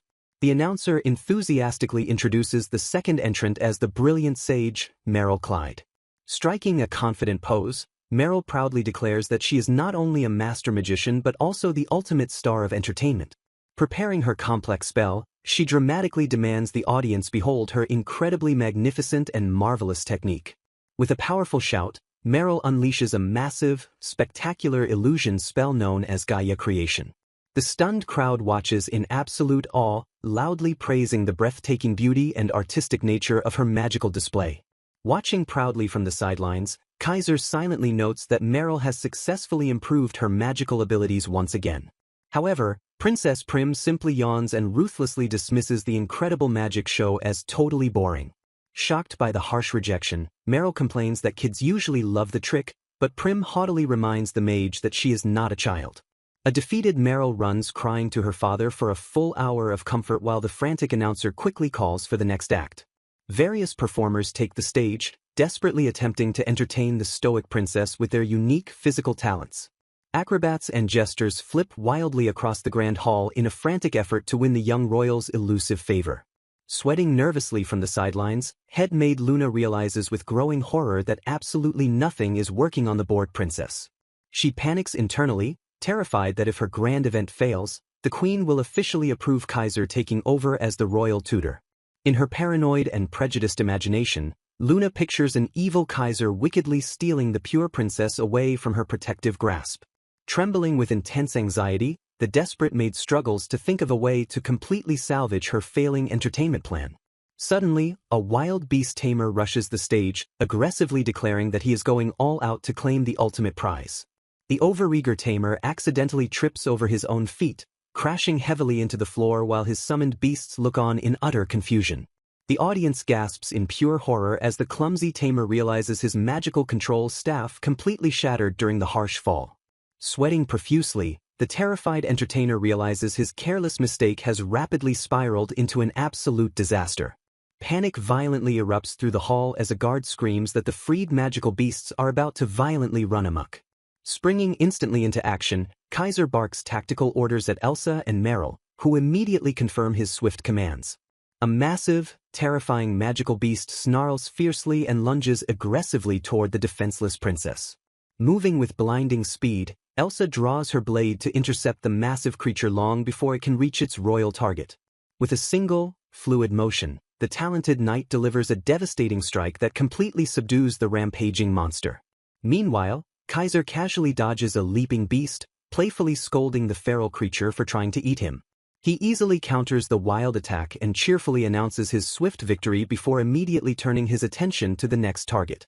Pointing her staff aggressively at another charging monster, Meryl strictly orders the beast to stop dead in its tracks. A sudden gasp echoes as the situation rapidly deteriorates. Frantic warnings ring out as someone screams to look out because their attempts to stop the threat completely failed. The terrifying magical beast lunges aggressively directly toward the defenseless princess. The massive creature snaps its jaws as it prepares to devour its royal prey. Moving with blinding speed, a tall figure suddenly steps directly into the monster's destructive path. A massive shockwave erupts as flesh and bone violently collide in the center of the hall. The surrounding crowd screams in absolute disbelief, utterly shocked that Kaiser managed to stop the colossal beast with just one hand. Holding the struggling monster firmly in place, Kaiser calmly notes that the creature seemed quite excited. He casually apologizes for raining on the beast's little parade right after it finally managed to break free. Tightening his iron grip, the veteran warrior sternly demands that the wild monster calm down immediately. The terrifying beast completely submits to his overwhelming strength and immediately drops its aggressive posture. Elsa frantically checks on her father while the stunned audience continues to marvel at his insane one-handed block, and Prim playfully notes the subdued beast just looks like a big dog. Meryl proudly praises her father's usual coolness as Elsa reports that all the other rampaging magical beasts have been successfully secured. A trembling voice suddenly calls out his name from the edge of the chaotic room. Head maid Luna slowly approaches the veteran, completely overwhelmed by the terrifying near disaster. Bowing her head deeply, Luna offers her most profound and sincere thanks for protecting the princess. She shudders violently, unable to even voice the horrible consequences she would have faced if the princess had actually been harmed.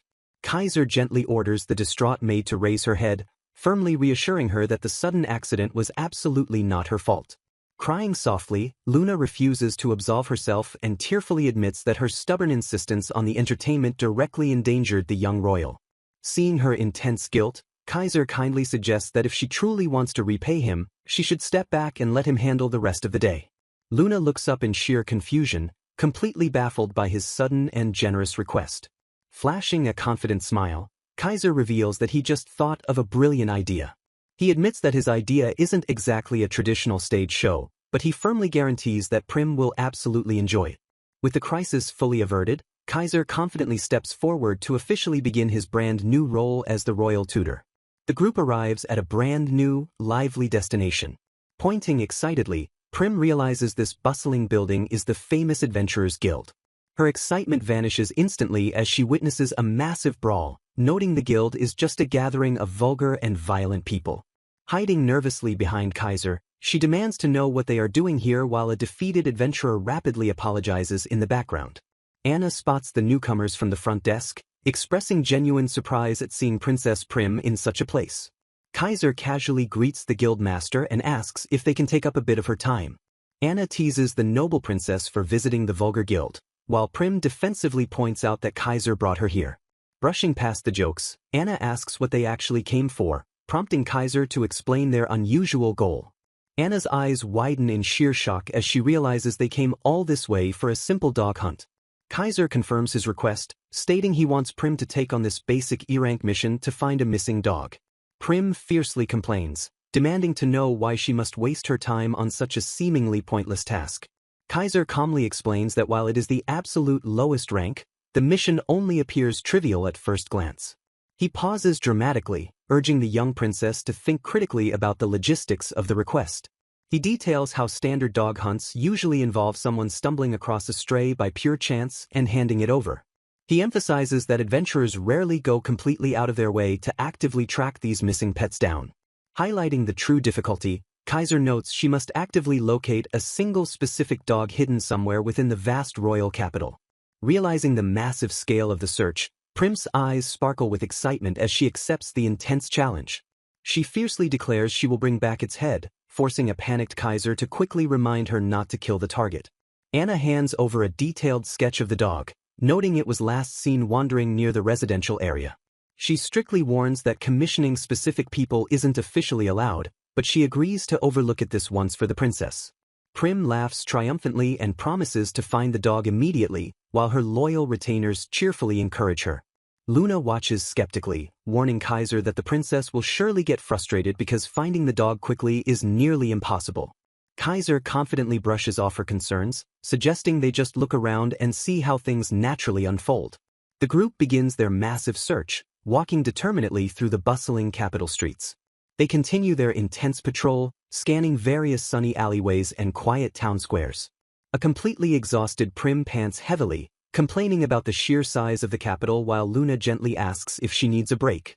Just as Luna suggests winding down for a refreshing drink, something suddenly catches her sharp attention. Luna points frantically down the street, loudly asking if that is the exact dog they have been looking for. The stray dog stands casually in the alley, perfectly matching the provided sketch in every single detail. Spotting the target, Elsa immediately prepares to dash forward and secure the animal.